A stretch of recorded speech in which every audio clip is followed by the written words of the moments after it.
Thursday's Spotlight at Waterfront Park performance is Portraits in Motion, live at Pier 62 on Seattle's waterfront. Witness local artists as they explore identity and resilience through captivating dance performances. This free event is open to all ages August 22nd, 6 to 8 p.m. Curated by David Rue and featuring local artists and dancers. Seattle's new waterfront is being built for you, so come enjoy it. Full schedule of events at waterfrontparkseattle.org. Brought to you by Friends of Waterfront Park. You're free now. Free to fill your feed with impossibly chunky chunkers who chunk harder than you ever thought possible. Cats, corgis, babies, baby penguins, baby pandas, chunky baby pandas. Free to make your smart devices do silly things. Free to open a world of remote work and a portal into Gametopia. Who's the boss now? Free to be everything you imagine, and then some. That's how it feels to have Quantum Fiber Internet. Quantum Fiber, your world unleashed. Learn more at quantumfiber.com. Limited availability, service in select locations only. Having quality care matters. So, let's talk about it. Nobody likes not feeling their best, but it's comforting to know top local doctors are nearby when you need one. Optum Care Washington is here with exceptional primary and specialty care, from OBGYN and family medicine to urology and gastroenterology. We also accept most Medicare Advantage plans. Plus, with over 45 Puget Sound locations, Optum offers peace of mind close to school, work, and home. Discover all the ways Optum is here for you at yourhealthwa.com. At Fisher Investments, we may seem like other money managers, but we're different. Are you really that different than the rest of us? We are. As a fiduciary, we always focus on what's best for our clients. What services do you offer besides investing? We have a team of specialists in financial planning, estate planning, and more. Your clients rely on you for all that? Yes, we ensure clients receive unparalleled service at every step of the relationship. Okay, but you still sell commission-based products, right? No, because we believe that's a conflict of interest. We prioritize service over sales goals. So, then how do your fees work? We have a simple and transparent fee that's a percentage of our clients' portfolios. So we do better when our clients do better. Wow, we're more different than I thought. At Fisher Investments, we're clearly different. Learn more at fisherinvestments.com. Investing in securities involves the risk of loss.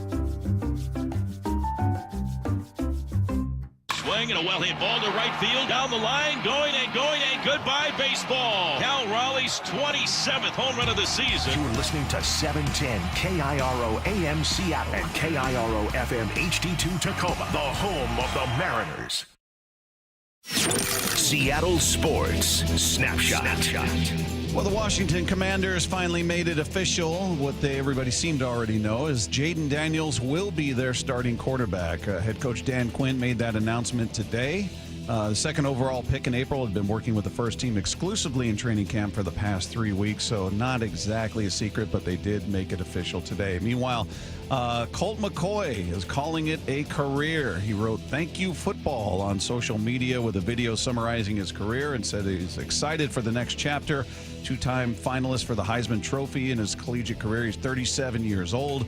He was drafted by the Browns, played for the 49ers, the Commanders, the Giants, and the Arizona Cardinals. Snapshot, brought to you by Miller Lite. When it's game time, it's Miller time. This hour is brought to you by Legacy Group Capital Construction Loans. From the Quantum Fiber Studio, this is Wyman and Bob. On Seattle Sports. Streaming live on the Seattle Sports app and at seattlesports.com. Now, here are your hosts, Dave Wyman and Bob Stelton.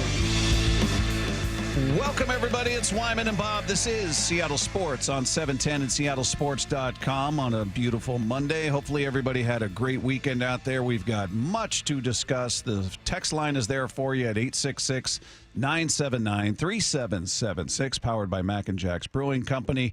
Coming up today, we'll speak with Dodgers radio play-by-play man Tim Neverett as the Mariners look to get back into the winning column, or remain there, I should say. They did pick up the finale against the Pirates.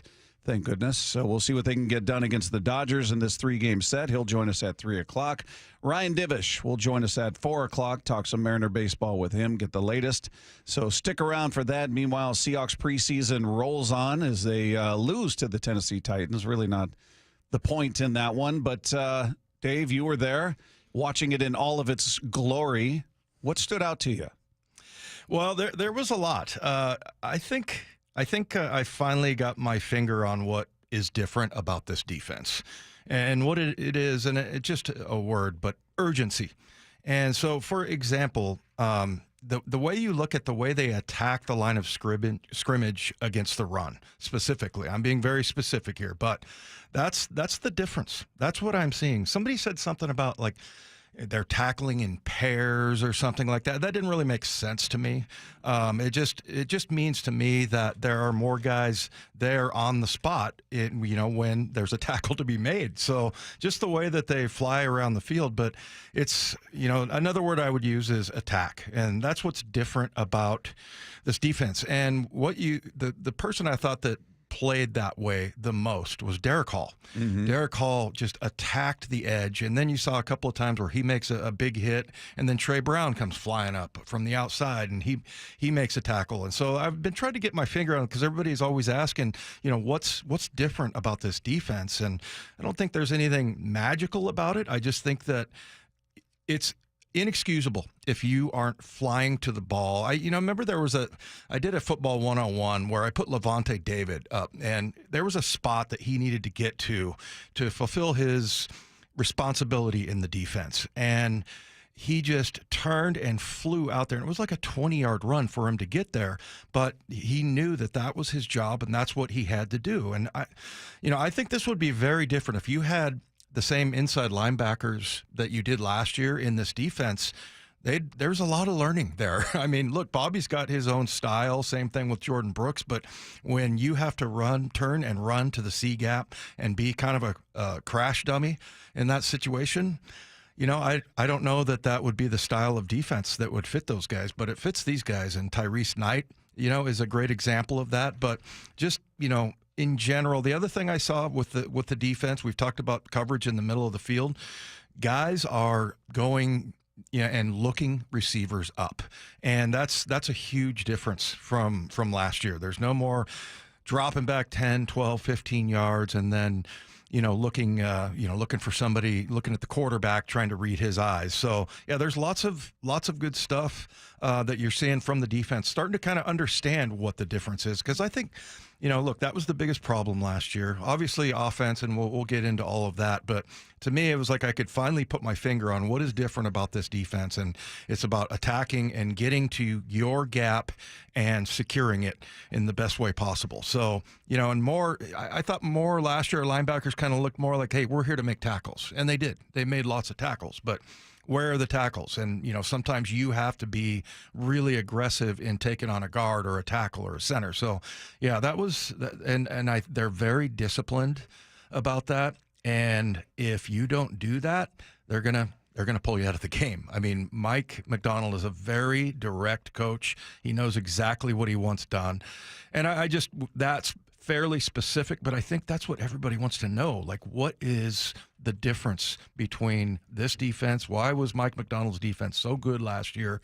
And how is that going to fit in? And it's kind of a culture thing. You see that guys are already buying into it. Well, and to me, it's not going to be as obvious as it may be when the regular season starts, because there is, as far as I can see, the illusion of complexity that we heard about on defense. I don't really see that. No. But it's preseason. You're not scheming for the Titans. You're not watching film all week and breaking down, all right, how do we stop Malik Willis? How do we stop, it's preseason. So just watching the defense, I'm just watching for the frosting on the cake, if you will. Is everybody moving? Is there all this, all this motion that didn't used to exist? Does it look just on the surface different? And it doesn't. The intent and the maybe the urgency is different, but to me, I don't know that we're going to see anything to the casual fan, to the regular fan, that would be markedly different until it's the regular season. And then they're scheming, then they're game planning. And here's where, now we're not afraid to unveil our tricks, whereas preseason,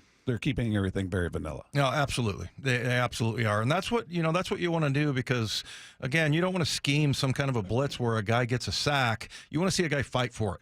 know? And so keep it vanilla and do it that way. But yeah, and I think that's where maybe some of Mike McDonald's genius might start to kick in, is what you talked about, game planning. But, and the other thing is, if there's going to be things, they're going to react to your defense. They're going to look at what you're doing. And so there are certain things they're going to have to, keep in mind. But the one thing that really, and look, to me, it's about the middle of the field, and it's about stopping the run. And so there was a play a few years ago. I don't know if you remember the overtime run. There was one play in overtime. Josh Jacobs, 68-yard. Yeah. I remember that game well because he had a bad calf going in. He was questionable, and he ended up rushing for over 200 yards. Yeah, exactly. Well, and what happened on that play, there was like a zone blocking scheme, which means two guys are going to double team the guard, and then one's going to go up to the linebacker. Nobody, when that happened, those two, the guard in the center blocking one guy and the tackle on the guard on the other side blocking the other guy, the linebackers were flat-footed, standing at 4 yards, like waiting to read it. If that happened in this defense, you would see those two linebackers attack the front side of that double team. And and that's their number one job. And that's probably the best example I could say where the difference between what I saw the other night, and again, it's just a preseason game. And by the way, we don't have either of our starting linebackers, presumably, that Jerome Baker's going to start in there. You had John Radigan and Tyrese Knight. They're backup players, and they look really good. And I don't know if maybe John Radigan or Tyrese Knight as well. I mean, he was a sort of a later round draft choice. This defense is making them look really good. Yeah. And so, and I don't know if, Radigan is just playing faster or whatever, but and same thing with Tyrese Knight. I like Knight, man. He's made a lot of plays. So, I think the biggest thing is the run game and how you attack the line of scrimmage, and just there's no more catching blocks. It's all about we are going to attack the line of scrimmage. Well, Mike McDonald gave his overall impressions of what he saw in this particular game. All right. Obviously disappointed we didn't win the game, and as you're going through it, there's just so many things that we need to execute better situation-wise. But there's also a lot of good stuff on tape too. A lot of stuff we improved on from last week. So that's the message to the guys, to say let's just stay steady. Let's attack the reasons why we lost and where we fell short, and then keep improving on the other stuff, and make sure we have a heck of a week before we play Cleveland to close out the preseason. Yeah, it was kind of a tale of two halves. The first half was fairly entertaining, and the second half was very preseason, where it was hard to focus. It was just kind of ragged. Ugh. Like it was boring, man. It's preseason football, and you got the backups to the backups in there, and so it just. And then he addressed the increase in penalties and the perceived drop off in play in that second half. Well, defensively, third downs, penalties showing up, decisions that we're making down the field, how we rush and coverage marrying together, didn't execute a couple of pressures. Had a penalty in there in the fringe where they had third and long, which like back. And there's another third and short penalty. Played the run better in the second half, I felt like, so that was a positive. I think Dave said that, we had like one penalty in the first half, we had 6 in the second half. So, we'll see what happened on those plays, but felt like we could have made some smarter decisions on some of those situations. And offensively, we weren't getting off the field on defense, and then I think we piggybacked it with a 3-and-out or a 4-and-out or something like that. So. Trying to maintain possession and try to take control of the game in that situation would have been good. But we put ourselves in a situation to win the game. Ty made a great play. We tipped the ball. Jason made a great kick, and we unfortunately didn't close it out. Yeah, I think in the third quarter, I think they had -2 yards offensively. Yeah, it was dragged. And it was brutal. Yeah, and the time of possession, I know it was like 40-20, something like that. I think it was 39-21, but. That was primarily happening in the second half. Yeah. So it was really, really tough in that third quarter. So they weren't executing there. I mean, I don't know if anybody's really. I don't know how you felt about it, Bob, but what you saw from Sam Howell.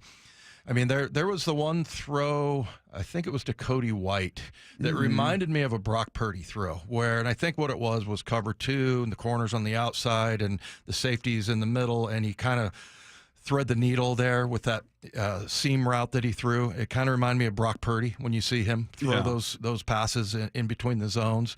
So, he had a couple of good throws, some pretty good decisions. There was a few times I thought he held onto the ball too much. But, and I just think we had a chance to talk to Ryan Grubb in a meeting before the game started. And, he was talking about Geno and how, Geno is such a great communicator, and like he says, sometimes he'll come to him and say, "Hey, I'm stuck here. What do I do here?" It's just a great sort of collaboration as far as so we're going to see a really good quarterback, I think, in Geno Smith. He looked great in the practices leading up to the game, but it's nice to know that you have a good, competent backup. And I thought Sam Howell looked good and bad. There were some 11 of 14.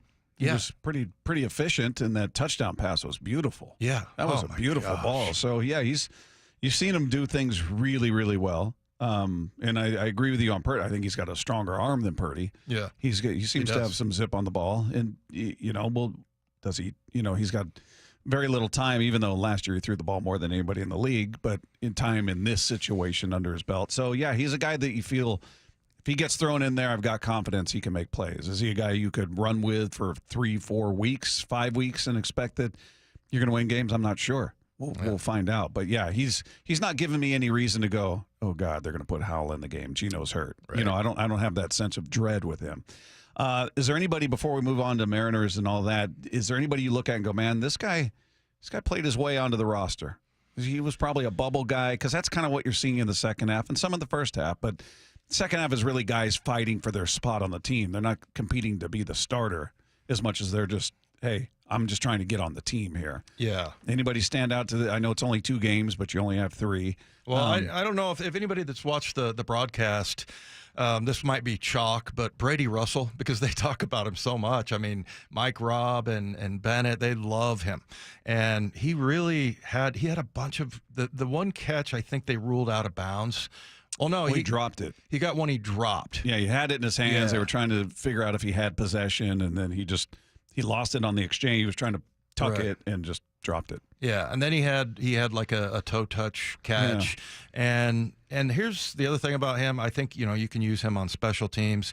He downed a punt inside the 2-yard line against the Chargers, and then, he had that touchdown run after catch. Maybe it's chalk because I think he's already probably made the team, but he's one guy that probably is like the biggest preseason hero. Like we always talk about Troy Maine Pope that one year, the little running back. Jason Williams. Yeah, they played their way on. And the other thing is I heard about Brady Russell is that he can be a backup holder. So, on the field goals and extra points. So the more you can do. The more you can do, there you go. So, yeah, I think he's one guy that's it might be a little bit obvious, but because some of the receivers, and we'll talk about them later, there was, Aesop Winston Jr. and then, Chenault. Chenault, yeah. And he had a couple of special team plays. But, yeah, I think and actually Ryan Grubb, the offensive coordinator, directly said, Brady Russell has won me over. So sounds good for him. So that's why I say it's probably chalk. But we can talk about some of these other guys later, some of the receivers that had really good camps. Yeah, there's definitely guys that have caught my eye that aren't household names, but if you're just talking roster spot, if you're like, God, I'll be surprised if this guy's not on the team. So, yeah, there's a few of those guys. We'll certainly get into more Seahawks conversation later on in the show. Meanwhile, Mariners get back to business in L.A. to take on the Dodgers for a 3-game set, and I don't know where the level of confidence is amongst Mariner fans after going 1-5 on the road trip so far, and you're 1-5 against 2 bad teams, including one that had lost 10 in a row and 12 of 13 prior to your arrival, and you dropped the first 2 to the Pirates. It's a sad state of affairs. I'm glad they got the game yesterday, but man, they are making it tough on themselves to say the very least, and Scott Servais sort of echoing that. Yeah, we're in a tough stretch. It happens. It happens to a lot of teams. It's happened to us before. We will come out of it. It's hard to go through. It's hard for me. It's hard for the players. You're trying to unlock it, but at the end of the day, you're a pro. You got to show up. You got to figure out how to get in the game tomorrow and win it. And you got to go out and finish games. We come out, energy is pretty good early, and you got to keep going and you got to finish it. So, that's just where we're at. Yeah, I mean, they're still 4 games behind the Astros. They're 5.5 games back of the Royals for that final wild card spot. And you start looking at it with, 37 games left, I think?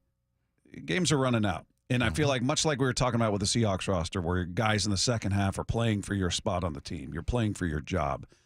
I feel like there are some players on this team, and most certainly Scott Service, Jerry Dipoto, and Justin Hollander are all looking at this second half of this year, remaining games going, our futures might be hanging in the balance of how this turns out. If you don't make it to the postseason, or is that even good enough? Is it good enough to get to the playoffs somehow, and maybe it's a first-round exit, you get knocked out in the first series? Is that enough to bring back the whole crew as it's currently constructed? Talking about the front office and manager, and it's not even advocating for, well, fire this guy, fire that guy. You can't fire the team. Mm-hmm. That's the reality. And I feel like you're getting to a point of, it's a little late, a failure where something has to change. Even, and just throwing out the hypothetical, if they don't make it to the postseason and they fired Scott Service, I personally don't think the majority of what's gone wrong with this team is his fault, but that's kind of where you're at. When things go the wrong direction, you can't fire the team. You're going to probably fire the manager. Usually it starts there. Now maybe they go a different route, but I find it tough to believe that everybody just comes back as is next year and, hey, we're going to take another run at it in year 10 and year 11 and we're all good and no worries, we'll just retool in the offseason. I feel like this is a really, really critical remaining 37 games, not just to their playoff existence, but, maybe some jobs at this point. Yeah, I heard a conversation about that over the weekend. It was talking about, Service and what they do with him. And at no point has he been a part of maybe that's just what you do if you have to make changes. But I mean, he's an old catcher, and he's done a great job with the pitching on that side. But I don't know what to say about a team that, one night they get one hit, and then 2 nights later, everybody gets a hit, and 4 guys have multiple hits. So, it's so baffling. But, and the morbid part of it is that I'm looking at the Houston Astros schedule right now. They need to lose a lot in the next few games because they have Boston at home for 3. Then they're at Baltimore and Philly for 7 games. And then they got Kansas City at home. But after that, they have Cincinnati, have the A's, they have the Angels. I mean, it's starting to get out of reach.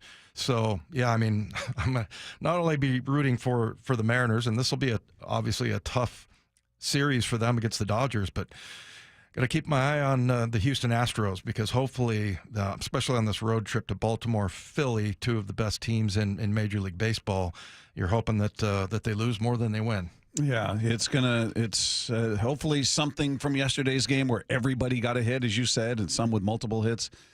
Hopefully it carries over. And they do seem to perform better against the better teams that we think, they're going to get worked because they lost to this team that's got nothing going for them, that's terrible, and they beat you. What are you going to do? And then you go out there and steamroll the Mets and you beat the Phillies. So maybe we see that against the Dodgers. We'll find out starting tonight. Meanwhile, let's take 2. MLB announced yesterday that the Mariners will play the Mets in the 2025 Little League Classic, which takes place in Williamsport, Pennsylvania during the Little League World Series. That same event happened last night, Tigers-Yankees. Tigers scored 2 in the 10th to walk off the Yankees. That's pretty cool. I don't know how many people are tuned into that, but it's cool to see the players out there sitting in the stands with the kids and, interacting with all the kids and how big of a deal that is. I just think back to when I was a little leaguer and I would have been in awe of, Ken Griffey Jr. came over, Edgar Martinez was there, and I had that access that they have. And it's just, and you see that they bring them up into the booth, some of the players, and how much they enjoy it, and they're not that far removed from their days as a little kid dreaming of being big leaguer. It just, the whole event is cool. So I think it's very cool that the Mariners are going to be part of that next year. Yeah, I remember I had an all-star game in high school, and it was the first year that they started doing it. And Matt Millen came to our practice and was talking to us, and I was just like, wow, look at that guy, man. So for these kids, he's a pro. What a great opportunity. Matt and I were discussing back here if they actually played Little League kids in the Little League Classic, or if they played on a Little League field, if you really wanted to spice it up. I was really confused when Curtis explained this to me earlier today. Like, I thought Little League Classic, they're playing kids. That doesn't seem fair. But no, it's not that. It's not that. Nor are they playing on a Little League field, which I think, what is the fence, 200 feet away or something? More fun. Every pop fly is a home run. Well, maybe under our theory they should. Maybe 2026. I think the Mariners could benefit from that kind of field. A really stupid part of my brain thought exactly what Matt just thought. That they're playing little kids on a Little League field. No, I just thought it sounded funny. That's all, and then I didn't verbalize it, but Matt did. I like that Matt did, and you acknowledge it's from the stupid part of your brain. So let's calculate what percentage that is. By the way. Well, it's tough to do radio math. We learned that. So the Seahawks are a little banged up. They signed 2 tight ends, Michael Ezike and Devin Garrison. That's because Pharaoh Brown dealing with the injury he suffered on Thursday, and Noah Fant has dealt with that same injury that's kept him out of the preseason as well. Yeah, it's too bad about Pharaoh Brown because, I remember they were talking about somebody was interviewing him, and he bristled at being a blocking tight end. He can catch the ball, and he made a couple of really nice catches down there, but then he got hurt. Talking about what's his practice. I think it's his foot. So, and I don't think it's his Achilles or anything, but he was kind of limping around the hotel. So that's a shame for him. And then, Noah Fant, we'll see. But, Pharaoh Brown was really having a good camp, made a couple of beautiful catches out there. So that just sticks with me because, he is a big dude. I mean, he looks like an offensive tackle, but he was out there making he's very gifted. He's got great hands. Yeah, I guess the upside is I don't think he's competing for a roster spot. I think he's got his spot, but yeah, you want to see him out there, certainly. Take Two is brought to you by Swedish Cyberknife. Treat prostate cancer with Swedish Cyberknife. Swedish.org/cyberknife prostate. Coming up, we might have seen a model for how future Seahawks training camps will operate. We'll get into that next with Wyman and Bob. This is Seattle Sports on 710. Seattle Sports, your home for Brock and Zog. How about Kenny McIntosh and the offensive line? I thought for Kenny to come back after a week one, just explosion, right? The stats told you he's one of the best players in all of preseason week one. I didn't feel like any of that diminished week two. I actually thought he looked better in week two than he did in week one, to be honest with you. Pretty awesome. Pretty awesome now to add that kind of depth to a room with Charbonnet, Ken Walker, who's had the best camp that he's had in 3 years, and just building on a bunch of different positives throughout that roster. On Seattle Sports and 97.3 FM HD2. High five! Up top! Heck yeah! Dave's company just got the first ever 5-year price lock guarantee from Comcast Business. Yeah, 5 years! It's 5 years of gig speed internet. High five for gig speed! 5 years of advanced security. Security win! And 5 years of a great rate that won't change. Our rate ain't changing. All from the company with 99.9% network reliability. There it is! He hasn't given this many high fives since Deborah brought in her famous banana bread. Woohoo! Now he's got savings. I'm so excited! Yep, Dave's feeling it. But it's only for a limited time, so don't wait. Switch today and ask how to get the first ever 5-year price lock guarantee from Comcast Business. Powering 5 years of savings. Powering possibilities. Comcast Business. And it's hurting, but I am not stopping. Woo! Ends 8/21/24. Guaranteed rate applies to monthly service charge for new customers on qualifying internet bundle, excluding taxes and fees. Other restrictions apply. I started Davis Law Group 30 years ago with the goal of bringing the highest quality of legal representation to accident victims. Seattle has changed a lot in that time, and the needs of drivers and accident victims have grown. I'm happy to say that we have too. We've expanded our team to take on the biggest challenges for accident victims across the state. Contact Washington's best personal injury team today at 206-888-8888 or visit us online at davislawgroupseattle.com. The Puget Sound Boys and Girls Club means a safe place for our kids to grow, to have fun, to build relationships, and become themselves. Because of partners like Boeing, we're able to do a lot. It's super exciting for our kids to know that Boeing volunteers are here to help them, to have fun with them, to create good experiences. It provides a brighter lens for their future. Are you curious about who offers the best deals on top-rated Samsung, LG, and Sony TVs? The answer is surprising. It's not online, and it's not the warehouse clubs. The best deals on top-rated TVs are at Video Only. Don't believe it? Then check out the trade-in deals at Video Only. How about $500 for your old TV? Try doing that online. Before you buy that new TV, drop into video only. If you don't, you'll be sorry. Hey everyone, it's Ted from Consumer Cellular, the guy in the orange sweater, and this is your wake-up call. If you're paying too much for wireless service, you don't have to keep having that nightmare. Consumer Cellular has the same fast, reliable coverage as the leading carriers for up to half the cost. So why keep spending more than you have to? Seriously, wake up and call 1-888-FREEDOM or visit consumercellular.com. Savings based on cost of Consumer Cellular single line 1, 5, and 10 gig data plans with unlimited talk and text compared to lowest cost single line postpaid unlimited talk, text, and data plans offered by T-Mobile and Verizon January 2024. This is the story of the one. As a warehouse manager, her job is to transform chaos into clarity and to see patterns where others see problems. Luckily, she's got a partner who shares her perspective. Grainger offers over 1 million industrial-grade products, backed by real-person support and in-depth online resources, so she can tackle every task with precision and turn potential setbacks into streamlined success. Call clickgrainger.com or just stop by. Grainger, for the ones who get it done. Subscribe to the Seattle Sports YouTube page to find new and exclusive content from your favorite shows and personalities daily. Just head to YouTube, search Seattle Sports, and click subscribe.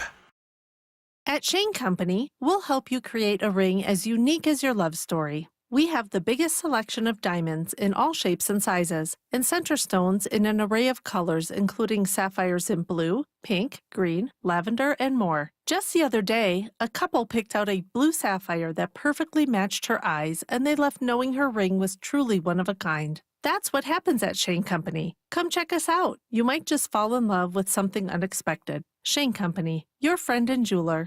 Feeling lucky? Don't miss the Lucky Fall Classic collector car, truck, and boat auction. Saturday, August 31st at Tacoma's LeMay Marymount Events Center. Gates open at 9 a.m., auction starts at 10 a.m. Up to 200 collector, vintage, and classic vehicles. Many going to the highest lucky bidder with absolutely no reserve. Get lucky, get local, and get in line. Visit LuckyOldCar.com. That's LuckyOldCar.com or call 206-467-6531 for bidding and consignment details.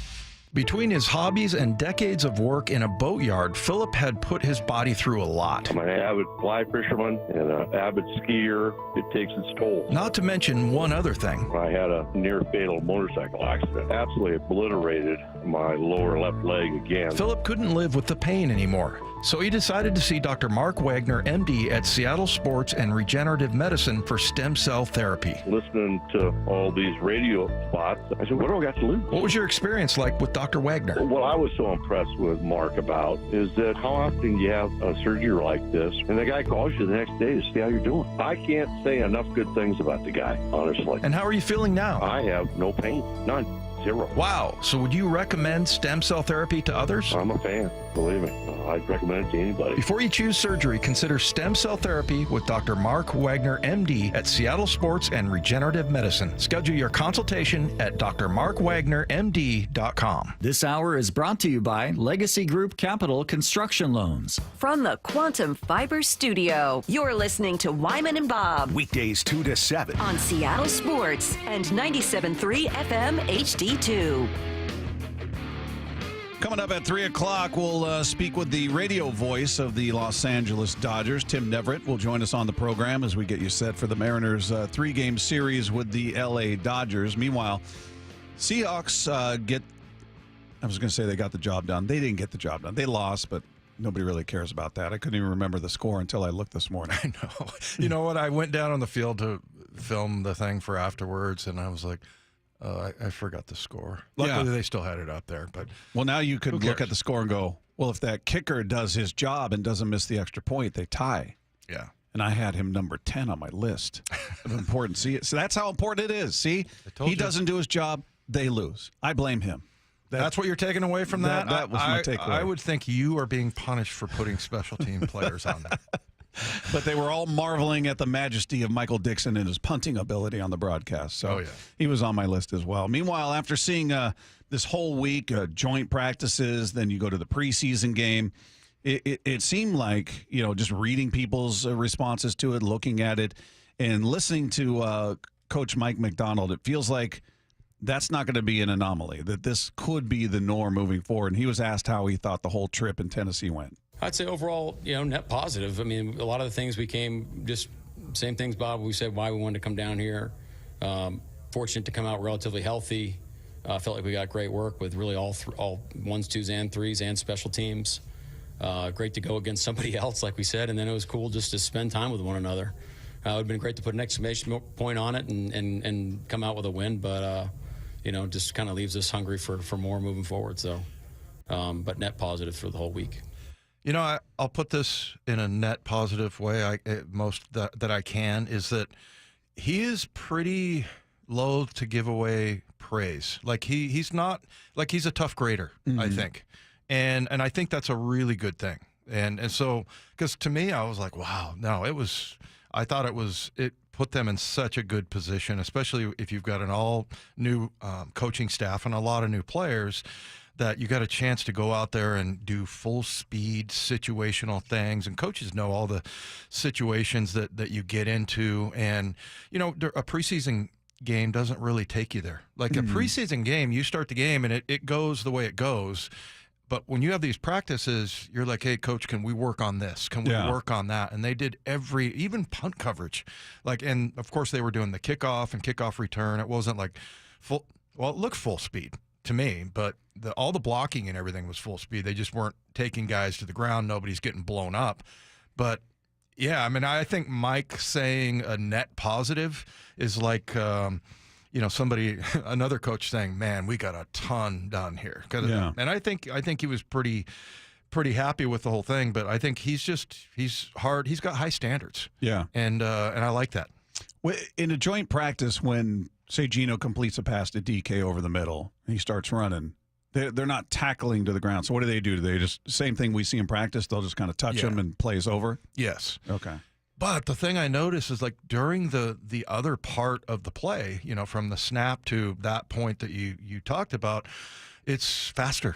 It just is, man. And, I talked all week about how you go down there, you're going against your own guys. You know exactly what DK's moves are and, this guard and what he does. Well, now all of a sudden you get different techniques and different guys that play things differently. And so it gives you a chance to, by the end of the year, you're like, pretty much every move from every guy and, you've seen it all basically. And this just helped accelerate that part of it. So I thought it was great. And just the speed of it to me was markedly different than what we see out at, and I'm not saying they're not playing fast at the VMAC, but it was just a little bit more, it was heightened just a little bit by just having an opponent there that you hadn't seen. Coach McDonald also talked about the fact that he really liked how their team handled everything that happened during the week. I'm just pleased with our mentality, like coming across the country, practicing at 8 a.m. your time, just keep answering the bell. Us as a coaching staff, it's our responsibility to find the corrections and make it right with those guys, but it's their job to have the right mentality and, make sure that they're executing on their end. So really the message from here is, can we take that step? Can we fix some of these things that we made a mistake with today? And, so we can close these games out and make that jump as a football team. Do you think it's easier for a football coach and I'm trying to relate this to the Mariners and Scott, where people look at him and say he's responsible for their energy and their attitude and how their focus. But you have so many fewer options, so many fewer players that if, all right, Blanco, I don't like what's going on with him, I can throw in Dylan Moore, or I don't like what's going on. But you're kind of shuffling the same pieces, where the football team, where he's just talking about it's our job to make sure the focus and the energy and all that is there. Feels like you've got so many guys behind the starter. All right, well, let's go to Wyman. Wyman, you're not doing it. All right, let's bring in Lefko. Lefko, you're not doing it. All right, we'll bring in Matt Nelson. There's so many more options, I guess, if somebody is not representing the way you want. Yeah, and thank you for, in that example, making Matt third. Yeah, that's right. Okay, he's the third stringer. I got to say, if we're all the way that down on the depth chart, something's gone wrong. Well, that's when they just forfeit. But yeah, but it's kind of a luxury I'm looking at in terms of, all right, here's what I've got to work with. This guy's not doing it. I got to find somebody who can do it. Yeah. Versus if we're talking about the Mariners, like, all right, well, who do you run up there? Because everybody's struggling and your options are so few compared to a football roster. Yeah, well, and like to your example, like you put Dylan Moore in, right?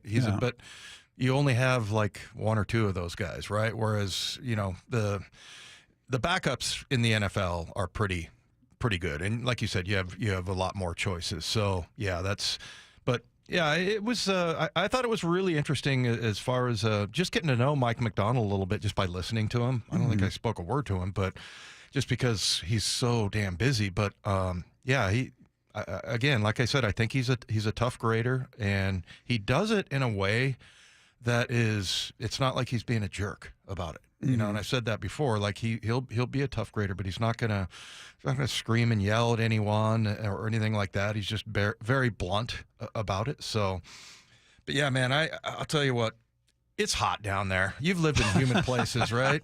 Yeah, I lived in St. Louis, man. I lived in Chicago. It's Midwest. Did you get used to it, by the way? No. Never got used to it? No, I did not. Okay. Never liked it, never enjoyed it, never got used to it. Yeah, I was just telling somebody that, like, the best thing you can do is go out and just get a lather going, because then when the wind blows, or if you find a fan somewhere, and it feels good. Their little bubble that they had there, well, actually it was huge, but it was a practice field, and that was kind of where all the trainers were and stuff. But you know, the whole thing was being inflated with cold air. So there was like a little vent over on the side that you could stand there. I found that rather quickly. Yeah. Humidity's rough, man. But these guys, nobody came off. I saw one guy getting an IV afterwards, but other than that, they all handled it really well. So the other thing real quick I'll mention, got a chance to see Jamal Adams, but mostly Quandre Diggs, seeing him come over and interact with everybody.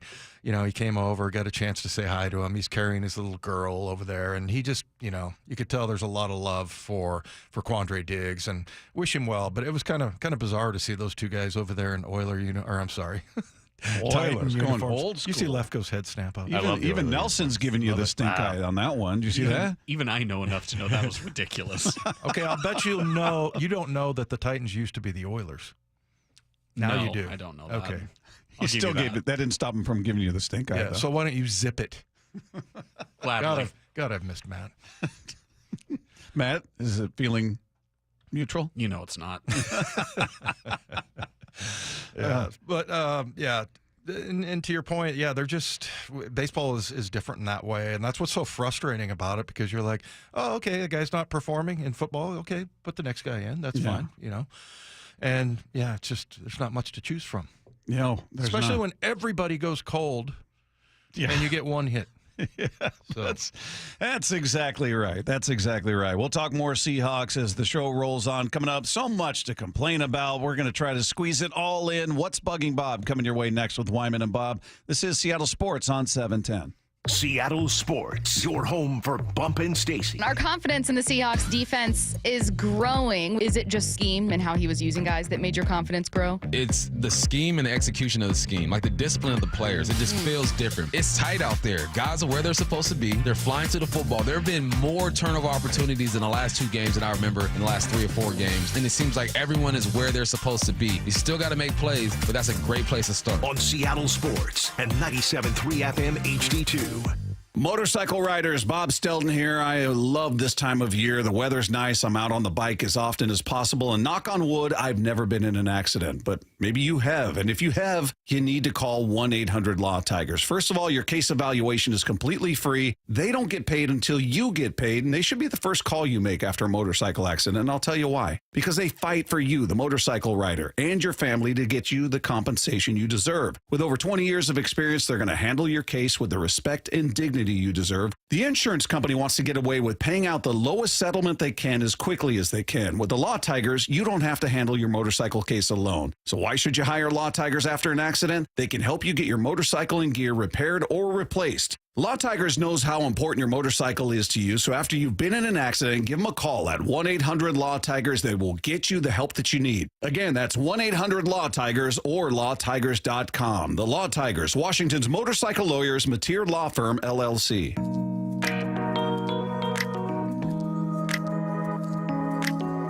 Key here is employee satisfaction. There is no expectation for customer satisfaction if the people that work with us don't feel taken care of and supported and loved. I'm proud of this Lily Johnson Auto family. I'm proud of our stores. And I need everybody to share in that mindset, because it makes a better experience for the customer, but it also makes it a better place to work. Walking away from an interaction with a customer that says, I can't believe how easy this was. I can't thank you enough for helping me. Receiving a handwritten letter that's personalized to a salesperson or service advisor or a technician expressing gratitude, and then taking that home and sharing that with your family and hanging that on your refrigerator, that's the difference.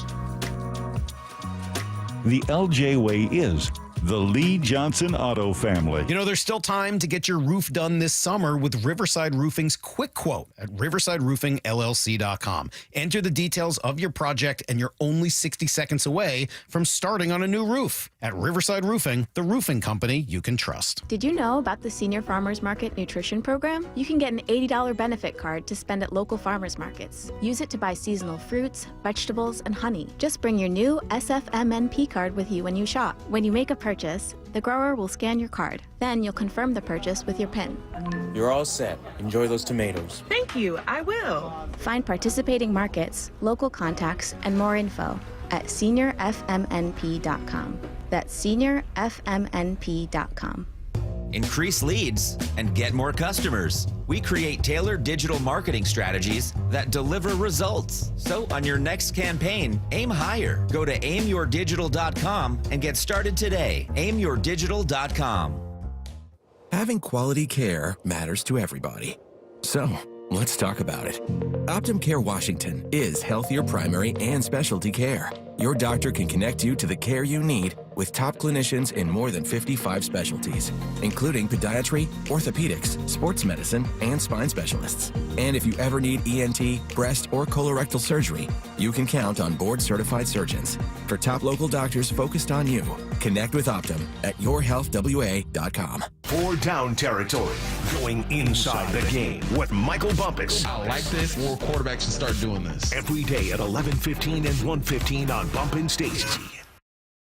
Seattle is home to Swedish CyberKnife, a non-invasive and highly precise treatment for prostate cancer. Swedish CyberKnife is the only CyberKnife center in the Pacific Northwest. Compared with other radiation treatments, which can last 6 to 9 weeks, CyberKnife treatment is much shorter, typically 5 days or less. CyberKnife advanced robotic technology can track your slightest body movement, adjusting in real time to deliver radiation with extreme accuracy, sparing healthy tissue. The vast majority of patients experience minimal side effects and can continue normal activities during treatment. CyberKnife offers curative cancer treatment while minimizing side effects and disruption to a patient's life. The experienced CyberKnife team has helped advance the field with research, protocols, and published findings. Swedish CyberKnife treats patients from all over Washington state. If you, a friend, or family member is diagnosed with prostate cancer, go to swedish.org/cyberknife prostate. Treat prostate cancer with Swedish CyberKnife. Why choose a Sleep Number smart bed? Can I make my side softer? Can I make my side firmer whenever I want? Can we sleep cooler? Sleep Number does that. Cools up to 8 times faster and lets you choose your ideal comfort on either side. 94% of Sleep Number smart sleepers report better sleep. J.D. Power ranks Sleep Number #1 in customer satisfaction with mattresses purchased in-store. And now, during our biggest sale of the year, save 50% on the Sleep Number Limited Edition smart bed. Limited time. For J.D. Power 2023 award information, visit jdpower.com/awards. To find a store near you, visit sleepnumber.com. Progressive presents Renter's MVP's Most Valuable Possessions.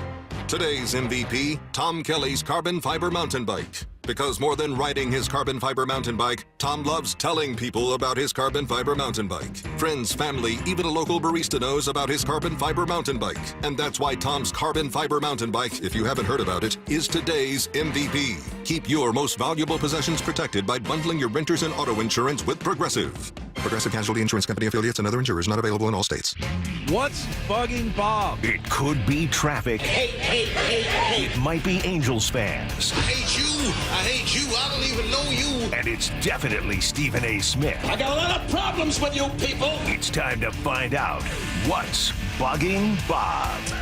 What's Bugging Bob, presented by Issaquah Pest Control. A reminder, coming up at 3 o'clock, we'll get some insight on this Dodgers team that's next up for the Seattle Mariners beginning tonight. Their radio play-by-play man, Tim Neverett, will join us. So stay tuned for that coming up in about 15 minutes or so. Meanwhile, we get into the complaining that we like to do a couple of times a week, and we always start with our champion complainer, Matt Nelson.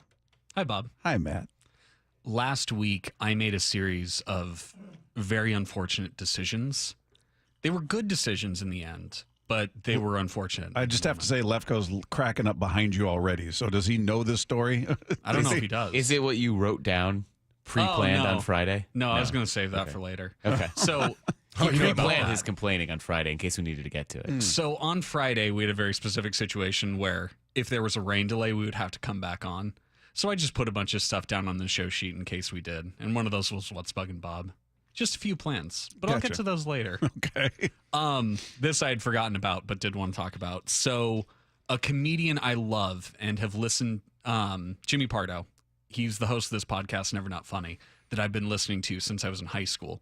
He came to Seattle last week and did a show. And I was so excited because this is the first time he's been to Seattle in a while. And I bought the tickets back in like February. Like I've had them for ages. Where'd he play? The Hereafter, which is like attached to the Crocodile downtown. Oh, okay. It was a cool venue. Okay. I'd never been there before, but it was nice. I bought the tickets ages ago, and then I didn't realize what night it was. And the next morning, I had to work Brock and Salk because of the early Mariner game. I didn't get back to my apartment until 11:30 and had to be back awake before 5 a.m. And I don't know if I've ever been so tired in my life. And it was a good thing. I loved seeing him. It was a great show. And working Brock and Salk meant I got to get off early that day. But you had to work They Brock were two and Salk. good things. But together, they made that day real tough. So But you- luckily, it was Brock and Salk, so who cares? So who cares? They didn't need your full attention anyway. Oh, they're already asleep. They're not listening. They got to get up in 4 hours for their show. Oh, so good. So good. All right. What about you, Dave? Yeah, I had to fly on a plane yesterday. That says it all. I don't like flying. I don't like it at all. But, and I was going to say, and I texted this to Matt, I said the ridiculously small seats on planes. I was in 28C, and luckily there was a guy next to me in the middle seat that was just about my size. So, but you know what? Window or aisle? I was in the aisle at least. So, yeah. And he was really nice, and he was like, "I'm really sorry. I had lots of coffee." So I kept having to get up so he could go to the bathroom. And so He was explaining his breath, or No, he made was- him gassy. I don't know. He was fine, and I was like, "We'll work out the elbow thing on the rest or whatever." But then I started thinking about just last week we had that stat that you looked up that like the average sized person. Oh, right. Is like you said. According to the Google machine, it was 5'7" and a half, 199 pounds. Like that. It's weird to me because maybe I just only see other big guys on the plane because whenever I see a big guy walk on the plane, I'm always like, I hope he's not sitting next to me. Right. Yeah. So I don't know, maybe that. But how people behave at the airport, I've talked about this before, but yeah, there was first of all, there was a kid who had like 2 backpacks on, and he went. This is after a lady, I was waiting for a coffee, and she cut in front of me and was just unapologetic about it. And then I go down to the, where, first of all, the people that stand right on the baggage thing, where the bags come off. The carousel? The carousel, they stand right on the rail. No, stand back 3 feet and step forward when your bag comes. Okay, but anyway, this kid, finally, I'm so irritated. Kid comes by and bumps me. And I gave him, like, I could feel it. I gave him a glare, and I was getting ready to, like, either do something or say something.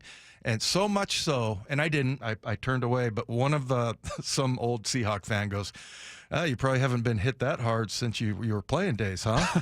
And I was like, no, it was just so annoying. And he's like, yeah, I know, blah, blah, blah, whatever. So anyway, I get all my bags, and I go out, and my wife's out there. And so I'm like, here I am. So she comes over, and at some point, an Uber driver thought he had the right of way, and he didn't. So Shannon pulls up, and then the guy starts flipping her off. This is out in front? Yeah, this is out where in the pickup lanes out there. Okay. And so that's where I snapped after, the 5-hour flight and that. So I'm like, she doesn't know what the bleep you're trying to do. Yeah. And then he flipped me off, and I'm like, bleep you. And I'm just screaming. And I look over on the curb, and there's like 25 people like watching it like it's a game or something. And I'm like, uh-oh. They're going, it's getting good. Yeah. I hope nobody recognized me like the guy in the carousel there. But yeah, it was just ridiculous. She didn't do anything wrong. And then it would have been, if she would have flipped me off, he would have flipped me off. I would have been whatever. You know, Right. He flipped off my wife. So now, yeah, I was in go mode. Anyway. How did that end? He finally just kind of looked away, and I got in the car and we left. And Shannon was like, Dave, please get in the car. Please get in the car. And you followed him home, or? No. He said, scoot over, I'm driving. This guy's going to pay. Like, you flipped off the wrong person. You should have flipped me off. Because I wouldn't do anything. I don't care anymore. Like, yeah, I was talking on the trip with Jen Mueller about like the roundabout thing and how Yeah. it's not a stop sign at No. all. You know, and so I had that where I honked at somebody and they flipped me off, and I was like, come on, man. Really? Just go, okay? That I guy's don't care. going, I won. Yeah, I don't care if somebody flips me off. Yeah. But not my precious Shanny. Yeah. There's a line that's been crossed right there. Yes. Lefko, what about you? Yeah, I don't know if I have time for all my complaints, but I'll try Oh, to. I'll boy, try to you got- condense you it got a boatload. into one quick thing. So for the first time in my life, I understand now why Matt Nelson gets sick of people. Why he just can't deal with them anymore.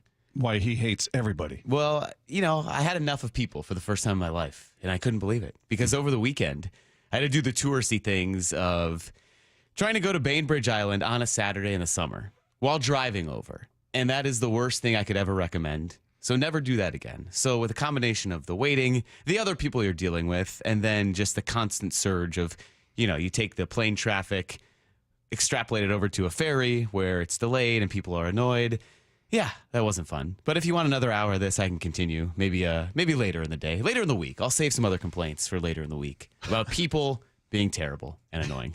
People I like are that. awful If you would have annoying. written that up and said, you know, my biggest problem is people, I would have said that was Matt. Yeah. So, yeah, Lefko's getting grumpier We and would have grumpier. said, come on, man. Matt says that every time. Come up with something fresh. But I've never gotten to the point where I'm just like, I can't handle being around people Yeah. until after this weekend. And I thought, you know, I could use some time alone. Yeah. I get it. I get now why you, Matt, are so frustrated when we have 2 to 3 people in here. That's why you don't like people. That's the thing that shocks me. It's never happened to him before. Not once. Not once has he How become. is that possible? He's just I've reaching never his been tilts. grumpy enough until this past weekend, I guess. Well, it slowly gets to you, and then welcome there's to a the breaking club. point. Welcome to the club, Lefko. Here's Thank a couple. you. Thanks all. 304 really quick says, my buddy has a theory that the closer people get to a plane, the dumber they get. Yeah. It starts out in the drop-off lane and then continues through ticketing and security, and then the crescendo is during boarding. Yeah. Yeah. love People that. lose their minds. Nice work, People 304. lose their minds. All right. Coming up, we'll get some insight on Teoscar Hernandez and the rest of his Dodgers teammates. And we'll speak to their radio broadcaster. Tim Neverett is going to join us next year with Wyman and Bob. This is Seattle Sports on 710.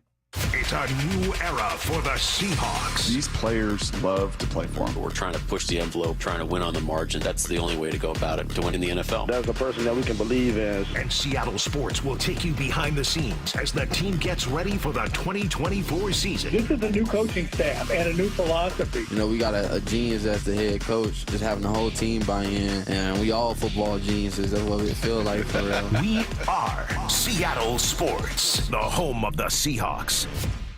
Summer is here. If you're dealing with a pest problem, get the relief you need and the long-term protection you deserve with Issaquah Pest Control. Look, rodents and bugs can ruin your insulation or the structure of your home or business. Before it becomes a more costly issue, call Issaquah Pest Control, the fast, kind, and professional pest control service. And if you're in the pest control business or have an interest, they're hiring, so join the team. Issaquah Pest Control, serving the entire Puget Sound. IssaquahPest.com. Simple, easy, fun. That's why Kia buyers from all over Washington choose Kia of Everett. With their dedicated team and great selection, they simply take better care of you. Go see Eric and the crew at Kia of Everett. Visit KiaofEverett.com. Emerald Queen Casino, the entertainment capital of the Northwest. The best place to watch all your favorite sports. Featuring wall-to-wall viewing screens, 6 windows, and 30 kiosks. Be there at EmeraldQueen.com. Emerald Queen Casino, the entertainment capital of the Northwest. Guys, did you know your testosterone affects everything in your system, including how you feel and perform every day? Right now, Revive Men's Health Seattle will check your testosterone for free. Knowing your T levels is the first step in understanding if you have low T. Your testosterone level impacts your energy, libido, sleep, weight, hair loss, mood, and even ED. Maintaining an appropriate T level can change your whole life. Most men start to see changes in their hormone levels in their 30s. Experience and results matter. So what are you waiting for? Get your T levels checked today by local, experienced, and trusted men's health experts. They've helped thousands of men since 2011. They're so confident they can help you, they even guarantee it. Call Revive today and schedule your free testosterone test, free exam, and free consultation. Call Revive Men's Health at 206-529-1111. That's 206-529-1111. Or visit ReviveMen'sHealth.com. She posted about us just now. Celebrities can't get enough of Beyond's bespoke skincare line. She has 147 million followers. How do we monetize? She needs a social media associate to help her with the hype. We should repost this. Do we need a hashtag? Indeed can help her hire great people fast. I need Indeed. Indeed you do. You can schedule and conduct virtual interviews all from your employer dashboard. Visit Indeed.com/credit and get $75 towards your first sponsored job. Terms and conditions apply. This year, Dell Technologies Back to School event is delivering impressive tech with an inspiring purpose. Learn how Dell is helping Computer Aid, whose work is helping solar community hubs with tech and AI literacy skills to empower remote, displaced, or disconnected communities around the world. Help Dell make a difference and shop AI-ready PCs powered by Snapdragon X Series processors at Dell.com/deals. That's Dell.com/deals. Meet Cheryl. Hey. She's on vacation and lost in the moment. Unfortunately, so is her Chase debit card. It's gotta be somewhere. Maybe she lost it at salsa night. These skirts should have pockets. Or maybe she lost it at Pilates. 3 and 2 and... But she's not worried. With the Chase mobile app, she can lock her card till it turns up. Tools that help protect. One bank that puts you in control. Visit chase.com/checking. Chase, make more of what's yours. Chase mobile app is available for select mobile devices. Message and data rates may apply. JP Morgan Chase Bank, N.A. member FDIC. Need assistance with door and window projects? The Home Depot can help. From inspiration and materials to ordering and installation, our free Millwork virtual apron service can get you moving and doing. Plus, we speak Spanish too. Our associates can help you tackle complex jobs without you leaving the job site, saving you time and money. Call us at 1-833-HD-APRON or visit homedepot.com/MVA. The Home Depot, how doers get more done. High five! Up top! Heck yeah! Dave's company just got the first ever 5-year price lock guarantee from Comcast Business. Yeah, 5 years! It's 5 years of gig speed internet. High five for gig speed. 5 years of advanced security. Security win. And 5 years of a great rate that won't change. Our rate ain't changing. All from the company with 99.9% network reliability. There it is. He hasn't given this many high fives since Deborah brought in her famous banana bread. Woohoo! Now he's got savings. I'm so excited. Yep, Dave's feeling it. But it's only for a limited time, so don't wait. Switch today and ask how to get the first ever 5-year price lock guarantee from Comcast Business. Powering 5 years of savings. Powering possibilities. Comcast Business. And it's hurting, but I am not stopping. Woo! Ends 8/21/24. Guaranteed rate applies to monthly service charge for new customers on qualifying internet bundle, excluding taxes and fees. Other restrictions apply. Swing and a well-hit ball to right field, down the line, going and goodbye baseball. Cal Raleigh's 27th home run of the season. You're listening to 710 KIRO AM Seattle and KIRO FM HD2 Tacoma, the home of the Mariners. Seattle Sports Snapshot. Well, the Arizona Diamondbacks have placed their star infielder, former Mariner, Ketel Marte, on the 10-day injured list a day after he aggravated his sprained left ankle on a check swing. Marte had missed 3 straight games before playing Saturday against the Rays as a DH. He wasn't in Sunday's lineup but entered the game against the Rays as a pinch hitter in the 9th and went down to the ground after a check swing and needed assistance to walk off the field. Meanwhile, other injury news, the Atlanta Braves have dealt with a lot of injuries, and they've sustained another one, announcing that third baseman Austin Riley will miss at least the rest of the regular season after breaking his right hand. He was struck Sunday by a 97-mile-per-hour fastball from Angels starter Jack Kemowitz in the first inning, and MRI confirmed the fracture. Snapshot, brought to you by Miller Lite. When it's game time, it's Miller time. From the Quantum Fiber Studio, this is Here's Wyman and Bob on Seattle Sports. Streaming live on the Seattle Sports app and at seattlesports.com. Now, here are your hosts, Dave Wyman and Bob Stelton. Mariners are on the road trip. Hopefully things are going to get turned around. They had a rough go of it, 1-5 so far, and now facing a team that is 21 games over 500, leading the NL West, the LA Dodgers. And joining us now on the Emerald Queen Casino Sportsbook hotline to give us a little insight on that team is the voice of the Dodgers, their radio play-by-play man, Tim Neverett is with us. Tim, how are you, sir? Very well. Thanks for having me on today. Well, we appreciate you taking some time with us. That's, the Mariners are coming in. The Mariners are an interesting team in that the bad teams seem to have their way with them. And then they play a team with everything to lose that's playing well, and they steamroll them like the Mets and the Phillies. So we're hoping the same is true with the Dodgers. What might be the shortcomings of the Dodgers we could look for as Mariner fans? I don't know right now because they've got some roster moves they're going to be making here in the inside of the next hour or so, and getting some players back and getting closer to being full strength. And plus they're facing a really good young pitcher in Gavin Stone, who's been very consistent. He hasn't had any injury issues this year. He's made every start. He's got 10 wins under his belt. So Max Muncy will be back tonight. We don't have the lineup yet because they still haven't officially made all the roster moves. And then they'll get Tommy Edman too, a switch hitting outfielder shortstop that they got in a trade.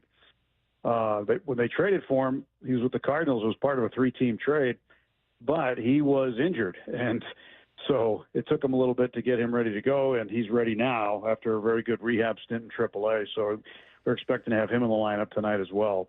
Shohei Ohtani and Mookie Betts. The only thing that might be an issue, Freddie Freeman, don't know if he's going to be in tonight or not. He hurt his finger a couple of days ago. He didn't play yesterday in St. Louis, and after the game, his finger was wrapped up pretty big. So we don't know if he's going on the IL. We don't know if he's going to be in the lineup or if it's just going to be a couple of days for Freddie Freeman. But, the Dodgers are in a position in the Western Division where they've got to win games. I mean, they saw their lead drop down to as low as 2. Now it's at 3 to start today. So they're pretty serious about trying to get these wins here against Seattle. Hey, Tim, tell us about Teoscar Hernandez. I mean, I don't think fans here have been hit too hard by that, but I mean, same with strikeouts. He's got 145, but there, I mean, he's hitting bombs. His OPS is fantastic, and then he wins the home run derby. Such a great guy. Just love him. But, it's kind of tough for Mariner fans watching him have such a great year there. What have you got a chance to talk to him and catch up with Teoscar? Yeah, super guy, real good team guy. His teammates love him. He loves it here. He took a gamble on himself and signed a 1-year deal. And, he'd love to stay. He's said how much he likes it here and how much he likes the organization and how much he want to stay here. But, it's not just the home runs. I mean, there's doubles. I mean, he's driven in, 80 runs or something like that so far this year. And it's not even September, right? So he's at 80. It's still mid-August. He's been very, very effective there. Defensively, he's been fine, whether it's been in right field, mostly left field, but sometimes in right. He's been in there pretty much every day, hitting, toward the top or the middle of the order. He's been a really, really good find for the Dodgers. I know that, Seattle probably wouldn't have minded having his 80 RBIs right now, but, I mean, I don't know if coming to the Dodgers or just a change of scenery rejuvenated him somewhat, but he's been really, really good. The strikeouts are there because when he gets a right-on-right slider, as you guys know, you saw it enough, he does have a tendency to chase that pitch outside the zone. He expands his strike zone there, but every player's got their own kryptonite. Every player's got something. There's no perfect player. I mean, even Shohei Ohtani, pitchers have found ways to get him out. So, but if you're successful, 30% of the time or, right around 30% of the time, and you're driving in runs, scoring runs, that's the name of the game, and that's what he's been doing for the Dodgers. Yeah. Well, you bring up Ohtani, and it's hard not to appreciate what you're seeing with him, even though he's an opponent in this series. I mean, it's interesting to see a guy that has had this spotlight on him as a free agent. Where is he going to sign? He lands with the Dodgers, signs this record-breaking deal. all of the off-field stuff with his interpreter. I mean, just a mountain of attention. And to have him live up to the billing, at least offensively, we obviously he can't pitch this year, but to see him there, 39 home runs, he's slugging .613. He's got a .990 OPS. I mean, he's living up to and maybe in some ways exceeding the expectations. Would you say? What do you think was a reasonable expectation with him coming in? Yeah, I mean, I don't think you expect a guy in his first year with a new ball club to be a 40-40 guy. You know, he's got a chance to be a 45-45 guy. He's on pace for 50 home runs, 48 steals. I mean, that's incredible for anybody. The Dodgers in their team history, their long history, have never had anybody be a 40-40 guy. And if things break right, he could reach that milestone against the Mariners this week. For him to steal 2 bases is not that big a deal. He has done that quite often this year. And, you know, next 3 games, if he hits a home run, no one's going to be surprised. He's had back-to-back games with home runs. And everything he hits is like 115 miles an hour or better off the bat. It's insane to watch. But also in the month of August, I think he's hitting about $150. He hasn't been getting a lot of hits, but he finds different ways to kill you. I mean, he's got 9 or 10, no, 12 hits this month. 7 of them are home runs. And those are the numbers there. And, you know, the stolen bases are coming. I mean, he's got to get on base with nobody in front of him, and he'll take second. He gets great jumps, great long strides, and he's a really, really tough guy to keep at first base. That's for sure. But he's been really fun to watch, and he's going to be fun to watch, and we hope that, you know, he has an impact in October. But I think, you know, as soon as this series, he could be baseball's next 40-40 guy. Boy, you guys, embarrassment of riches there. We're looking at the average. You got, you know, guys like Shohei hitting 290, Freddie Freeman 292, and I know he's got a jammed finger or something, but, and earlier this year when, you know, he had a problem with his son, and, you know, we saw the press conference with him, and it just seems like, once again, much like Teoscar Hernandez, just a great guy, and, you know, and, well, you should say a great player and even a better person. But yeah, that was really cool how all of the fans sort of rallied around Freddie Freeman. Yeah, it was, and you know, Freddie's a fan, you know, one of the fan favorites here, and you know, his wife's pretty active on social media. His kids are at the ballpark all the time, so you know, people know them. They know them as a family. They come on the road quite a bit. So we see them around a lot. So everybody knows the family, and everybody was pulling for him. And, you know, medically for his son, things are getting a little better. You know, they're on the plus side right now. So that's a good thing. But, you know, Freddie's very well liked around baseball, very well liked here in L.A. And so when there's something going wrong with him personally, you know, people kind of rally behind him, and the team did. And they're still wearing shirts that say Freeman on the back with his number 5 and his son's name Max, and they've got the hashtag Max Strong on the front of the jerseys. Right. And a lot of his teammates have been wearing those shirts out for early work for the last few weeks.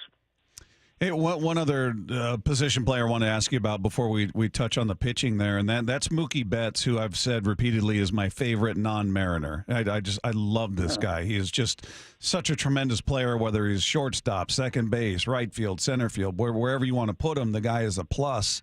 But I'm curious as to what kind of guy he is. I've never had a chance to speak with him. I've talked about the home run derby last year when I think he took a break and Vlad Guerrero was telling him, hit it the other way. And he was saying, I don't know how. And it was just weird to hear that sort of just a guy as accomplished as he is, as small as he is, and hits as many home runs as he does, have that level of humility there. And it's just, he comes across as a very genuine, good guy.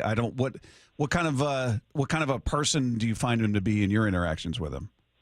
I've known Mookie a long time. I was with the Red Sox before I came to the Dodgers, so I've known Mookie since he's been a young player, and watched him really kind of develop and become a star. And you know, I mean, he had mentors like, you know, David Ortiz and, you know, people like that in Boston that really kind of showed him the ropes, and he's kind of taken over here. I mean, he's a veteran player here, the way that he carries himself, but he's just a wonderful guy. I mean, he gives back to the community a lot, and sometimes you never hear about it. And sometimes you do. But I know that in Boston, after one of our World Series games there in 2018, somebody spotted him, and I think it was a cousin of his, somebody with him, by the Boston Public Library, taking the leftover food from the clubhouse and giving it to homeless people. And, and it became news, and he didn't want that to be news. He'd been doing that for a long time, and nobody had known about it. So that's sort of the kind of guy he is, where he tries to help out anybody, because he can and he cares. And on top of that, he is just a wonderful all-around baseball player. And, frankly, from the baseball side, I'm glad to see him back in right field, because that's where he won his 6 Gold Gloves. He's really good out there, and he strengthens our outfield. But I love watching him play. He does so many good things, and one of the things that gets overlooked with him is his base running ability and the decisions he makes on the bases. He's really, really good at that too, and that might be a quiet part of his game, but it's a really, really important part of it. Well, Tim, we've talked about a lot of the stars that you have down there, but who's a guy on the team that a lot of the people maybe don't know about, that the kind of is the heart and soul, or a guy that's just a solid grinder that maybe doesn't get all the attention? Well, I think maybe this year it's probably our second baseman, Gavin Lux, who's been grinding it out. He's coming back from a knee injury. In fact, it was against the Padres in Peoria 2 springs ago in the complex they share with the Mariners, where he got hurt really badly running to third base and lost the season. And he just wasn't 100% coming into spring, but, felt he was. But as the season went along, he struggled a little bit offensively. But since the All-Star break, he's been one of our best players. And, both offensively and defensively. And he's back 100% now, and he's feeling really good. So there was a guy that they didn't know what to expect out of him this year, but he has been rock solid as the second baseman and the everyday second baseman. So, I think you got to give him a lot of props. The other guy is Miguel Rojas, who's got a 10-game hitting streak. He had to step in and play shortstop when there were shortstop issues, and he's done a wonderful job. Really good glove. And he's hitting like a career best, or at least a season best, 283, I think, or something like that, heading into today's game. So, he's typically around a 220 hitter. Mm-hmm. So, he's been one of the guys, too, that's been really, really good for us in that way. It would seem if there's an Achilles heel with this Dodgers team, it might be the rotation. I know you guys went out and got Jack Flaherty at the trade deadline. A couple of starts so far with the team. His first one, against the A's, he looks pretty good, 6 shutout innings. And the last 2, he doesn't get into the 6, gives up combined 7 earned runs. Was there anything in those starts? And I know the Mariners are going to see him, I think, in the 3rd game of this series. But I'm just curious, what's the feeling been in terms of what he's provided to this point? I think he gives the guys playing behind him a little confidence, because he's been very consistent. You can expect 6 innings, 7 or 8 punch-outs out of him. He's very consistent, knows what he's doing, veteran guy, and a local guy, too, which actually was a plus. So for him to be here is great. I think it helps to stabilize a rotation that's had its issues and still having issues. Tyler Glasnow's on the injured list. Yoshinobu Yamamoto, the highest-paid pitcher in the history of planet Earth. He's been out most of the year, but he's getting closer to coming back.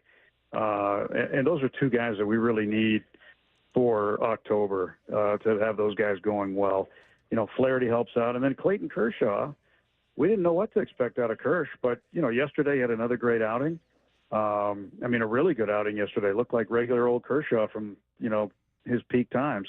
His curveball's been incredible. So, he's helping right now at this point. But, we miss Bobby Miller. We miss Walker Buehler, at least the old guys, because right now they're both of them are really struggling at this point in time. And nobody's crying for the Dodgers, believe me, but every team's got issues, and our issues some of them might be the same as other teams, and some might be first world problems because it's the Dodgers. But I do think that people need to. In LA anyway, they need to just kind of hold their breath and see what happens, because we got 30 some odd games left before the postseason. But there's still a month for the Dodgers to get their house in order pitching wise.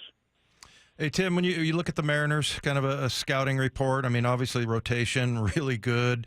Bullpen struggled lately, but what do you see in this team when you're looking at them coming to town? Not sure why they're not ahead of Houston. That's what I'm not sure. Yeah. I know it's baseball. Things happen. There's wins, there's losses, there's stuff happens, right? They can't hit. Well, they can, but hitting is everybody can hit in the big leagues. It's just when you hit, right? It's about timing. It's about timing. I think I'm happy to see Justin Turner with the ball club. I know he hasn't hit that well since he's come over from Toronto, but I've seen this guy so many times in clutch situations come through, and he's a solid guy too. He's a good clubhouse guy. So I think that he's a guy that you really need to look at and say, hey, maybe he's going to help down the stretch here, because you still have plenty of time to overtake Houston, and believe me, there's a lot of people hoping that you do. Tim Neverett, radio voice of the Los Angeles Dodgers, spending a few minutes with us today. Tim, we thank you so much for the time. Have fun during the series, and best of luck the rest of the year. All right, anytime, no problem. And it should be a fun series. Thanks, Tim. Okay. There you go. Tim Neverett, everybody. Again, the radio voice of the L.A. Dodgers, where the Mariners will kick things off tonight. Game 1 of that series coming your way on Seattle Sports on 710. Meanwhile, looking around the NFL, Dave, some interesting bits of news surrounding quarterbacks, and one that I think was probably maybe a big deal out here, I would assume, is that the Las Vegas Raiders have named Gardner Minshew as their starting quarterback for Week 1. How about that? Coug fans rejoice. Yes, they are loving that. I want to say, somebody told me, I think Gardner Minshew's sister might work for the Seahawks, like temporarily right now. But, yeah, he's always very wildly popular here in the Northwest. He seemed like, and I'm rooting for him, he seems like he's got a great personality. He's a Coug and all that, a local guy, so you root for him. But he just seemed like he was always kind of destined to be that backup, that he was going to be one of the premier backups, like one of those guys you wanted on your roster because he can, win you some games. But to see him get an opportunity to be the guy out there is pretty cool. I'm rooting for him. Yeah, me too. And I think for a lot of quarterbacks, you want to be that guy. You want to. And he went 10 for 21 the other day against. They played the Dallas Cowboys, but threw for 95 yards. But I think I think for me, even, and that was at linebacker, and I think at quarterback it's even more important, is once you're named the starter, sort of the distraction of having to compete for the job. Like it's your job now, and that that might only last 3 or 4 games if you're not playing well, but at least it kind of clears that out of your thought process. And for him, yeah, I think he's probably one of those guys that's used to that and plays better from the lead. Yeah, and we'll see how he was competing with what's his name, Aiden O'Connell is who he was competing with.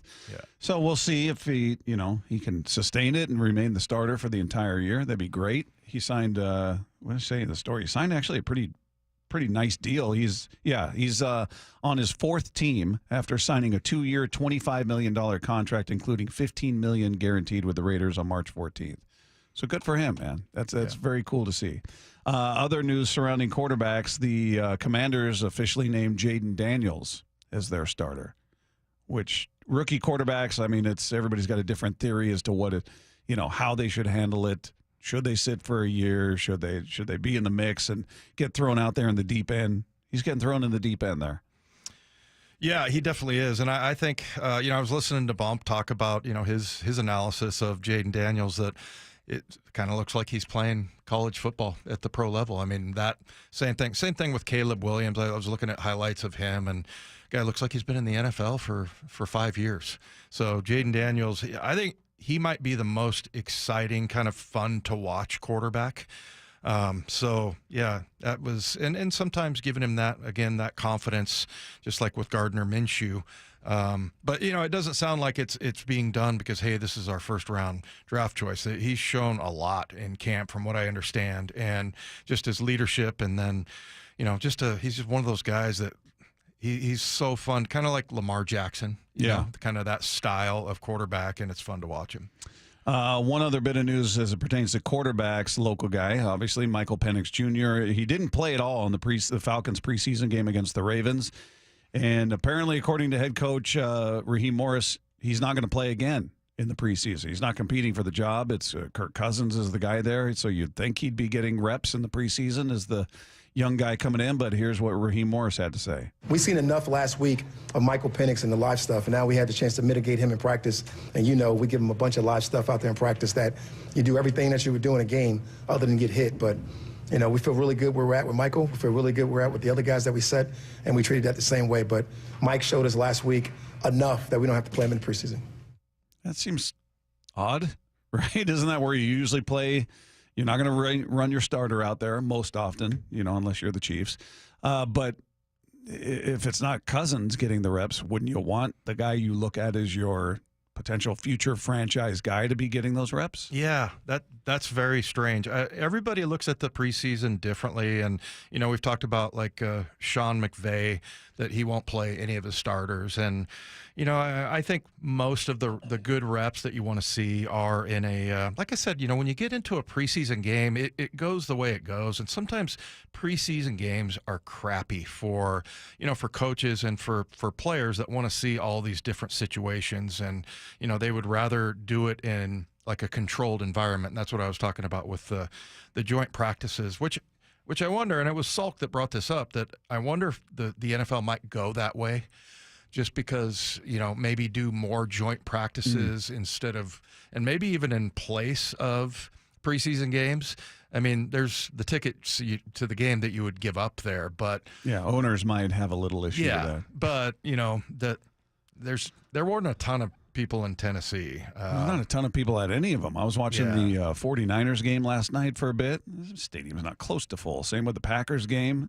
Well, and maybe, if you did the joint practices, although you couldn't get done all the stuff you wanted, in Tennessee they had 3 fields. So it was like there was stuff going on different fields, and then, they would come together on one and then go back to another. So as far as viewing that, but I think a lot of people would, if you were able to do it on one field, would love to go watch that and just see, who wins what battle or whatever. But just the amount that the Seahawks got done with that is really, I mean, the logistics are ridiculous. Taking all the people that you need and all the equipment.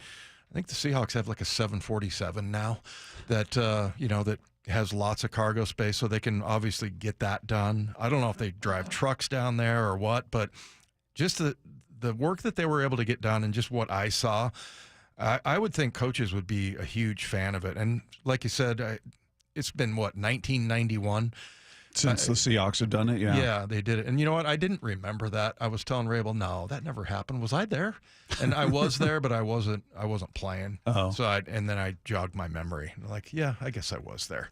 But yeah, it was just like one little scrimmage like in the evening. It wasn't like this whole big thing where you come into town for 3 or 4 nights. But I don't know. I would be a huge fan of that rather than, playing preseason games, just because, like I said, it sometimes takes a turn for the worse, or you get yourself in a bunch of situations you don't really want to work on or you've already worked on. And yeah, so, but yeah, interesting strategy with the Falcons there. All right, coming up, there have been a couple of guys who have really stood out during the preseason. We'll get to some of those names coming up next with Wyman and Bob. This is Seattle Sports on 710. Seattle Sports, your home for Brock and Salk. Charles Davis was calling the game on the other side for the Titans. The Seattle team, with the way that they go at you, and I'm looking at the defense in Maine, they're going to challenge you. They're going to test you. If you show any weakness whatsoever, they hop right on it. If you showed any willingness to concede to them, they would take it and then some. And if you stood up to them, well, they're going to stand their ground too. Offensively, I just think Ryan Grubb's going to do a really nice job for them, and I think the guys that make the biggest jump is Jackson Smith and Jigba. On Seattle Sports and 97.3 FM HD2. Hey, have you been considering surgery or even joint replacement? Hey, it's Dave Wyman here. After years of football, I know about bad knees. So I recently had a consultation with Dr. Mark Wagner, MD, at Seattle Sports and Regenerative Medicine. And I've heard so many patients rave about stem cell therapy with Dr. Wagner. People with severe osteoarthritis, even bone on bone, are back hiking, jogging, playing tennis, skiing, golfing, even just going up and down the stairs with the kids and grandkids, and doing it without pain and without surgery. Dr. Wagner 60-minute outpatient procedure uses your own stem cells, which can regenerate your own cartilage in your own joints.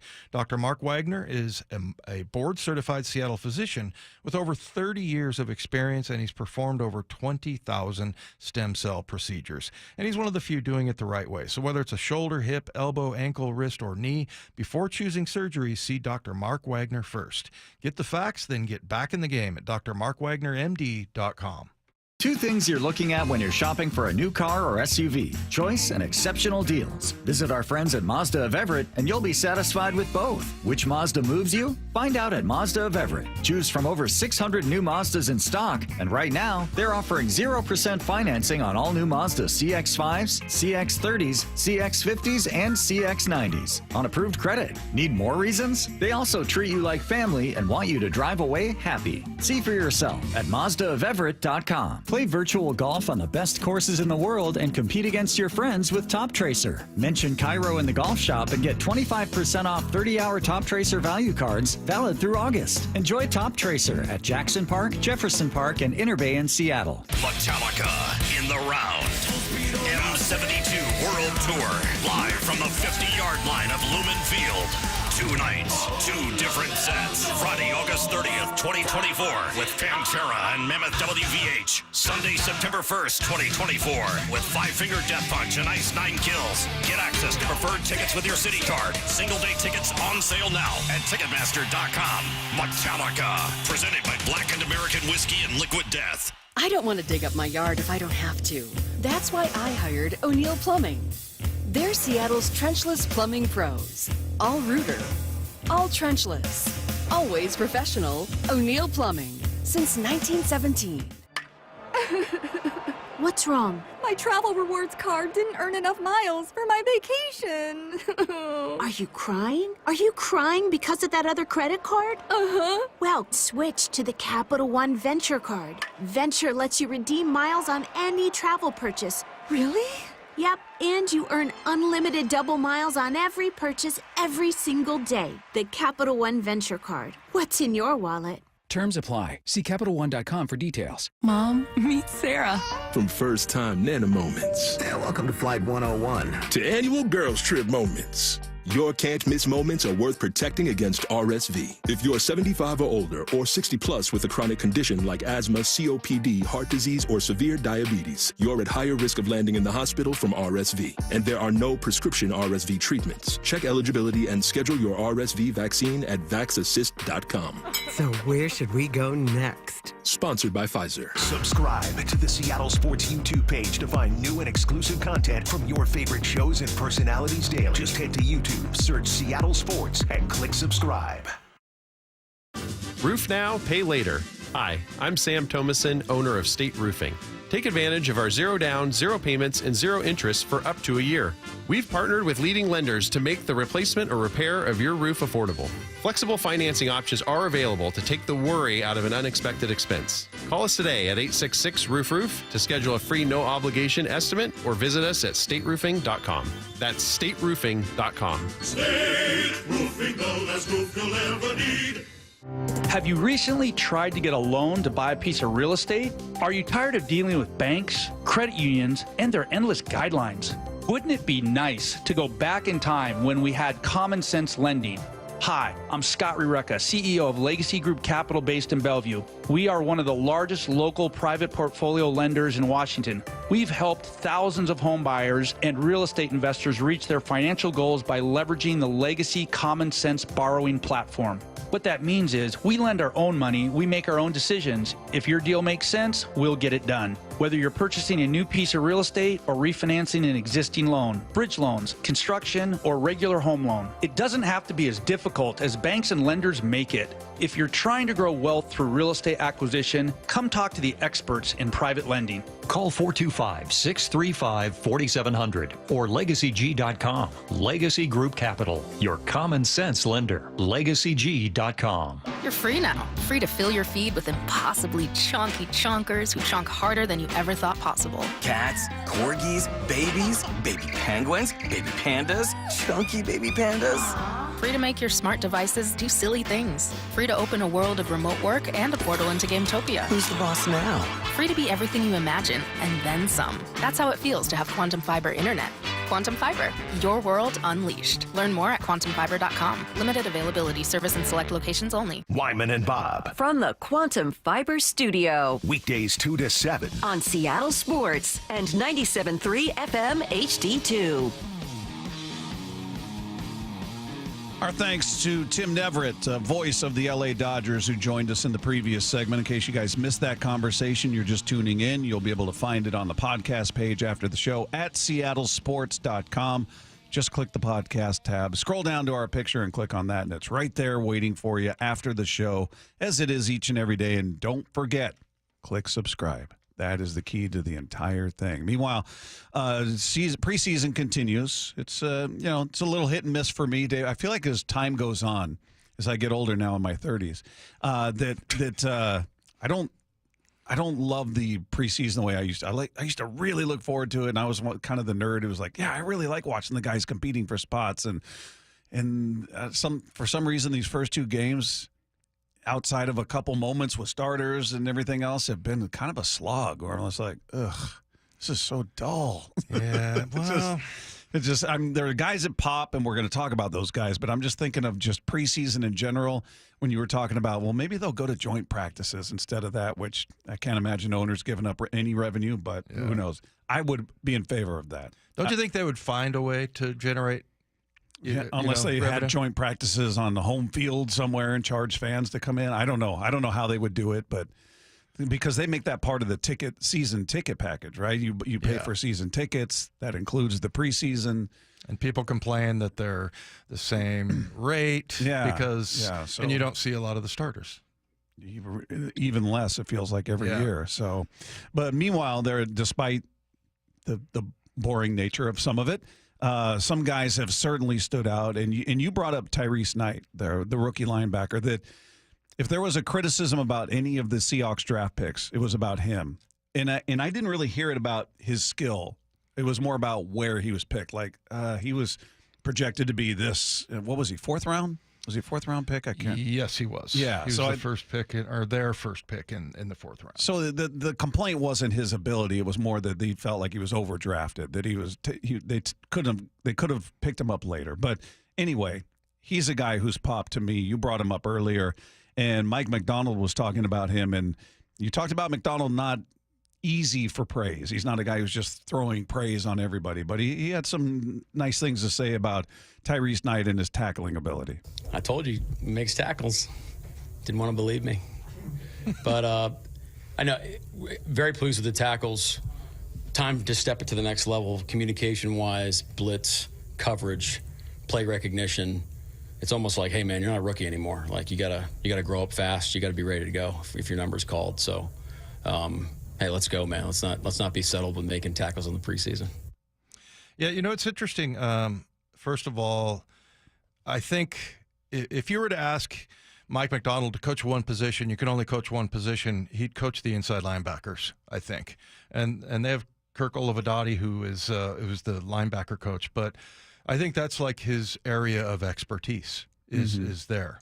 And in one of the meetings, and I think this came from Adden Dirty, which I could understand him, by the way. You could? Yeah. Did you tell him he talks funny? No, I didn't. I tried not to do that. He's a super nice guy, and so I didn't want to, start off the relationship that way. But there's a quote where Mike McDonald is talking to Tyrese Knight, and he's saying, "Hey, look," and Mike said this. This is new stuff. You're looking for new stuff to screw up. Is what he told him, because then that will keep you growing, right? And so he just said, look, last week he said you've only played, one preseason game, and it'll probably take you 3 years to get there, be where you want to be. But that I just thought that was an interesting way to look at it. You want more and more reps of the ones that are failure are much more like you typically don't do them again, right? Right. That's something you make that. It's a teaching moment. Yeah.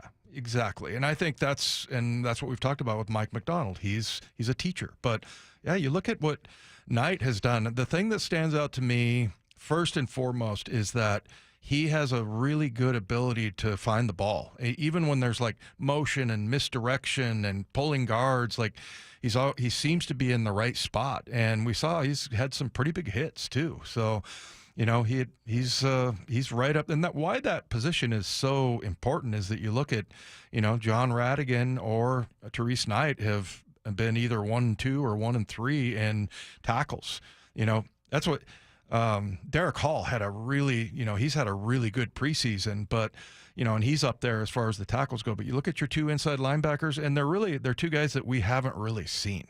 So, I mean, we saw Tyrell Dotson a little bit in Nashville, but, you know, we haven't seen Jerome Baker at all. No, we haven't. And just back to Tyrese Knight for a moment.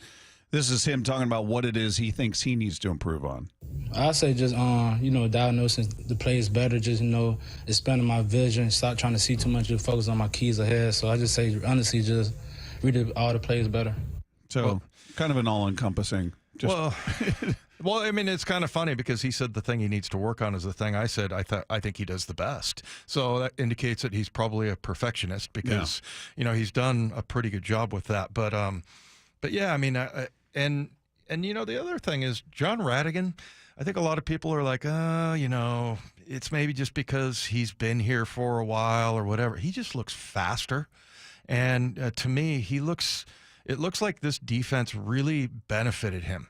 And it's kind of interesting to watch guys like I was saying earlier. I would be curious to see Bobby Wagner and Jordan Brooks play in this defense because this one requires that you get your reads. And I was talking about that Josh Jacobs run where there was two double teams. And if that's against this defense, those guys, those linebackers, Radigan and Knight, are going to attack that double team. Mm-hmm. And that's not how they played it. Jordan Brooks and Bobby Wagner. They just kind of waited for the guard to come up to them, and then they're taking the guy on 3-4 yards downfield, whereas these guys are taking these guards on in a situation like that right at the line of scrimmage or, 1 yard away. So that's the difference in that defense, and I think it's great for linebackers. Now, one of the things is, some of the run pass, the RPOs, maybe you get fooled by that a little bit, if you're stepping up or any kind of misdirection or whatever, but it's funny. Tyrese Knight is talking about, I got to get better at recognizing things. He looks great to me. I mean, to me, he's able to sift through and,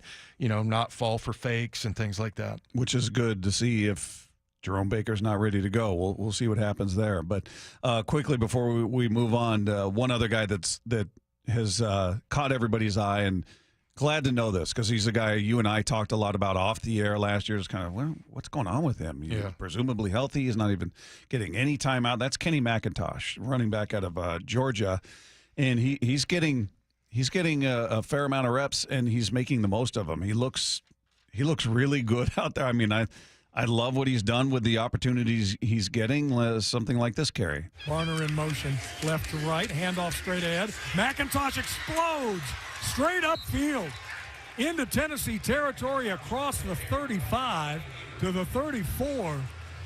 There wasn't a big gap there, but I'll tell you what, Kenny McIntosh found it, picked up 12. Did Rape sound kind of bored at the beginning of that call? Listen just to the opening. Varner in motion, left to right, handoff. It is kind of and then it picked up as he went through the hole. But no, I mean, Kenny McIntosh is a guy we've spoken to a number of times, and just he's got a great personality. And, he does. And it's a guy you just root for. You don't know if he's going to be good or not, but just, get the opportunity to find out. So far, he looks really good. Yeah, he's played his way maybe even into being the second back. I mean, Charbonnet was hurt the entire week, and so didn't see him. And I think certainly he makes the team and everything. But Kenny McIntosh putting some pressure on him. He looked really good at the practices, as far as blocking, one-on-one, pass pro blocking on linebackers, running routes.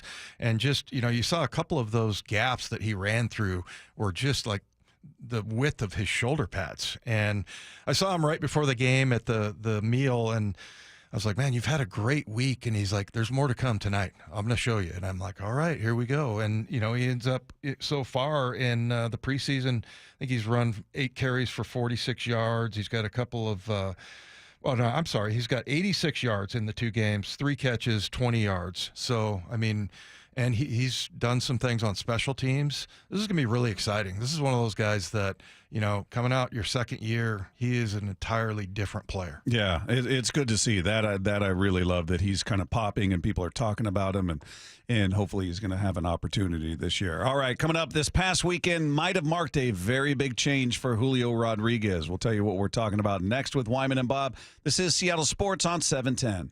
Seattle Sports, your home for Bump and Stacy. The Seahawks dropped their Week 2 preseason game to the Titans, 16-15 on Saturday. What's the real headline? New rule, you don't get to complain about a preseason loss if you can't name me 5 players playing in the fourth quarter. That's right. That's a new rule. You should never complain about a preseason loss. That's fact. Unless you have your starting quarterback in there for 4 quarters and he is just throwing picks Thinking everywhere. it up. It is what it is. This is eval. I think you celebrate the wins because they're wins, but you don't buy in too much to the losses. On Seattle Sports and 97.3 FM HD2.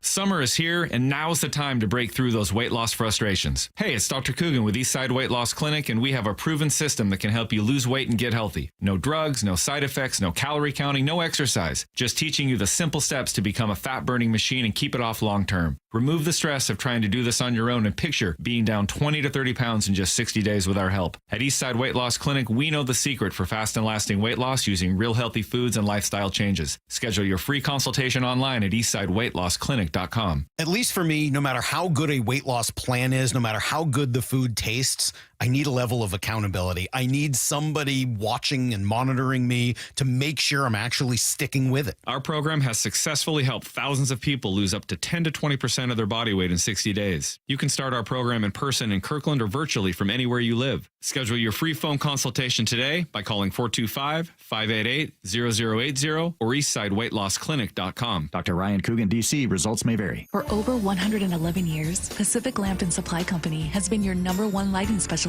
in Washington. From the Space Needle in Seattle and now all the way to the Riverwalk in Spokane. With the largest lighting inventory in Washington, Pacific Lamp's knowledgeable and experienced staff can assist you with any lighting issue, as well as help with intricate lighting and control designs. Plus, they work with all utilities in Washington to get you the best available lighting rebates. Pacific Lamp and Supply Company, Washington's lighting expert since 1912. Visit pacificlamp.com. Hey everybody, Bob Stelton here with a message for my fellow MMA fans. Excite Fight is back at Muckleshoot Casino Resorts Event Center with an exciting lineup of the Northwest's best fighters, and Seattle Sports has your chance to win 2 tickets for you and a friend to join me to watch live MMA together Saturday, August 31st at Muckleshoot Casino Resorts Event Center. All you need to do is enter at seattlesports.com/win. That's seattlesports.com/win. I hope to see you there. Guys, did you know your testosterone level impacts your energy, libido, sleep, weight, hair loss, mood, and even ED? And right now, Revive Men's Health Seattle will check your testosterone for free. They've helped thousands of men since 2011 feel and perform better. They're so confident they can help you, they even guarantee it. Schedule your free testosterone test, exam, and consultation today. Call 206-529-1111. That's 206-529-1111. Or visit ReviveMen'sHealth.com. If your home has slow-draining sinks, bathtubs, or showers, that's a danger sign. You might have a blockage building up downstream. Don't fear. Call Deere Services. Visit DeereServices.net. Make an appointment, and we'll arrive at your home within 3 hours or give you a $100 credit. And get this, no service fee. Our experienced technicians will eliminate any blockages, making sure your plumbing system flows as good as new. But don't wait before it's too late. Visit DearServices.net today. Deere Services. There when you need us most. Bonneville International radio station contests are open to participants 18 years of age or older that are residents of Washington State unless otherwise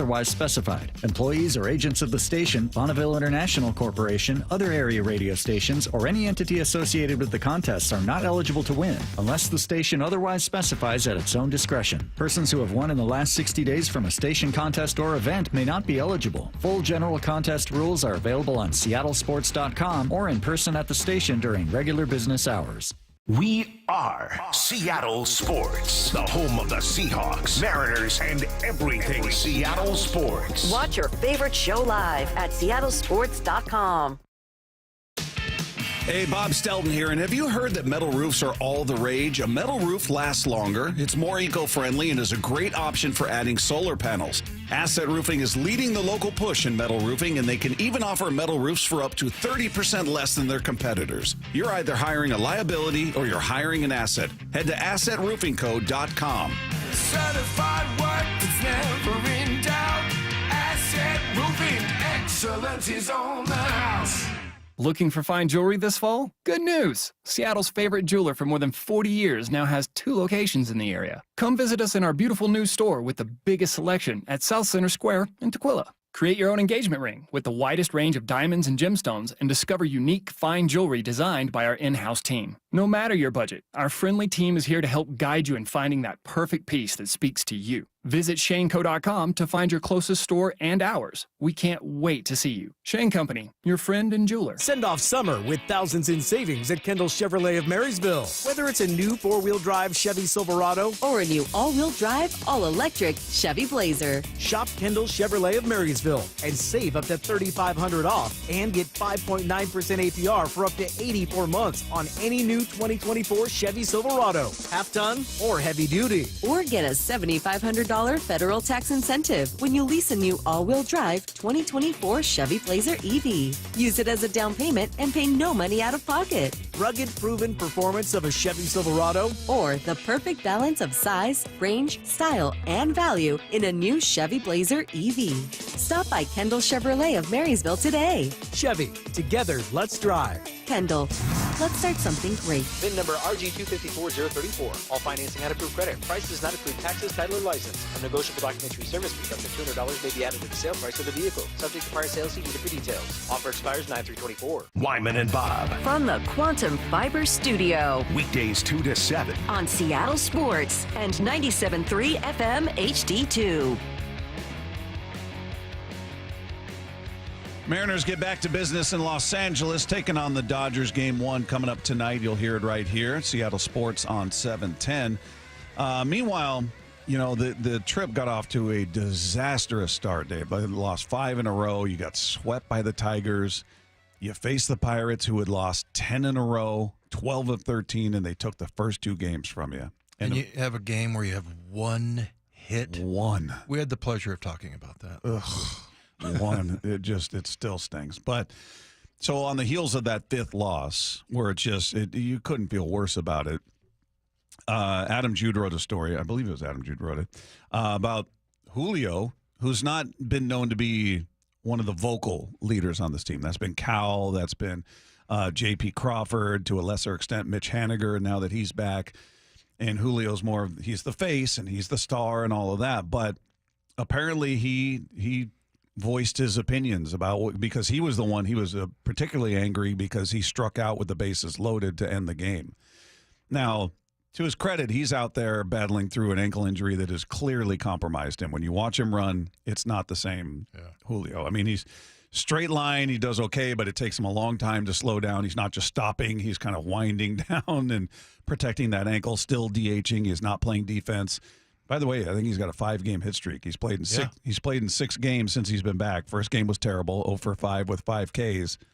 Since then, he's had at least 1 hit in every game. So yeah, and the other thing, real quick, is 20 at bats since that time, and he's only got, he had the 5 strikeouts, obviously the first game back, but he's only got 3 strikeouts out of 20 at bats. Yeah. So that's a little bit lower, and his OPS isn't great, but he's 265 right now as far as since that time, which leads this team, for the most part, as far as guys that have played the number of games as he has, but. Interesting that he kind of vocalized, we didn't get specifics as to what he said, but the word was that he was, voicing his displeasure and starting with himself.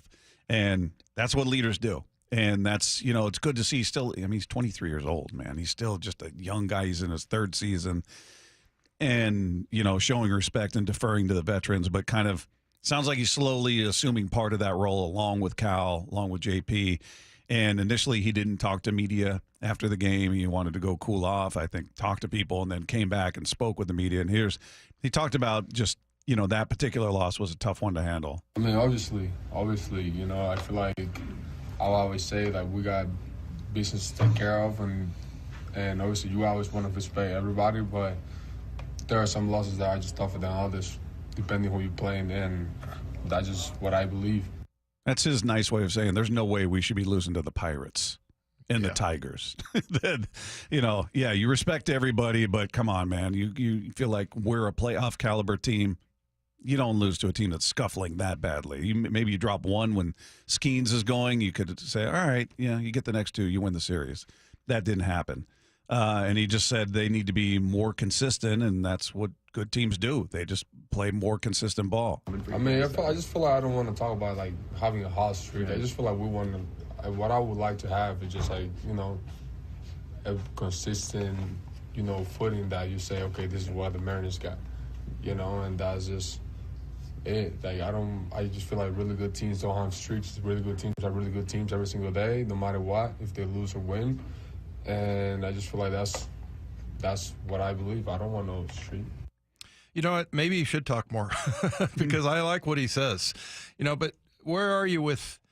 I mean, I like the fact that he kind of, I don't know. He's not trying to get up and be the leader. Like he kind of defers to those other players that we talked about, and Cal, JP, and I don't know. I mean, I think a lot of kids his age would maybe, step up and like that thing that Caleb Williams did, about picking up the garbage and whatever, and trying to be like, he's obviously the man and he's obviously the guy who is the franchise player. But I kind of like the humility that Julio has, that he's kind of left that part alone. But I got to say, it's good hearing from him. And like I said, maybe he should pipe in a little bit more, but the things that he's saying, it's very mature sounding, and he sounds like a leader to me. Do you think, like, I think what made the Caleb Williams thing so outrageous, and that's too much hyperbole, but just sort of, causes you to go, wait, what? What? Because he hasn't played it down yet. You've done nothing. You've achieved nothing at that level. Now, you're right. He's the man. He's expected to be the franchise guy. He'll be the face of the organization, but he's got nothing under his belt. I could just imagine what Schlereth would say about that. Yeah. Like, you haven't done anything yet, kid. Shut your mouth until you do. I would be some form of that. Whereas Julio, he's been the rookie of the year. He's been a guy that's come up in big moments and been the star of the team. Yeah, you want him to be more consistent beginning to end. But he at least has done something, So I think he's kind of creeping his way into being a leader versus coming out right out of the gates, and I'm the man, kind of like Caleb seemed to do, where you're going, you might lose some people with that, that attitude of, okay, I'm here now. This is how it's going to go. Pick up your trash. We don't do that. I could imagine a veteran going, you better not be talking to me. Well, and I'm sorry, I don't think, people talk about how, this generation of kids, they're different. That's just what they do and blah, blah, blah. And I'm like, I don't think so, man. I think that's inconsistent behavior in any era. Yeah. Where that's something that you shouldn't do. And a lot of people say, oh, you're an old head or you're old school. These guys are going to do whatever they want. No, they're not. Just because they're from a certain generation and they do things differently. They don't have to earn respect? Yeah, there's right and wrong. I'm sorry. And yeah, exactly. So I like that about Julio. And I like that he is, kind of approaching it slowly. And I would just love to see him catch fire, though. I mean, and really, with starting off with the 5 strikeouts, like you said, his ankle, his timing is off a little bit, but the other games, I mean, he only struck out three times in 20 at bats. So I like that he's kind of fixing that because he's been a big strikeout guy. Yeah. Well, we'll get some more insight on Julio and this Mariners team from our guy Ryan Divish. He's going to join us next with Wyman and Bob. This is Seattle Sports on 710. It's a new era for the Seahawks. I can't wait to see what this defense looks like. He is the complete opposite in so many ways of what we've seen. It's a work in progress since the day you walk in the door, where we're at, where we want to go. And Seattle Sports will take you behind the scenes as the team gets ready for the 2024 season. I feel like this game was very explosive. A defense where everybody knows what they're doing, and so that frees you up to just fly around the field and go make plays. We are Seattle Sports, the home of the Seahawks. Someone asked me the other day, do you know how many devices the average home has connected to their Wi-Fi network? Well, it's way more than I thought. I actually went home and counted how many connected devices I own, and it is more than a dozen, all to keep me connected to the good stuff. My streaming, my gaming, all my interneting, you name it. And Xfinity knows that the number of devices we have connected to our internet is growing by the year. That's why they engineered their gateways to handle hundreds of connected devices. Hundreds, for real. And now through September 21st, you can get 150 megabit Xfinity internet for just $19.99 a month for 12 months with a 1-year contract. Make sure your home Wi-Fi can handle everything you throw at it, and then some. Visit Xfinity.com, call 1-800-XFINITY, or visit a store to switch today. Xfinity, bring on the good stuff. Restrictions apply, requires paperless billing and auto pay with stored bank account. Equipment taxes and fees extra after promo, regular rates apply. Actual speeds vary. So make the call to 1-800-XFINI-TY. The Puget Sound Boys and Girls Club means a safe place for our kids to grow, to have fun, to build relationships, and become themselves. Because of partners like Boeing, we're able to do a lot. It's super exciting for our kids to know that Boeing volunteers are here to help them, to have fun with them, to create good experiences. It provides a brighter lens for their future. Want to listen to Seattle sports on your smart speaker? Hey, smart speaker, play Seattle sports. This message is powered by the EQC Sportsbook at Emerald Queen Casino. Emerald Queen Casino, the entertainment capital of the Northwest. John here with Happy Hauler. Furniture and household items you plan to throw away? We'll take them and prioritize donating and recycling, keeping items out of the landfill. Happy Hauler is Seattle's eco-friendly junk removal. HappyHauler.com, hauling with a heart.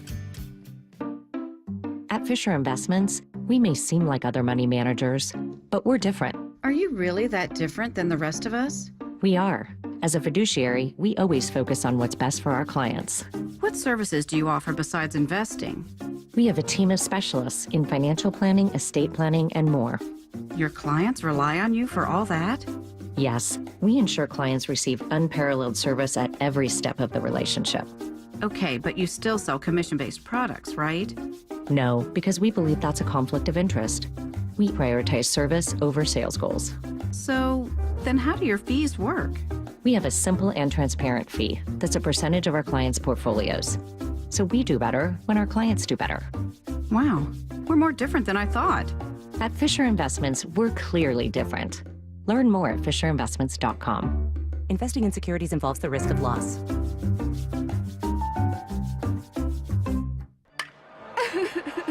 What's wrong? My travel rewards card didn't earn enough miles for my vacation.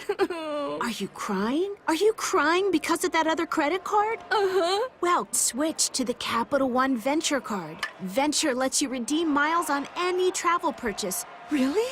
Yep, and you earn unlimited double miles on every purchase every single day. The Capital One Venture card. What's in your wallet? Terms apply. See CapitalOne.com for details.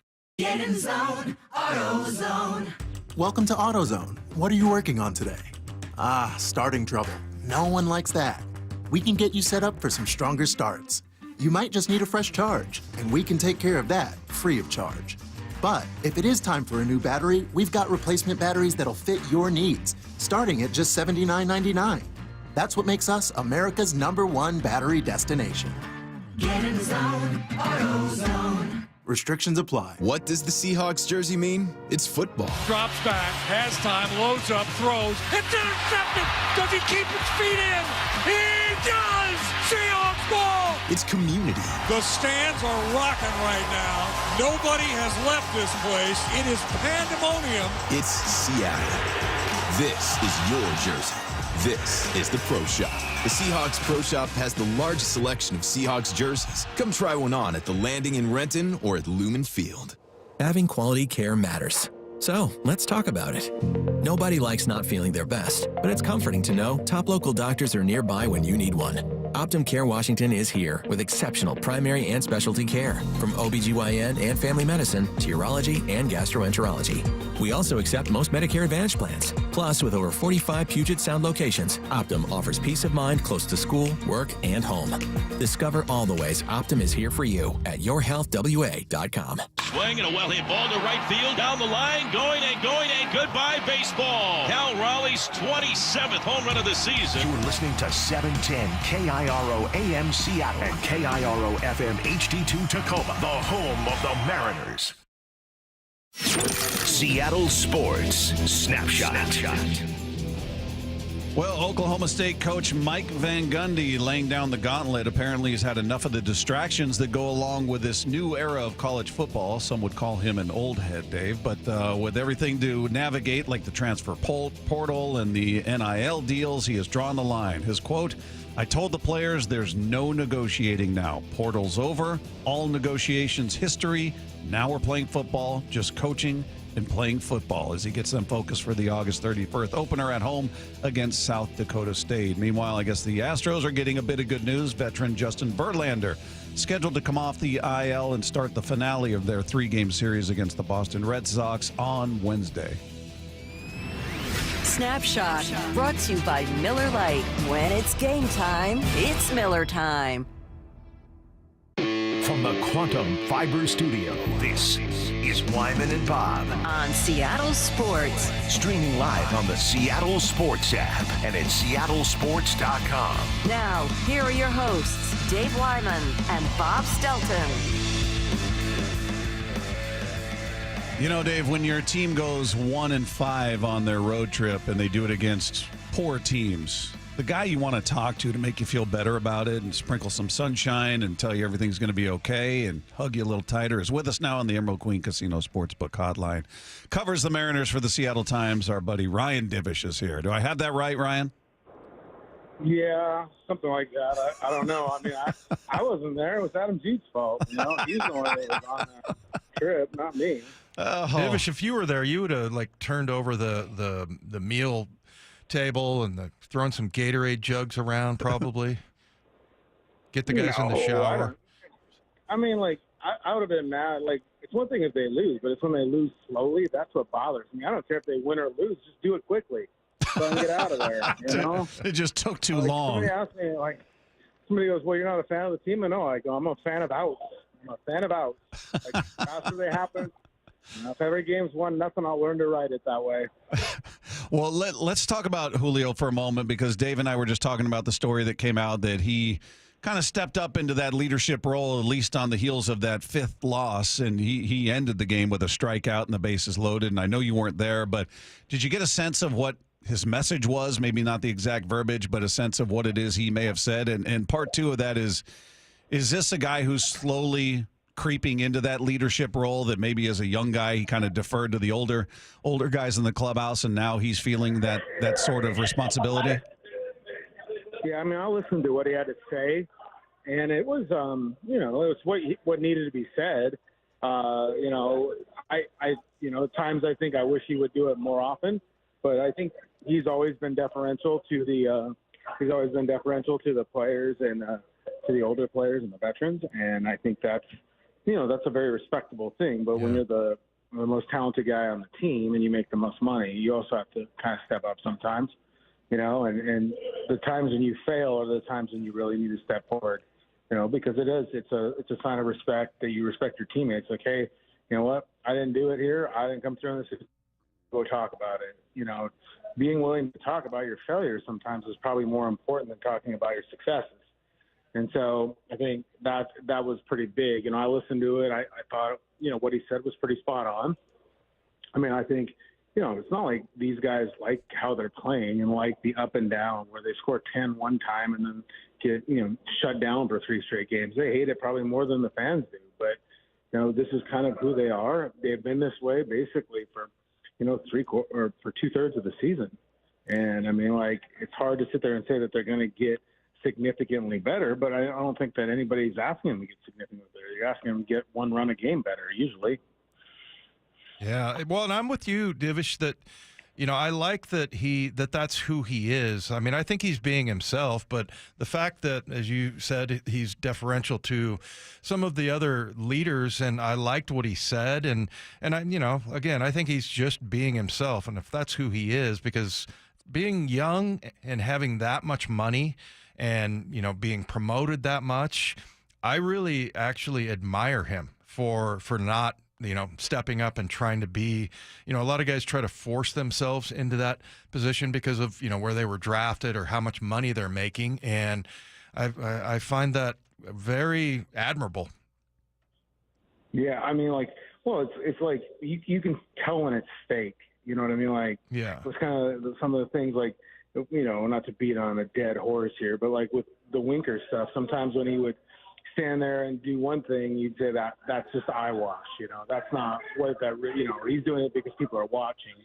And I think Julio's not like that. I do think, like, whatever anybody thinks about his season and his performance, I mean, like, there's nobody more disappointed than him. I mean, this is a guy that has standards that, standards are about not just being good, but greatness, elite greatness, and for 2 years he's been, you're in the top 10 MVP voting. That means you're elite. And so to have this sort of season and then to see the failures on offense and you're not part of it, then to miss a significant amount of time due to an injury, I think, the culmination of all that had him speaking out a little bit more than maybe he, would normally do. And that's good. I mean, like, again, like, however he handles this, a lot of people are going to be watching because this is like the first real true adversity he's faced in his career. I mean, he had the little blips last year and he came back, but this year has been extended. He made some mistakes in terms of what his swing and doing some work and then the approach and everything else, and he couldn't get out of it. This is the adversity that he's really never truly faced in his career other than with injuries. So how do you come out? What do you do to respond to this? Some guys don't come back from it, but I think when you have as much talent as he has and as much drive as he has, he'll find a way. He'll find a way to contribute. I mean, you look at his numbers, it's still, for a guy that can barely run and he's, just kind of piecing his way through at bats, he's been helpful to an offense that needs all the help it can get. So looking at this team and this road trip, again, acknowledging you're not on the road, but you know what's happened. When you see them struggle against what appears to be inferior opposition or teams that are, I mean, geez, the Pirates had lost 12 of 13, 10 in a row coming into that, and they take the first two of that series. Where do you point the finger? Do you as you know, Ryan, you see it all over Twitter. Scott's the problem. He doesn't know how to inspire these guys.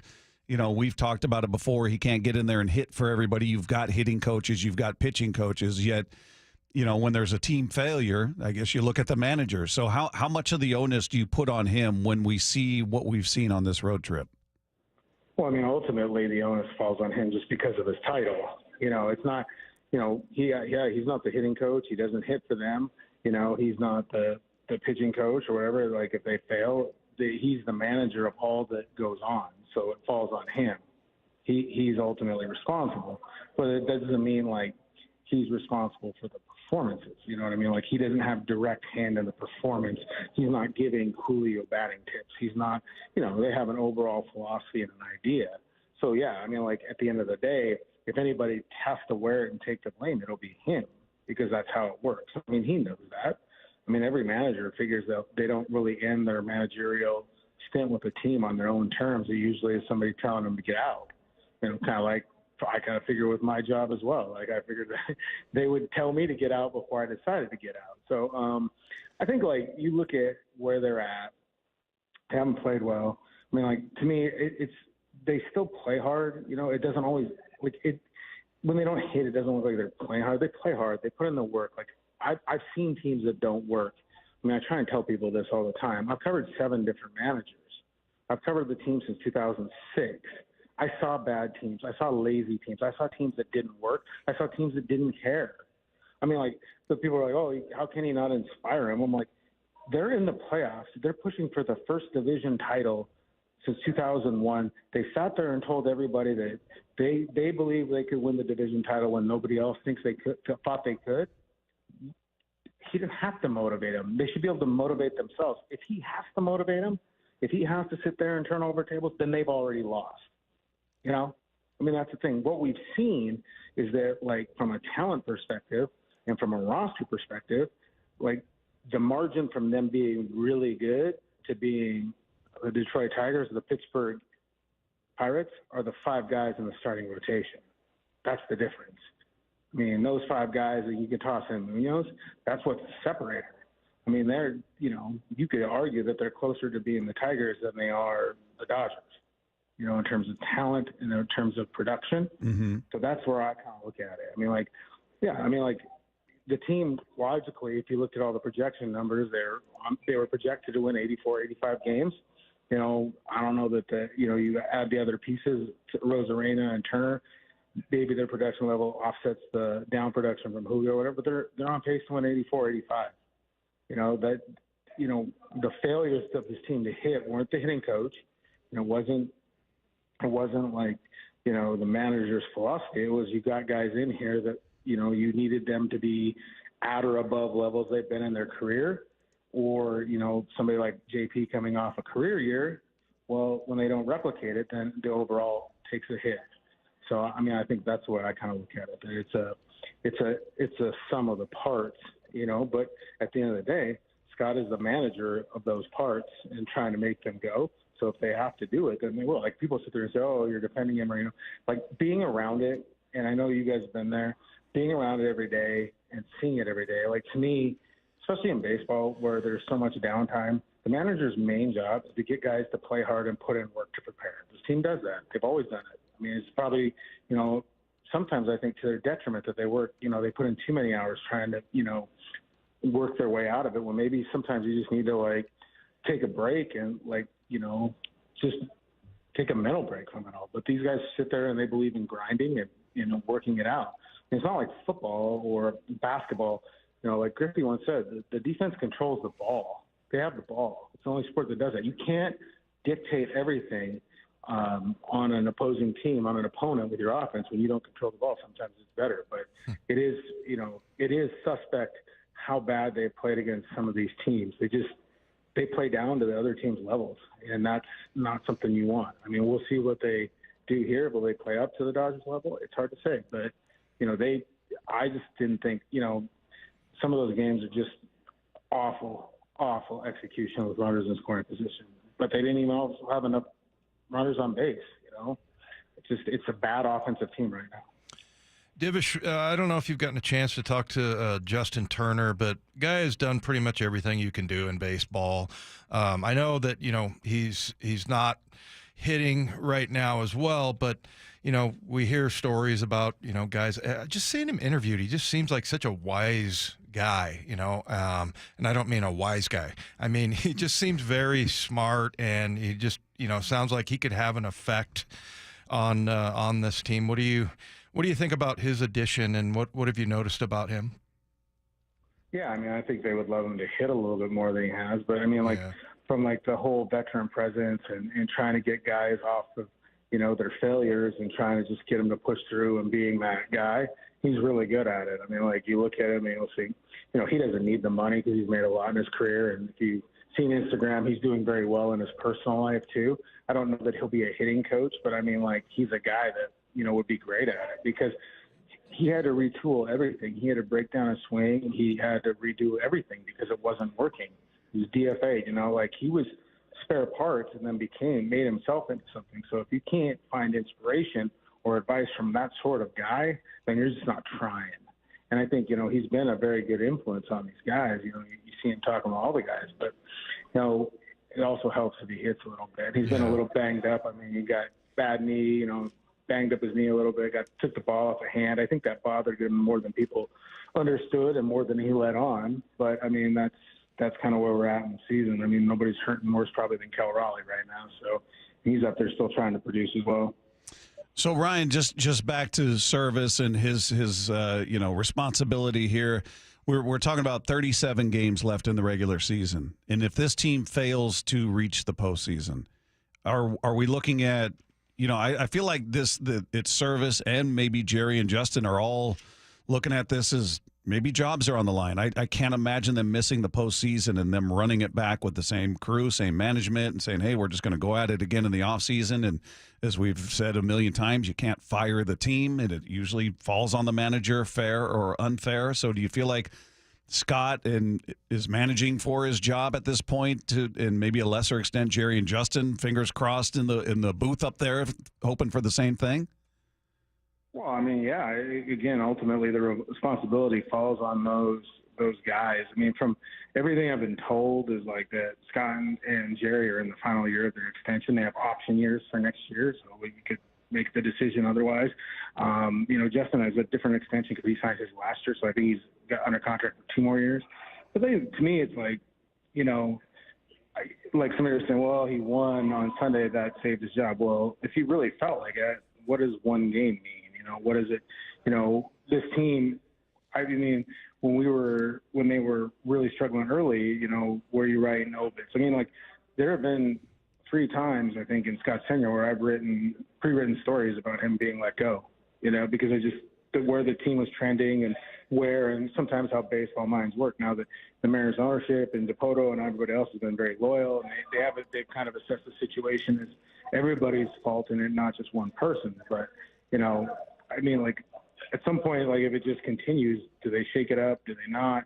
I mean, you're right. Like, Jerry could say, well, look, if we don't do this, if this isn't going south, maybe I got to do this because, somebody else can find a way to get through and you can reel off some wins and at least make it close. But,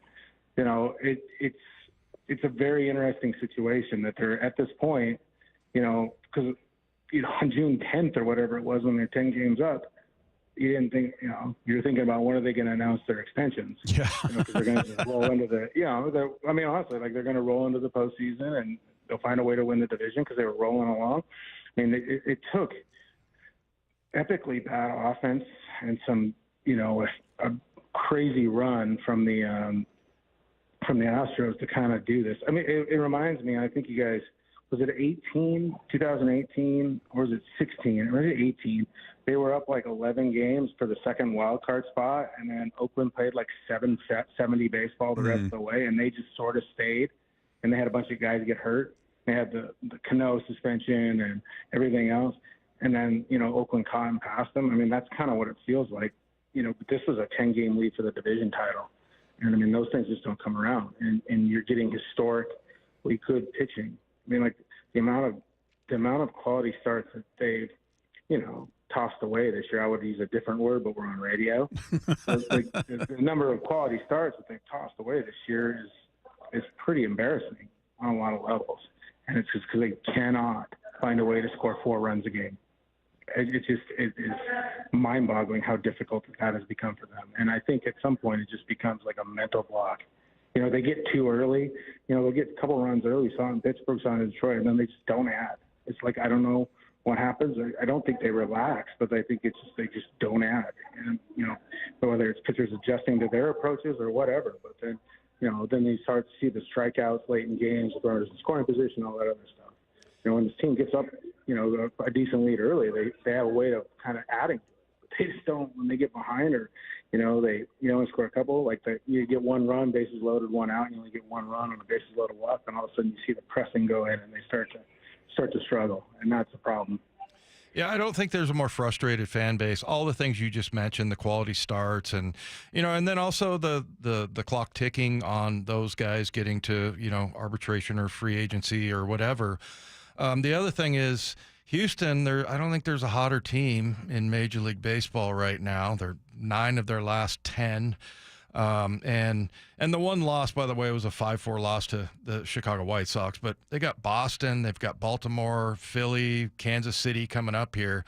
Now all of a sudden you're in a position where you wouldn't have thought this, a month and a half ago. But now you're rooting against the Astros. What do you see with them right now? I mean, they're going on the road in Baltimore and Philadelphia. I like to hope that there's some damage done there, but I don't know if you're paying much attention to them, but does it look like they're just going to continue on a roll here, or what do you think about Houston?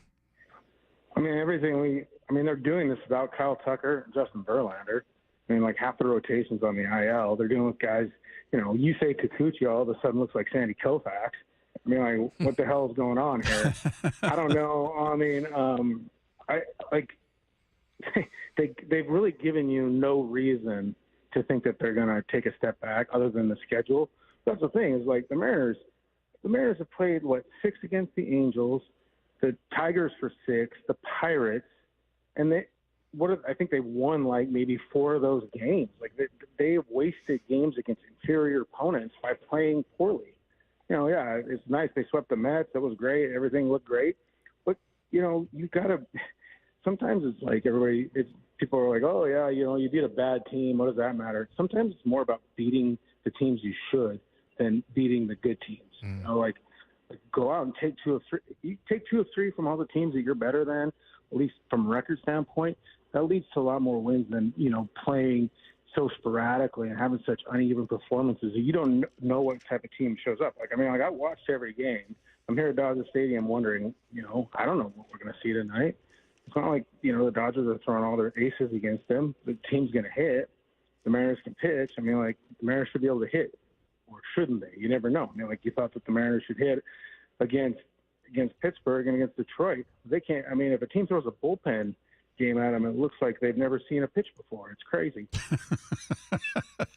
It is beyond frustrating at this point. And I'm curious, just from your eye, Ryan. You grew up playing baseball. You've been following it. You cover it. It's what you do. What is your take on why how does a Mitch Garver come in and hit 100 points lower than he did last year? And there's no injury to speak of. Mitch Haniger's nowhere close to I was thinking, okay, maybe we get a version of the final year that Mitch was here before, when he hit 39 home runs and drove in 100 when he's healthy. We knew what he could do when he's healthy, yet he hasn't come anywhere close to that this year. The 2 Mitches, just guys coming here and they just don't hit. Polanco, it's taken him forever to get to a point where you're going, okay, at least he resembles the guy you thought you were getting now. What do you chalk that up to? Is it just everybody trying to put the pressure on themselves to come through, or is there a philosophy that the Mariners try to push on hitters coming in that just doesn't fit with them? Well, when you're shopping for guys at Nordstrom Rack and not Nordstrom, there's going to be some faults. No, seriously, though, it's like you're not bringing in prime guys. You're not trading for Soto in his prime, right? Or younger guys. Maybe the batter's eye is crooked or home plate is crooked. I don't know. But Mitch Garver had never been the focal point of an offense or been asked to do that. He had trouble staying healthy. He'd never been the center point of an offense. Yeah, he had good numbers in Texas's lineup last year, but everybody had good numbers in Texas's lineup last year. Mitch Haniger's coming off an injury.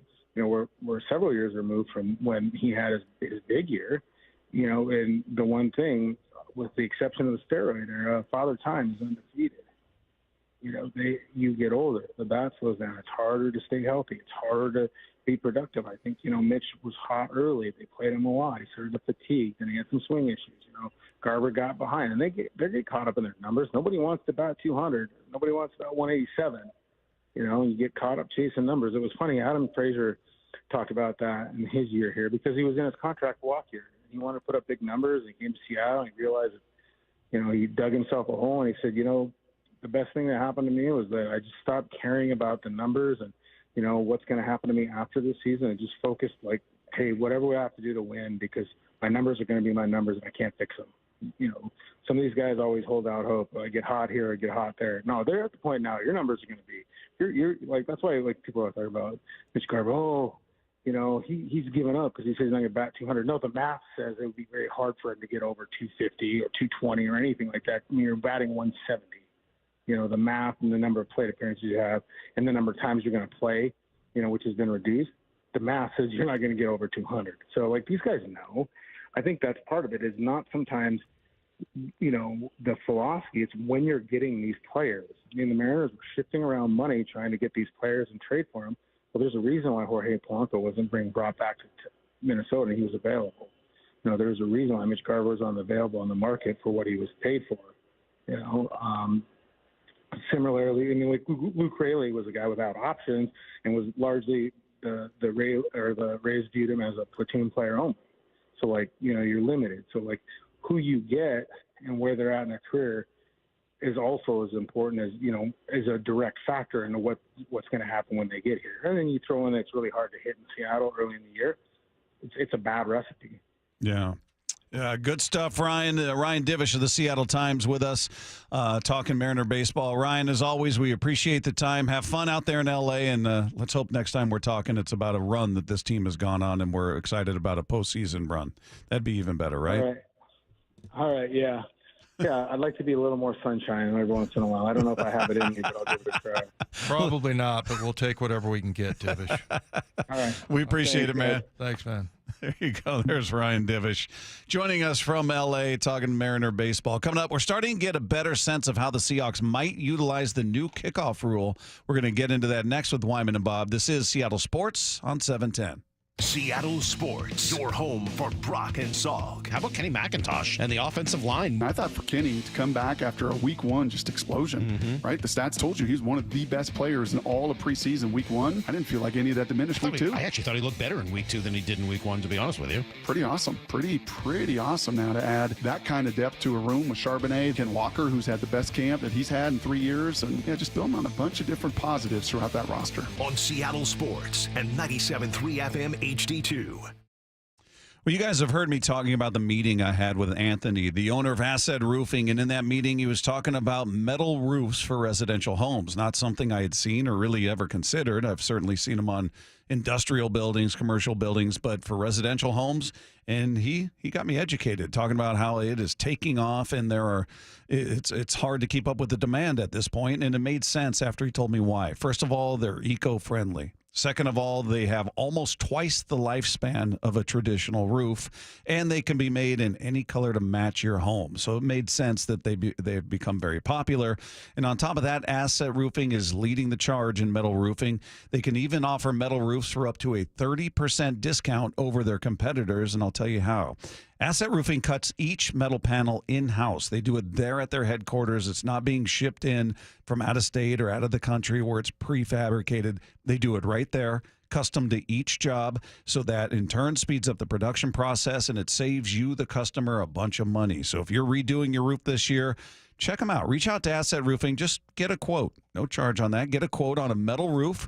I've worked with Asset Roofing. They're an honest company that does amazing work, and they prioritize safety within their work culture. And their owner, Anthony, founded Asset Roofing to bring value to homeowners like you making a big investment in their home. So you're either hiring a liability or you're hiring an asset. Head to AssetRoofingCo.com. That's AssetRoofingCo.com.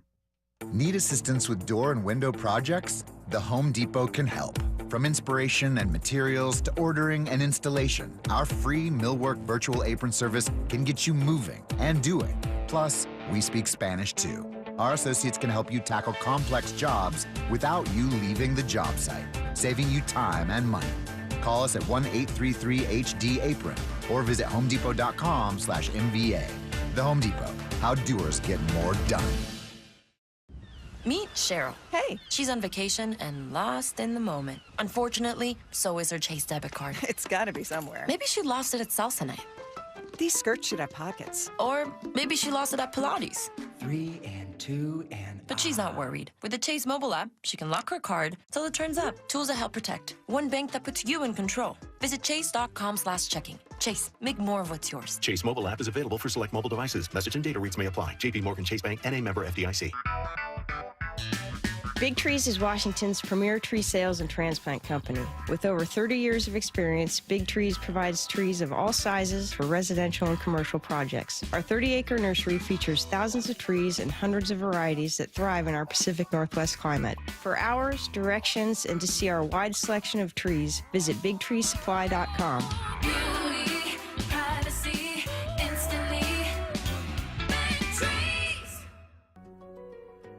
So I formed Davis Law Group about 30 years ago, and I would get, the same questions from people about what to do in the case of an accident. Do you need a lawyer? To the point where I decided that I would at least write a book which would answer the common questions that I would receive as a lawyer. Once I wrote my first book, it proved to be hugely popular. I decided to write then a series of books in different accident cases so that we could really teach people about their rights, how to protect them, and how to decide on whether they need a lawyer and what lawyer to hire. I've found in my career that having a client that is educated and knowledgeable about their particular type of case really helps the client and also usually ends up making the case or the claim more successful.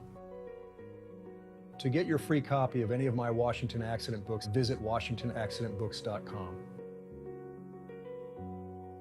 Listen throughout the week to the Mariners Player Spotlight. Ever since I got here, I want to win a World Series in Seattle, and this city's starving for another winning team. Presented by Muckleshoot Casino Resort. Everyone always asks me, what were your top reasons for choosing Advanced Hair? Well, allow me to share, along with some details on, get this, their once-a-year summer savings event. Okay, first off, Advanced Hair stands by the results, and I'm living proof those results are second to none. With Advanced Hair, your own natural hair is guaranteed to grow. Secondly, Advanced Hair combines top-rated physicians with modern technology, creating a concierge quality experience that blew away my expectations. And lastly, Advanced Hair's Advanced FUE begins regrowing your own natural hair the very next day. It is quick, simple, and easy. Now, if you have a flexible schedule this summer and you've been waiting for that special savings opportunity, well, it's here. Advanced Hair's Summer Savings Event will get you the most hair for your dollar. It's their best offer ever. For details to schedule your free consultation, call 425-449-8185. One-day treatment, life-changing results. Your new hair is guaranteed to grow. Before and after pictures at advancedhair.com. I'm Bradley Johnson with 1-800-DUI-AWAY. Let's talk about summertime. Bikinis, the occasional Speedo, sunshine, and almost always more drinking. But don't let the wine coolers or hard lemonades fool you. Too many drinks at the beach can get you in a whole lot of trouble. You're sporting a farmer's tan, but the police are wearing heavy, dark uniforms. And it's not because they're comfortable. If you don't take preventative measures, your summer tan can become a costly burn. Take a designated driver with that aloe vera and SPF 50. Call 1-800-DUI-AWAY or go to 1-800-DUI-AWAY.com to set up a free private consultation. Jail is no place to ask, missed a spot? Mind getting where I can't reach? Be reasonable this summer. And always remember, 1-800-DUI-AWAY has your back. 1-800-DUI-AWAY. Wyman and Bob. From the Quantum Fiber Studio. Weekdays 2 to 7. On Seattle Sports and 97.3 FM HD2. Our thanks to Ryan Divish, who joined us in the previous segment. In case you guys are just tuning in, we were talking Mariner baseball with him. If you missed it, it'll be on the podcast page after the show at seattlesports.com. Click the podcast tab and then click on our picture, and you'll find it right there waiting for you after the show, as it is each and every day. Click subscribe. Then you won't have to go through that process ever again. By the way, we talked about him being a ray of sunshine and everything. 206 said, that didn't make me feel any better. Then they wrote, that was devastating. I don't get it. Yeah, it was a pun. It deserved that moment of silence right there. Yeah, it really did. It went over like a you-know-what in church. So there you go. You can experience that conversation for yourself after the show on the podcast page at seattlesports.com. Meanwhile, what do you had a chance to speak with Jay Harbaugh, and you talked about him very much being a Harbaugh. Oh, yeah. What did he give you clues as to the plan for the new kickoff? Are they feeling it out in these games and practices? Have they not settled on how they're going to handle it? What'd you come away with? Yes. All those. Next topic. Yeah. No, I mean, do you like the color blue? Honestly, okay, so he comes in, and this is why he's Jim Harbaugh's son. Because, first of all, we were talking about, did he call his dad last week, after the preseason game, because they won. I mean, it's preseason, so. Yeah. But he says, yeah, they don't really bring that up. They don't bring that stuff up. That's how competitive they are in the family. But then, well, the thing that, the analogy that he made was that he said it's like when you go to the science fair, and, you've got like toothpicks and a potato, that's growing out of a glass of water. And then there's some guy with like the volcano that actually with live lava coming out, And it was pretty funny, but that's kind of what everybody's thinking about. Like one of the questions I asked him, I go, maybe this is too specific in detail. And he said it most certainly wasn't. But like, are the players looking at the defender? When you're on that front line, those guys are 5 yards from you. Do you turn around and look and see when the ball hits the ground or into the guy's arms and then turn around? Because they're not in a million years would I do that. Right. Because I was on that front line. It used to be 10 yards, but, I would be looking at the defender. And when he moves, I move. So what he said was, yeah, we're still kind of trying to work that out. He said half the guys do it and half the guys don't. So what I've told him is do what's ever comfortable for you. So that's where they are with it. I mean, that kind of typifies like the whole thing of that, you got this new play that the NFL is going to be, there's lots of, there's 32 special team coaches that are coming up with different things and probably some of the offensive coordinators. So, you saw, was it Laviska Shenault that got the block on, I think it was, on the opening kickoff, which is why he's one of those guys I think that, is very, very much in the mix. I think the wide receiver position is going to be really competitive. With him and Aesop Winston Jr., yeah, absolutely. And then Derek Young. Yeah. I mean, Derek Young was fantastic at the practices, but those guys, and D. Eskridge, and I still don't know what to think about him, but, that the way they ran that is they kind of looked like they tried to sort of collapse the wall to the left, and then they have Shenault kind of go back, and he was the lead blocker over on the right side. So they kind of started left and then went right. But it looks to me if you make a couple of tackles on one side, and that the guys on the other side haven't sort of collapsed over there, you might just need to win one or two blocks, and the guy's off to the races. So, I mean, it's very, and I think that, he has not come up with any kind of strategy. I mean, he has things that he's doing, obviously. So half the guys on the line, when the ball's being kicked over their head behind them, are looking at the guys in front of them, and the other guys on the line are looking back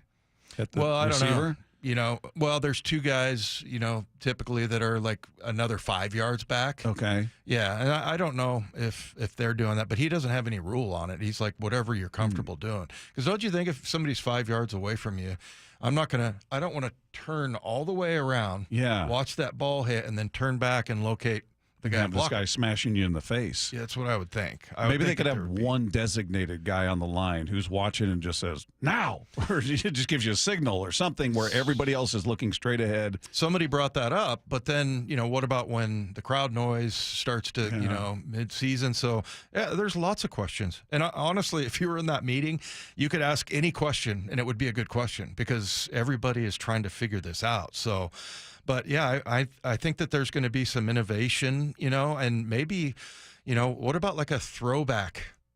I've been thinking about all kinds of things. Like, okay, number one, how about, because the other question I asked him, I'm like, how do you feel about your kickers being involved in tackles? Because in that first game against the Chargers, their kicker had to make a tackle and ours did.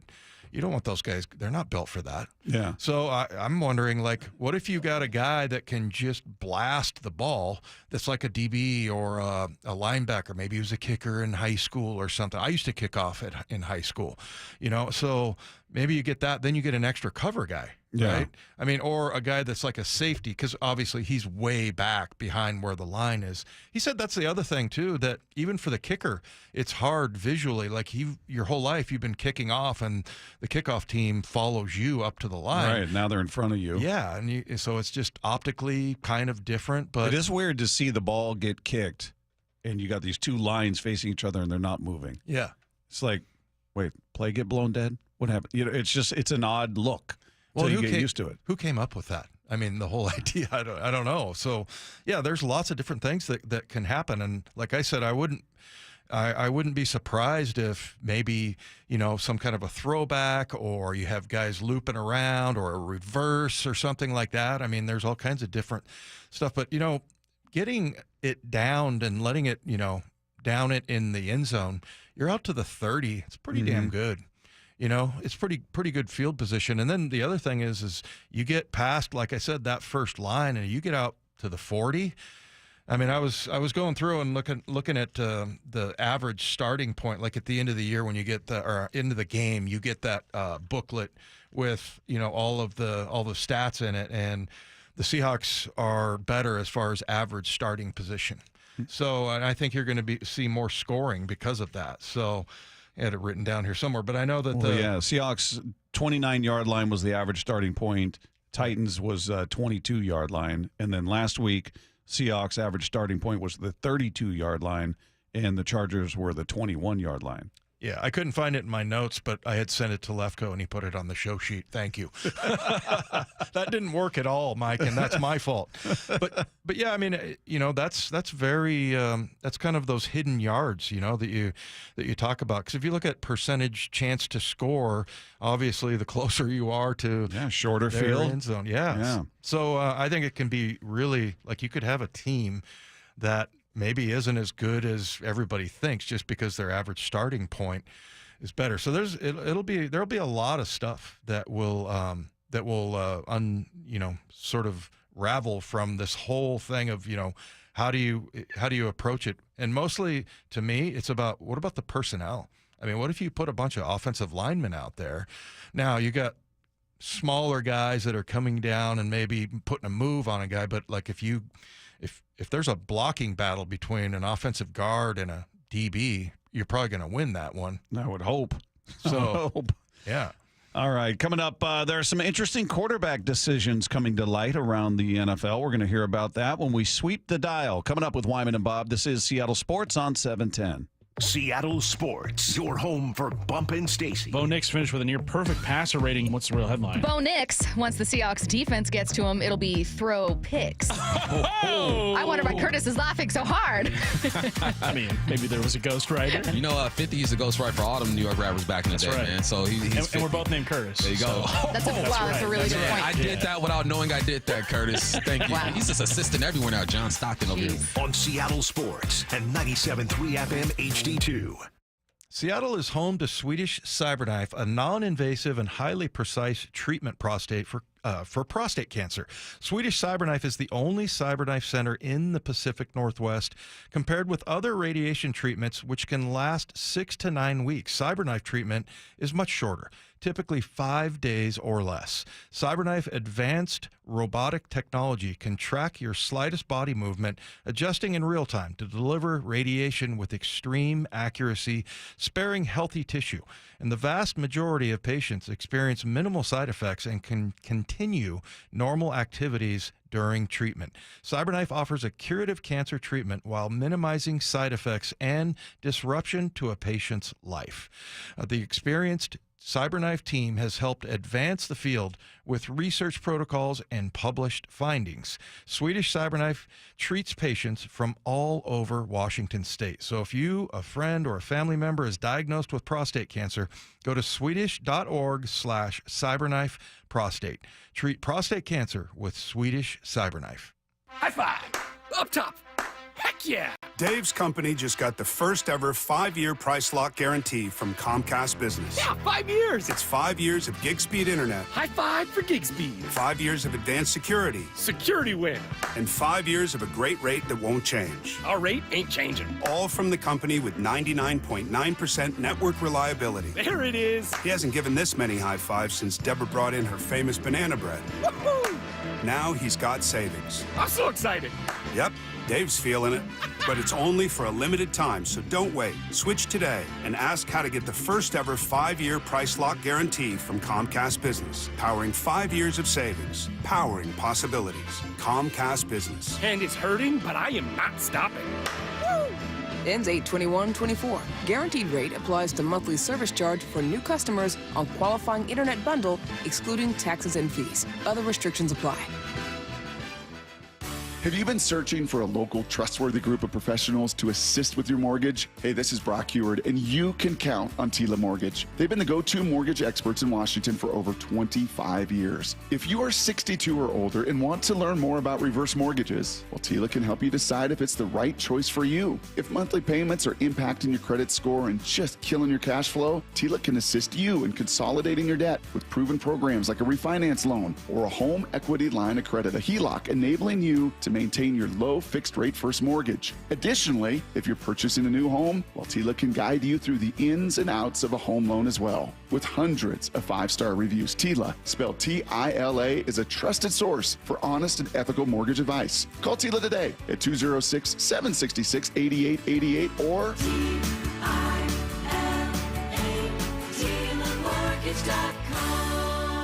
Tila Mortgage LLC is a mortgage broker. NMLS 2472046. Under these arches, the opposing teams are put to the test. Can they hear themselves over the boom of the 12s? Can they withstand the Seattle elements?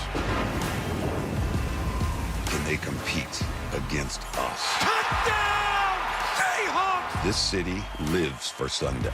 Get your tickets for Seahawks game days at Lumen Field and experience what this city lives for. Visit Seahawks.com today. Subscribe to the Seattle Sports YouTube page to find new and exclusive content from your favorite shows and personalities daily. Just head to YouTube, search Seattle Sports, and click subscribe.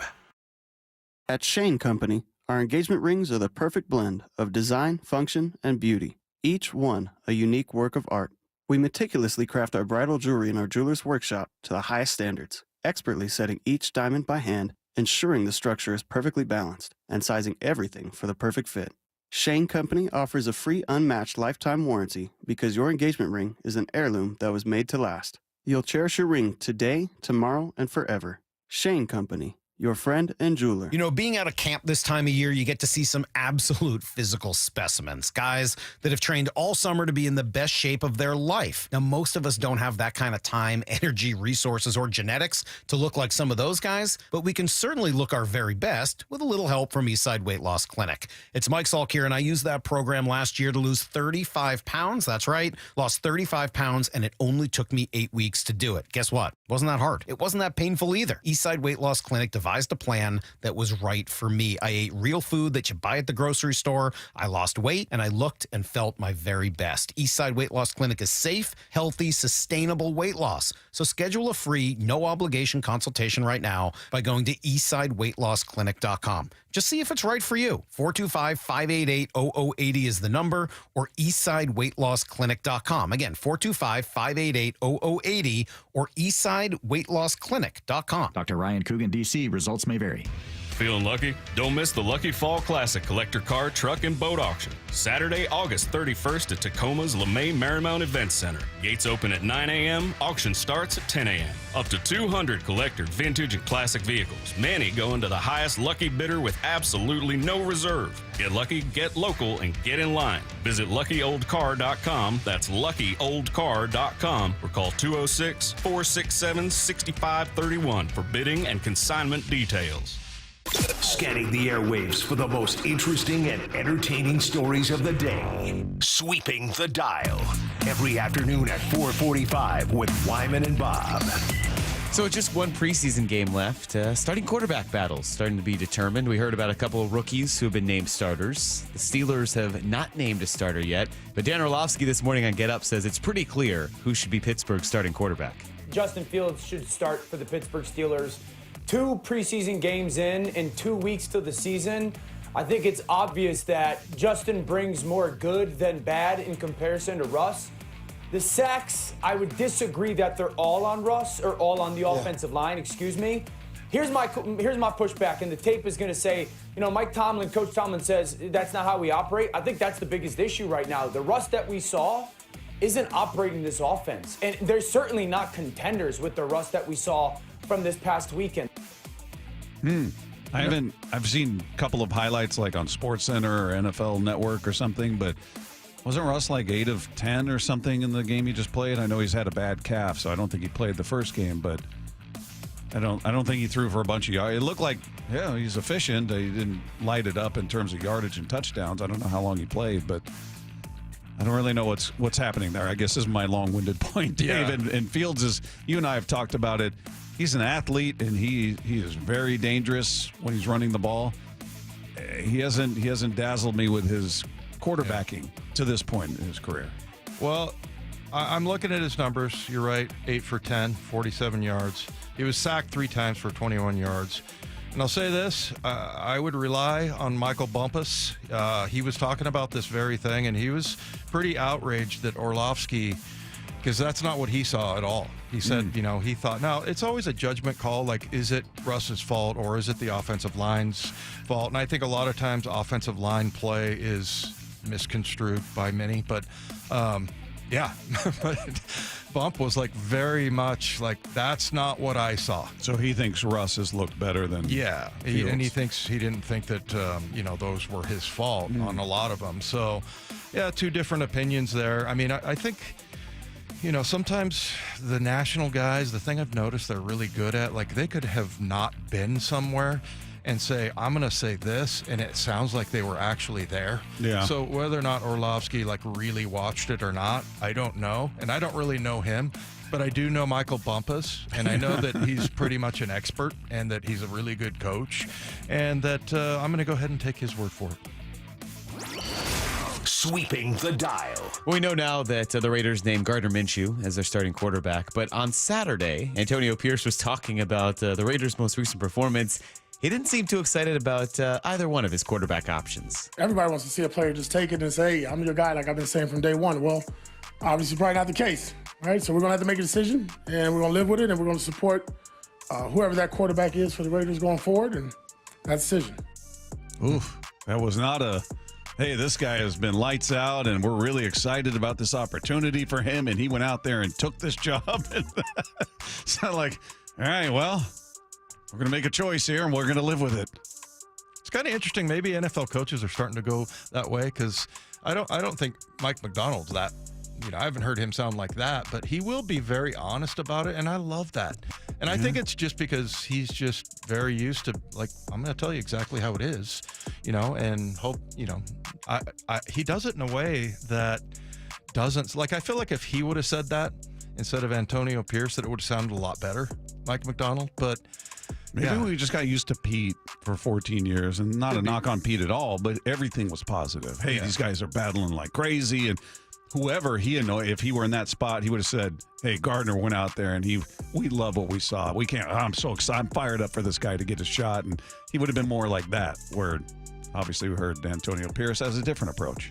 Yeah, well, I would say the one thing that was kind of morbid about Pete, that he would every once in a while say, yeah, he's not going to make it.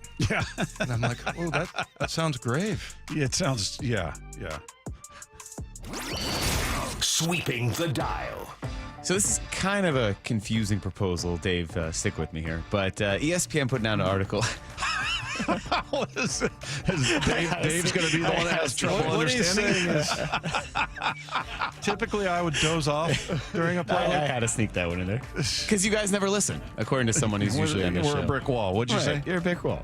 ESPN put out an article a few days ago that MLB is considering maybe tinkering with an idea that would put a 6-inning minimum in place for starting pitchers. Now, it's just a proposal. They have to really sort through it. But Jesse Rogers, who is one of their ESPN reporters, kind of broke down the rationale behind that proposal. This would not impact that many games per week. Yes, it would eliminate the openers. No one's going to miss that. It would also take away that manager's decision when a pitcher's approaching the batting order for a third time. If he's going well, they're going to have to leave him in. If he's not going well, he probably would have been pulled anyway, considering the carve-outs that would be associated with this.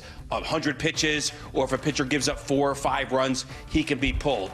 So really, it's about that analytical decision to pull him before he faces an order for the third time. Everybody is in agreement. They want to see starting pitchers go longer.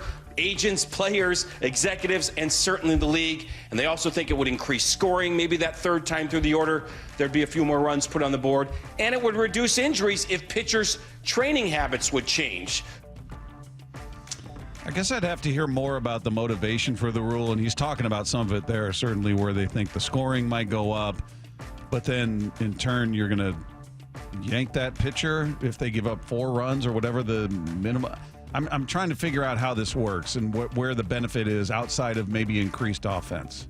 Yeah, increased offense. And they feel like a lack of specialization would cut down on injuries. So if pitchers are training again to go longer, instead of just to throw really fast for a couple of innings, they're pulled after 4 innings. It's a very comprehensive, long article. And it's just kind of getting thrown around. Yeah, so there's a provision that you will actually be able to pull a guy. Yeah, if your guy goes out there and gets his butt kicked. That's why it's weird, yeah. I think. It just sounds like you're taking away a manager's decision, right? I mean, his right to choose, or I should say freedom to choose, right? Taking away his rights.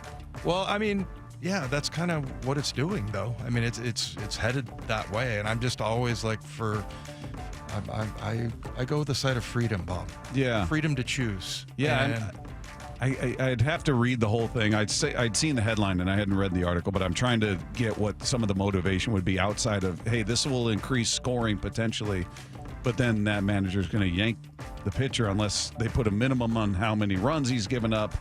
He has to have given up 4 before 6 innings are completed for you to pull him.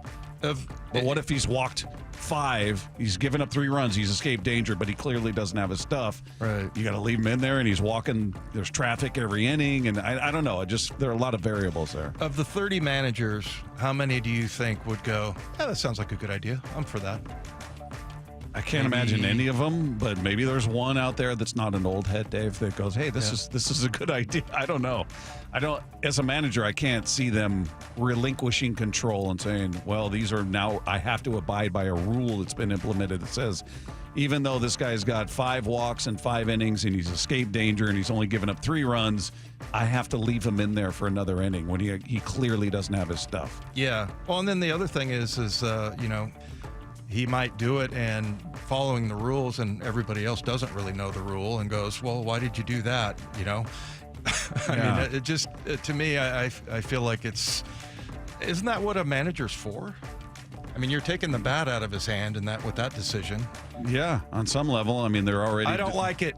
Deferring a lot of what they do to analytics, telling them what to do, and you got pitching coaches and hitting coaches that are responsible for that aspect. So, yeah, you're removing something off the plate of the manager. Right. So, all right, coming up, we continue our countdown, our 20 most important Seahawks. That's the countdown. The most important, not most talented, but most important to their success this coming season. We are winding down on that. We'll unveil our next 2. That's coming up with Wyman and Bob. This is Seattle Sports on 710. Seattle Sports, your home for Bump and Stacy. Our confidence in the Seahawks defense is growing. Is it just scheme and how he was using guys that made your confidence grow? It's the scheme and the execution of the scheme, like the discipline of the players. It just feels different. It's tight out there. Guys are where they're supposed to be. They're flying to the football. There have been more turnover opportunities in the last 2 games than I remember in the last 3 or 4 games. And it seems like everyone is where they're supposed to be. You still got to make plays, but that's a great place to start. On Seattle Sports and 97.3 FM HD2.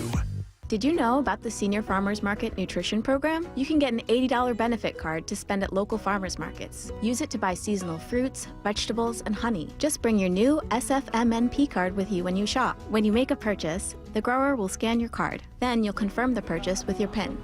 You're all set. Enjoy those tomatoes. Thank you. I will. Find participating markets, local contacts, and more info at seniorfmnp.com. That's seniorfmnp.com.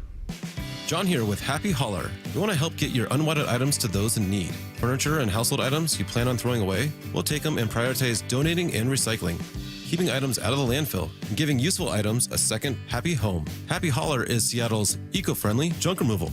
We work with over 20 nonprofits all over Western Washington to donate used items. Make yourself, your community, and the planet happy. Reclaim your space. HappyHauler.com, hauling with a heart. Hey everyone, Jaden Schwartz for Techline Roofing. If your summer list includes 18 holes and a new roof, give Techline a call and we'll come out for a free inspection. Trust Techline. They shoot from the tips. Having quality care matters to everybody. So, let's talk about it. Optum Care Washington is healthier primary and specialty care. Your doctor can connect you to the care you need with top clinicians in more than 55 specialties, including podiatry, orthopedics, sports medicine, and spine specialists. And if you ever need ENT, breast, or colorectal surgery, you can count on board-certified surgeons. For top local doctors focused on you, connect with Optum at yourhealthwa.com. Thursday, August 22nd, enjoy Portraits in Motion at Pier 62 at Waterfront Park. Come witness captivating dance performances. Free for all ages, 6 to 8 p.m. Full list of summer events at waterfrontparkseattle.org. Brought to you by Friends of Waterfront Park. For eligible individuals, 18 and older only. Results vary. See website for details and important safety information. How are your hearing aids sounding now? A little tinny. Okay, 2 seconds. With Jabra Enhanced Selects Premium Package, better hearing doesn't happen in a doctor's office. It happens at home. All done remotely from initial testing to adjustments. How are they sounding now? Fantastic. So much better. You get the same advanced hearing aid technology and professional support you expect from a clinic at a fraction of the cost. And if you have any issues, we'll make adjustments 7 days a week, no charge. Oh, you people are wonderful. Our premium package includes hearing aids, 3 years of follow-up care, plus a 3-year warranty with loss and damage coverage, and a 100-day money-back guarantee. I hear better than I ever thought possible. Save $300 on Enhanced Select 500 hearing aids automatically at checkout. Just go to jabraenhance.com/try. That's JABRA enhance.com/try. jabraenhance.com/try. This is the story of the one. As a warehouse manager, her job is to transform chaos into clarity and to see patterns where others see problems. Luckily, she's got a partner who shares her perspective. Grainger offers over 1 million industrial-grade products, backed by real person support and in-depth online resources, so she can tackle every task with precision and turn potential setbacks into streamlined success. Call clickgrainger.com or just stop by. Grainger, for the ones who get it done. It's one thing falling in love with a house, picturing yourself moving in and calling it home, and quite another navigating the world of price negotiating, mortgage lenders, and finding the budget that works best for you. An agent who's a Realtor can make understanding that world easier. Realtors have the expertise, access to proprietary data, and tools to help you get from imagining living somewhere to actually doing it. That's the kind of help we can provide, because that's who we are. Realtors are members of the National Association of Realtors. Have you considered surgery or even joint replacement? Hey, it's Dave Wyman, and before you make that decision, see Dr. Mark Wagner, MD, at Seattle Sports and Regenerative Medicine. Why? Because he gives it to you straight. Dr. Wagner said my right knee needs replacement, and I appreciate his honesty and expertise. My left knee is fine right now, but the minute it isn't, I'm heading to Dr. Wagner for his expert opinion.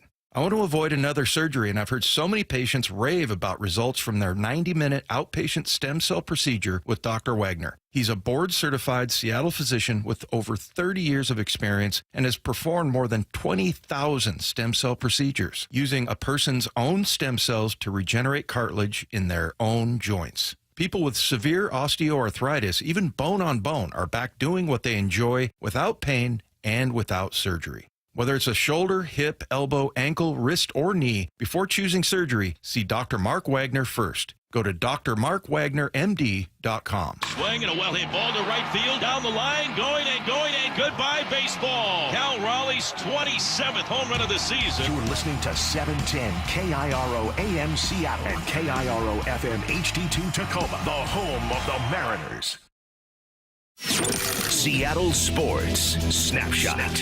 Well, the Atlanta Braves suffering yet another injury. They've a season full of them to this point, but this one affecting their third baseman, Austin Riley, who will miss at least the rest of the regular season after breaking his right hand. He was struck Sunday by a 97-mile-an-hour fastball when facing the Angels. That happened in the first inning, and an MRI confirmed the fracture. This is a team that has already lost NL MVP Ronald Acuna Jr., their ace Spencer Strider to season-ending injuries. Also, Ozzie Albies, Michael Harris II, Sean Murphy have all missed considerable time. Taking a look at your baseball scoreboard.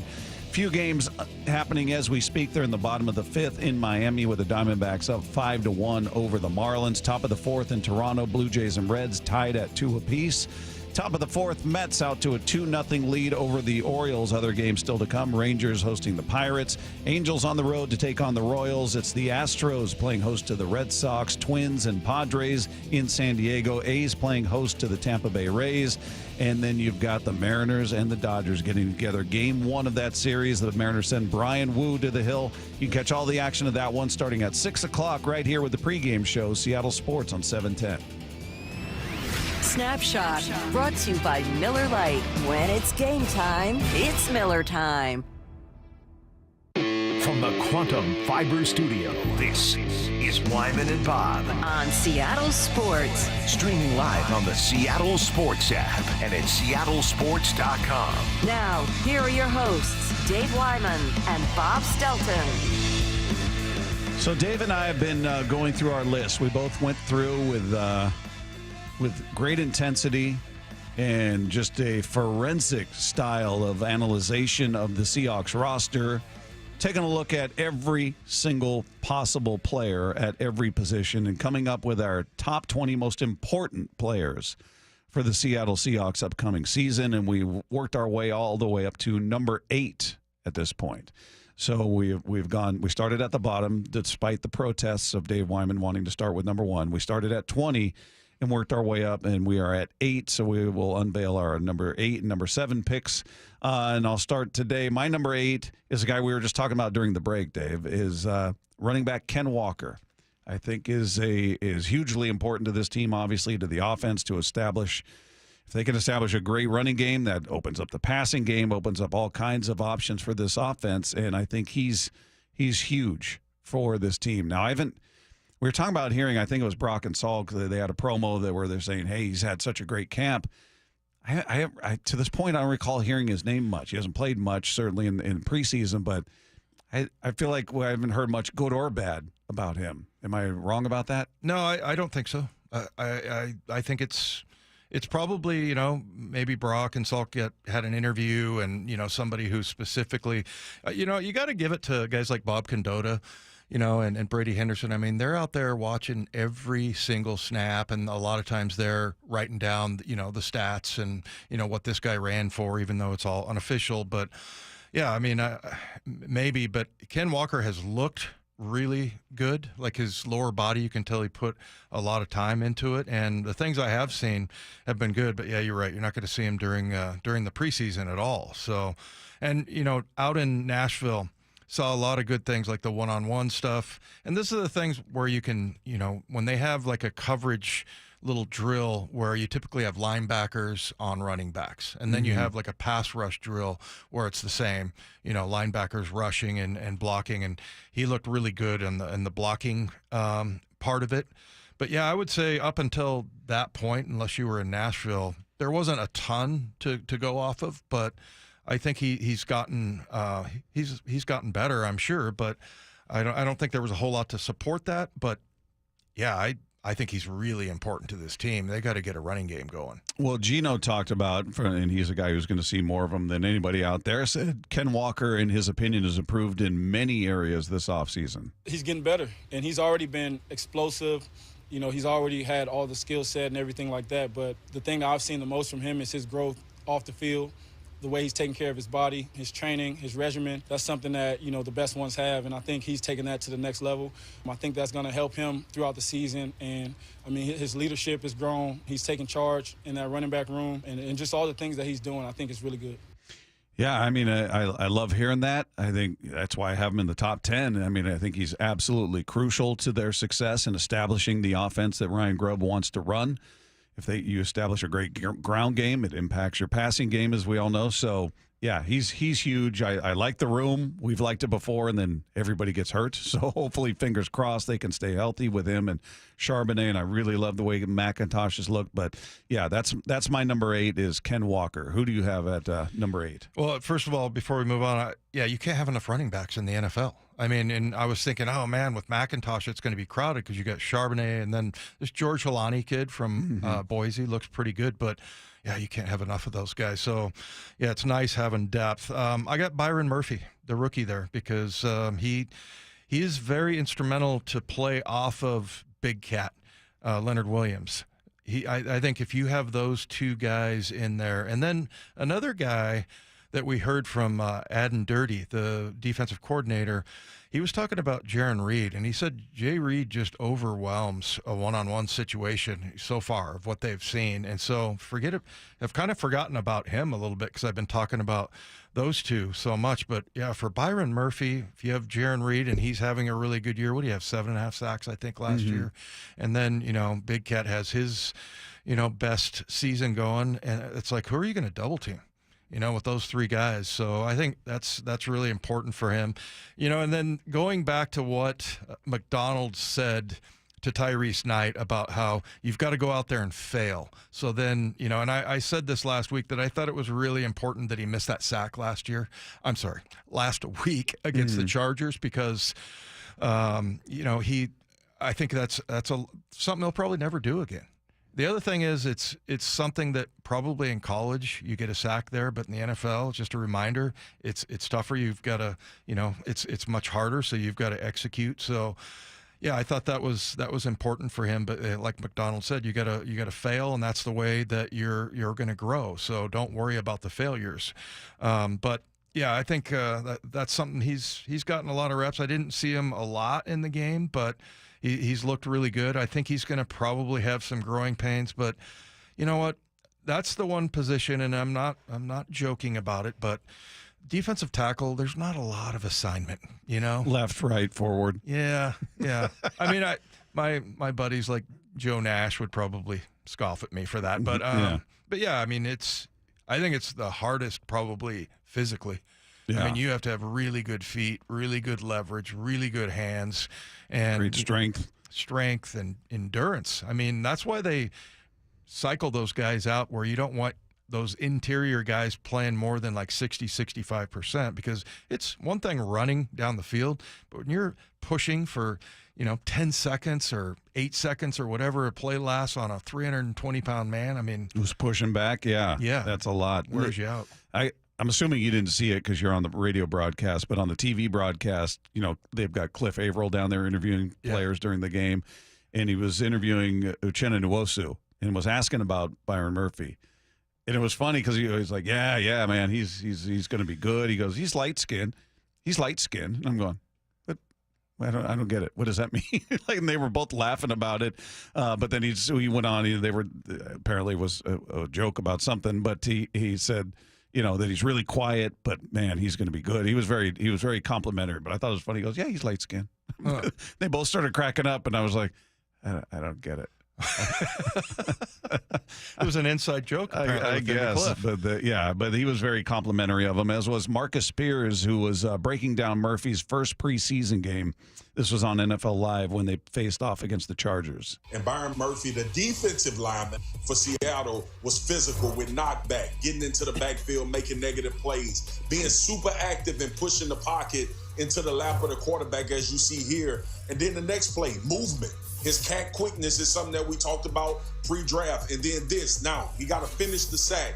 But the ability to run games and stay tight and be strong and dynamic on the interior of the pocket reminds me a lot of what Christian Wilkins did in Miami. It just kept coming to my mind is that is how Christian Wilkins plays. He's active and always around the football.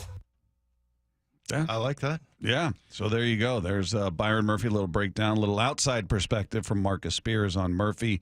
So that is Dave Wyman's number 8. If you're just tuning in, we're going through our list of most important Seahawks for the upcoming 2024 season. And we move up to number 7. My number 7 is a guy we both love. He's polarizing, but an incredible talent, and that's DK Metcalf, who they did an interview with him as well, and he just came off so well. He seems remarkably mature.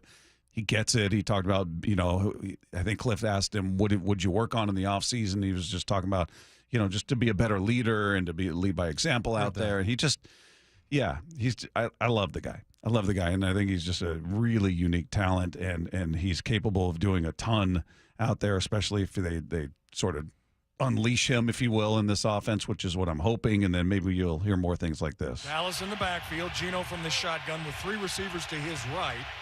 JSN, one of those guys, 4-man rush. Gino steps up, throws the slant. What a catch! There he goes! DK, 40, 30, 20, 10, 5. Touchdown! Seahawks! 73 yards. DK Metcalf on a perfect slant route thrown by Geno Smith. Holy catfish, what a way to start this one for the Seahawks. You get a stop on D, you go right for the jugular, and the Seahawks go on top 6-3. And they picked up the 3rd down. Idiot. Look at these two buying the glass. That's the expert analysis you can only get from Dave Wyman. It was a joke, numbnuts. Oh, sorry. And I found it funny. Yeah. Oh, no, they both are back there, a couple of hyenas behind the glasses, cracking up at that. I interviewed him on television right after that game, and he is hard to not like because, and I know that people are, they see some of the stuff that he does on the field and they think he's hurting the team. That guy does nothing but help the team. And he does lose his temper every once in a while, but he's aware of it. We've even heard him talk about it. But, after that game, I was like, that was one of my favorite plays. And he's like, thank you, sir. I mean, He's a sweetheart of a guy, but he's a beast on the field. And I just, there's nobody like him. The other thing is, he's running that slant route there. If a safety comes over and tries to hit him while he's going full speed, you might think twice about that. That guy is huge. He is a mountain. So, yeah, I think DK is just very important to this team as well. But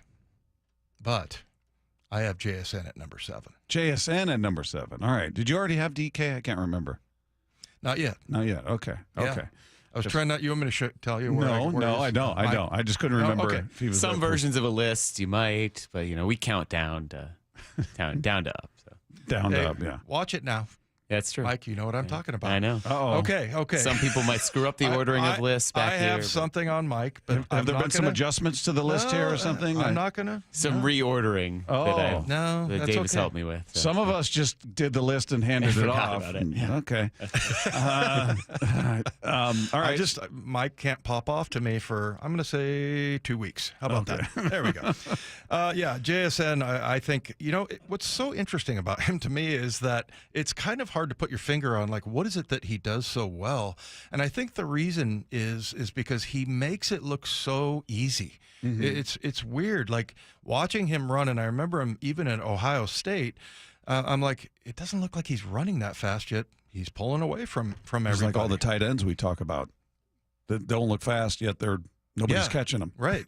So, yeah, and they run good routes, and that's what he does. He runs great routes, and I think quarterbacks love that. I mean, look, they know where they're going to throw and where the spot is, and if you're not there, I always talk about, like, at this level, if they say 5-yard out, it's a 5-yard out. It's not 5.5. It's not 4.5. So, the quarterbacks are so good, and Geno falls into that category. So I think that's why he loves JSN. The other thing is the toughness factor with him having surgery. I think it was on his wrist last year. He ended up not missing a game in the beginning anyway.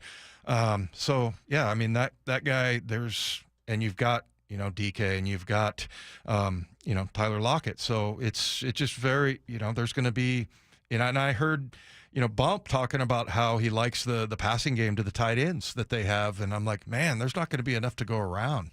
And if you're trying to run the ball, I'm curious to see what the distribution is going to be. And so, if you're in an offense like this, looked like at University of Washington, they had, 3 guys that had high volume as far as yardage. So how are they going to use him? But I think the thing that stands out the most to me, because he's not overly, big size-wise, I think he's got great speed. It's not like super elite, but he runs such concise routes. Like, he is so particular about it. And like I said, quarterbacks love that. Well, he talked about, this is JSN here, talking about what it is he worked on in the offseason. Every year, a goal of mine is just to get bigger, faster, and stronger. That's the first step of heading into the next year, wanting to be better, wanting to be more explosive and make explosive plays. So, that was my mindset, going into the offseason. And, I'm a young guy, and in every offseason, I seem to I feel like get better in the terms of that aspect. And so, yeah, that was a focal point, of mine. I feel like I'm going to be counted on, especially, throughout the whole game, but late in the game. And, I want to give my best every time I step on the field. So it was just necessary to do, what was needed this offseason. And I feel like we took a good steps, towards the right direction.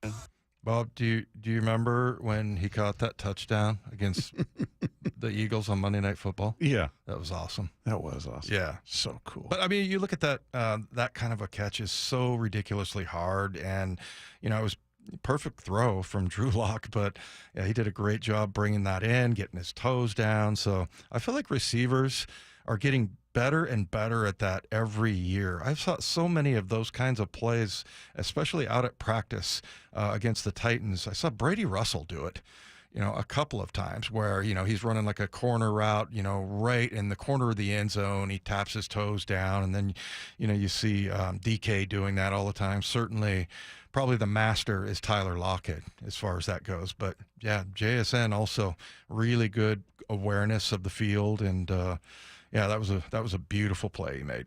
Yeah, so there you go. There's our numbers 8 and 7 in our top 20 most important Seahawks for the upcoming season. I had Ken Walker at 8. Dave had Byron Murphy at 8. I had DK Metcalf at 7. Dave had JSN at 7. So each day we'll continue to unveil a couple more of those. But as we've got one game left, are there any concerns? There's probably curiosities, certainly curiosities. But anything you've seen to this point where you're like, I don't love this, or I need to see this? Maybe something you haven't seen yet that you feel like, I hope I see this before they wrap this up and head to the regular season. Yeah, I think the fact that they still have some decisions to make it center and guard, at least one anyway, I feel like that's – I think Laken Tomlinson is established at that position, but on the other side – Who's going to be who's going to be the right tackle if it's not Lucas? Is it going to be – Sounds like George Fant. Fant will be the guy. Yeah, that he can play on both sides, because that's what, when we talked to Ryan Grubb, that's what he was talking about. And I keep rooting for, I know Forsythe is more of a left tackle, but he's played some right tackle. And man, he just got to get his weight lower.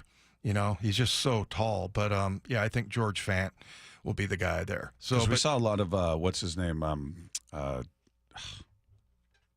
Who was playing right tackle? I was telling you, I watched him and he kind of whiffed on a guy. He had a couple good plays, and then he completely whiffed. I'm blanking on his name. Is it McClendon Curtis? Yes, McClendon Curtis. Yeah. So, and then the other thing is, what about the the center? I mean, as you mentioned, Olu and Connor Williams supposedly is a really good player. Like, they're very excited about him. And then, they have another guy, Jalen Sundell, that they're really fired up about. Now, he's a rookie free agent, but North Dakota State guy. But yeah, I think there's a few choices there, but you don't really have that established. I think Laken Tomlinson is the man, and I'm hoping that, and I'm not rooting for one or the other, but Christian Haynes supposedly is one of the nastiest, players on that line, and he's the rookie who was drafted in the 3rd round. Bradford drafted last year, but, sometimes he's a little bit inconsistent. So, to answer your question, interior offensive line. The right tackle, I've already kind of like gotten myself ready that we're not going to have Abraham Lucas there. I feel pretty good about George Fant. And then the other one is, even though the two inside backers, Radigan and Knight, are playing really well, you've got a rookie, and then you've got a guy who's he's a backup, more of a backup than anything, and special teams guy, and John Radigan. Now, I like the way that they've played, but that's a position that I think is really important to this defense. And, and like I said before, for Mike McDonald, he's kind of an aficionado of inside backer play. Like, if you told him to coach one spot, I think that's what it would be. And you've got Jerome Baker and Tyrell Dodson, and we don't really know. Have we heard much about prognosis with Baker? I mean, are they just erring on the side of caution? Like, hey, this is a vet. We don't need to see him out there and push this. It's a hamstring, right, that he's dealing with? I hope it is, and I hope that's what it is. It is a hamstring, and I hope that they're just, erring on the side of caution. And, sometimes what happens is, if you're in the film room and the walkthroughs and everything, and you see that Jerome Baker entirely has everything down, and I'm hoping that's what this is, that, like, he doesn't need to practice. He doesn't need to be out there, so let's just leave him alone until, the season starts. That happens every once in a while. You'll hear that, okay, this guy totally knows what he's doing. He's answering every question. He's making every check. And that's hard to do, by the way. It's hard to stay focused, because if you're not out there playing and you're not getting to watch yourself on film, you don't get any of the benefit of, like, making a good play and getting your adrenaline going and stuff like that. So that might be the case, and I'm hoping that's what it is. But I think they know what they got in him, because Jerome Baker has started a lot of games. He's got a lot of stats in the NFL. Dodson, a little bit more of a question mark, but I sure love the way he flies around. He's really fast. So we got 30 seconds. But if Baker can't go, is it Dodson and Knight? Is it Dodson and Radigan? What do you think? Yeah, that's a good question. I would think it would be Tyrese Knight right now. The way McDonald's talking about him, the rookie. All right, coming up, what has to happen for the Mariners to make the playoffs? We're going to get into that conversation coming up with Wyman and Bob. This is Seattle Sports on 710. Seattle Sports, your home for Brock and Salk. Charles Davis was calling the game on the other side for the Titans. The Seattle team, with the way that they go at you, and I'm looking at the defense in Maine, they're going to challenge you. They're going to test you. If you show any weakness whatsoever, they hop right on it. If you showed any willingness to concede to them, they would take it and then some. And if you stood up to them, well, they're going to stand their ground too. Offensively, I just think Ryan Grubb's going to do a really nice job for them. And I think the guys that make the biggest jump is Jackson Smith and Jigba. On Seattle Sports and 97.3 FM HD2. You know, after years of football and the injuries that go with it, my first thought was always go get surgery. Hey, it's Dave Wyman here, but after a consultation with Dr. Mark Wagner, MD at Seattle Sports and Regenerative Medicine, my eyes were open to an alternative to surgery, and I'm talking about stem cell therapy with Dr. Wagner. It helps with severe osteoarthritis, including bone-on-bone, loss of cartilage, even rotator cuff, labrum, and meniscus tears. It's about getting people back to doing all the activities they love without pain, and most importantly, without surgery. Dr. Wagner's 60-minute outpatient procedure uses your own stem cells, which can regenerate your own cartilage in your own joints. Dr. Mark Wagner, MD, is a board-certified Seattle physician with over 30 years of experience, and he's performed over 20,000 stem cell procedures. And he's one of the few doing it the right way. So whether it's a shoulder, hip, elbow, ankle, wrist, or knee, before choosing surgery, see Dr. Mark Wagner first. Get the facts, then get back in the game at drmarkwagnermd.com. Hey everyone, Tom Nelson for Cressy Door. Since 1952, we've been installing garage doors for your home, building, or dealership. If you need Cressy Door service or a whole new set of doors, visit our friends at Cressy Door. Make your next garage door a Cressy Door. I don't want to dig up my yard if I don't have to. That's why I hired O'Neill Plumbing.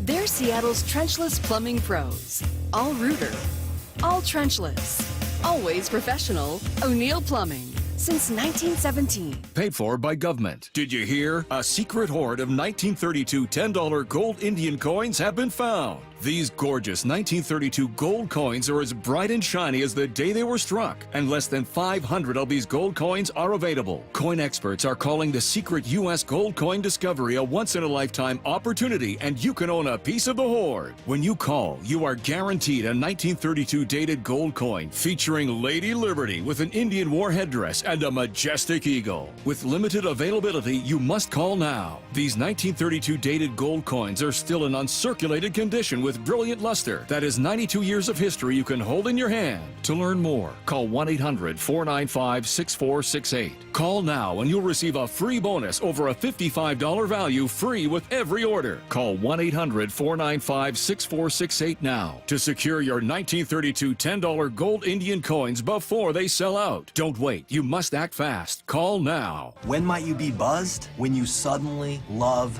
everything. You guys, I love this song.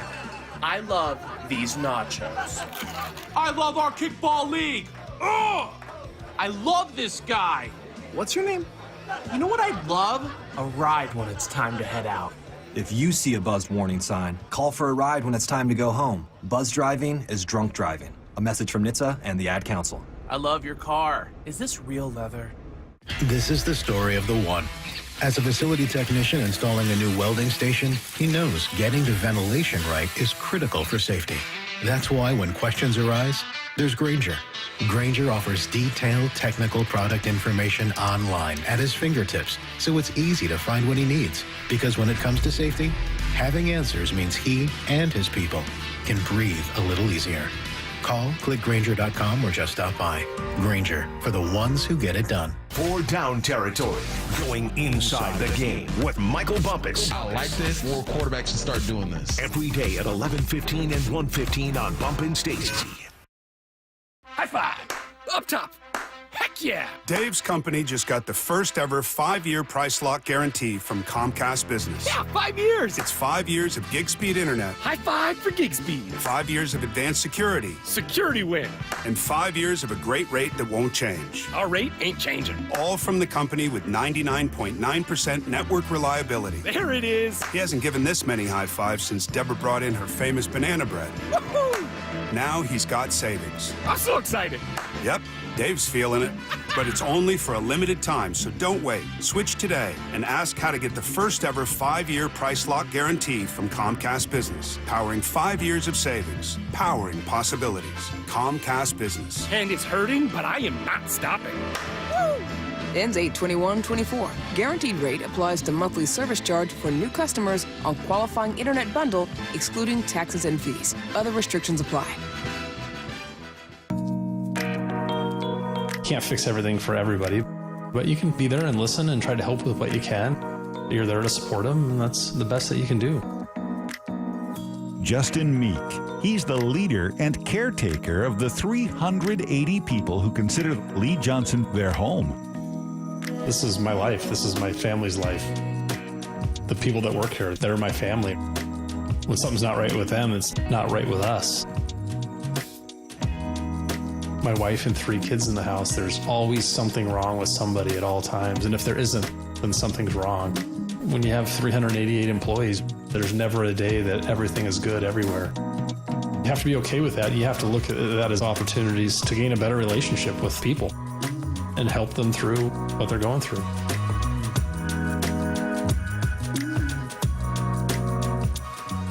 The LJ Way is the Lee Johnson Auto Family. From the Quantum Fiber Studio, you're listening to Wyman and Bob. Weekdays 2 to 7 on Seattle Sports and 97.3 FM HD2.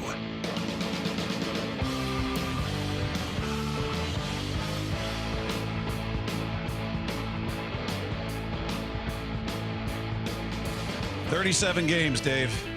37 games left in the Mariners baseball season. Oh, I thought you were talking about the Seahawks. Did they change the schedule? Yeah, they're going to ask a lot of players in the NFL now. They've increased it to 37. That's unbelievable how quickly that happened. I mean, we were just talking about 70 or 75, and so now all of a sudden everything just gets so much more on blast. And I'm looking at, I've been sitting there looking at, I think that the Houston Astros have won 10 of their last 11 games, but, last 10 is always the measuring stick. So 9-1, the last 10. And they've got some pretty tough games coming up against, they got to go to Baltimore. They have Boston at home, but they got to go to Baltimore. They have a homestand against they're losing as we speak, though. The Royals. That's good. Our guy Kikuchi is helping us out because he's given up 2 runs. It's 2-0 Red Sox up on the Astros, top of the second. But then at the end of their schedule, I mean, it's A's, it's, sorry to say it, Mariners, and then they have the Angels in 2 series. So, yeah, it was just now all of a sudden the clinch factor really is ramped up right now. Well, and you look at it, you're going 37 games, you're back, you're 4 games back, you're 5.5 back in the wild card with a team in front of you, between you and the Royals. So, yeah, it feels like, and Lefko asked the question on the show sheet, are they in the, kind of win every series mode at this point? It's not a realistic expectation that that's what they are going to do or should do, but they're going to have to do something close to it. They're going to have to win at a clip that they haven't been winning at in order to at least get in that mode where we're once again hanging on the final game of the season and maybe watching the results of some other game. That's what I wanted to avoid. That to me is the worst part. I love the tension of it. Every game matters and you're in the final game and you got to win and all that. But when you started watching other games, hoping for other teams to help you out, when you had a 10-game lead, it feels dirty. It just feels like we shouldn't have had to do this. This team had it in their hand. You had a double-digit lead in the middle of June. Yeah. And you are now trailing by 4 games. And I feel like if they're lucky, they're going to be there with 2-3 games left in the season, and we're going to be sitting there going, okay, so there's 3 left. Mariners have to win 2 of 3, and we need the Astros to lose 2 of 3. We're going to be in one of those modes. You know what I mean? Which there's nothing worse than relying on some other team to fail in order for you to succeed. You know what, though? What's encouraging, and this is the question I would pose is, like, what if they sweep the Dodgers? I mean, would you be surprised? I mean, yes and no. Kind of, right? Yeah, yes and no. not from the standpoint of this team has just taken you to the highs and the lows, right? With the, the one hit in Pittsburgh. I mean, my God. So, and then, you mentioned earlier the ridiculous number of quality starts. And I was looking at strength of schedule and of the upcoming opponents. Now, they ended up losing Pittsburgh. I didn't know this at the time, but if you factor that in, they're 17-12 against teams under 500, 17-12, and 10-6 against teams that are in the positive. So there's not a big difference there. They're pretty much the same, but you can make the case, well, the teams that are positive, I mean, you beat up on them pretty good, but 17-12 against teams that are like the Chicago White Sox and Tigers, Angels, Marlins, Nationals. Well, actually, the ones that are on the list, which is remaining, are A's, remaining. Yeah, A's, Angels. That's my bad. A's, Angels, Texas. Pittsburgh. They go 2-1 with them. Tampa Bay, St. Louis. So they're it's just that's coming up. They haven't played that game, but it looks like they just don't take care of business when you're facing a team, and especially the whole Tigers debacle was that's where it all started. Well, and it's I think what makes it worse is watching how good your starting rotation is. Even on a day where you look at him and go, all right, he wasn't his sharpest, you're still walking away with a quality start. George Kirby in his last outing, 6+, gave up 2 earned runs, had a walk, or maybe did he have 2 walks? I'll have to go back and look at his box score. But he wasn't prime Kirby, but it was another quality start. That's how spoiled we've gotten to where, he wasn't his A+ stuff, but he kept you in the game, whereas there are a lot of teams that would ache for a start like that out of the rotation. So you were right. He dared to walk 2. Yeah, batters. So you looked at that and went, God, he walked 2. That's not very Kirby-like. And he gave up a couple runs, but it was still, he gave you 6 innings, 6+, and obviously kept you in the game. 2 earned runs. Gave you a chance to win. And how many times has that happened where the offense didn't back up their pitcher, who regardless of whether it's Kirby or Castillo or Logan, whoever, that's the frustrating part is when you see that the pitchers are going out there and they are doing their job almost every single night. Yeah, everybody's got the bad night. Everybody gets lit up here or there. But for the most part, this rotation has been lights out. You've got very, very little to ever complain about with this rotation. And the only reason we're even talking playoffs is because of that rotation. This offense, if you had a mediocre rotation, we're talking about tearing this whole thing down. Everybody's getting fired. You're gonna be competing with the A's and the Angels for who's gonna be second worst in this. I mean, this is a bad offense, and a mediocre rotation would get you far from a winning record. Certainly, you'd be talking about where are they going to be drafting and who's going to be a good manager for this team, who's the next GM. I mean, so this rotation has covered a lot of warts with this team. And that's what makes it frustrating is they couldn't capitalize on how many opportunities they provided. Again, with the pitching, I mean, I think before the season started, you're thinking, okay, we got really, 3 really good solid starters. I mean, it was kind of, what are we going to see out of Wu and Miller? You don't really care, right? I mean, you care, obviously, but I don't think anybody was even close to expecting or to getting what, they didn't expect this. I mean, it's been incredible from Bryce Miller and Brian Wu from that standpoint. So that's so unbelievably frustrating. What about JP coming back? We keep talking about this spark, like Justin Turner. Is he a guy maybe that can – did he have wasn't he up in the hitters meeting the other day? There was something where he Crawford? No, I'm talking about Justin Turner. Oh. I think he gave kind of a little pep talk or something like that. I read somewhere. But, with JP, do you think that guy gives you enough of a spark to kind of – I mean, it could be anybody, right? And all of a sudden they just catch fire. It could be Julio, It could be Victor Robles, Polanco. I mean, I'm just curious. But Mike asked the question here, for JP coming back. I mean, is his return going to have enough of an impact? I wouldn't count on him for impact in the way of production. I would count on him for impact in the way of putting up a good plate appearance because he's very often up there battling, fouling pitches off, driving up the pitch count on the starter. Doesn't always result in a hit, but he wasn't having that year. You look at his numbers, he was hitting 204 before he got hurt with a 299 on base. Your leadoff hitter can't have an on-base percentage below 300.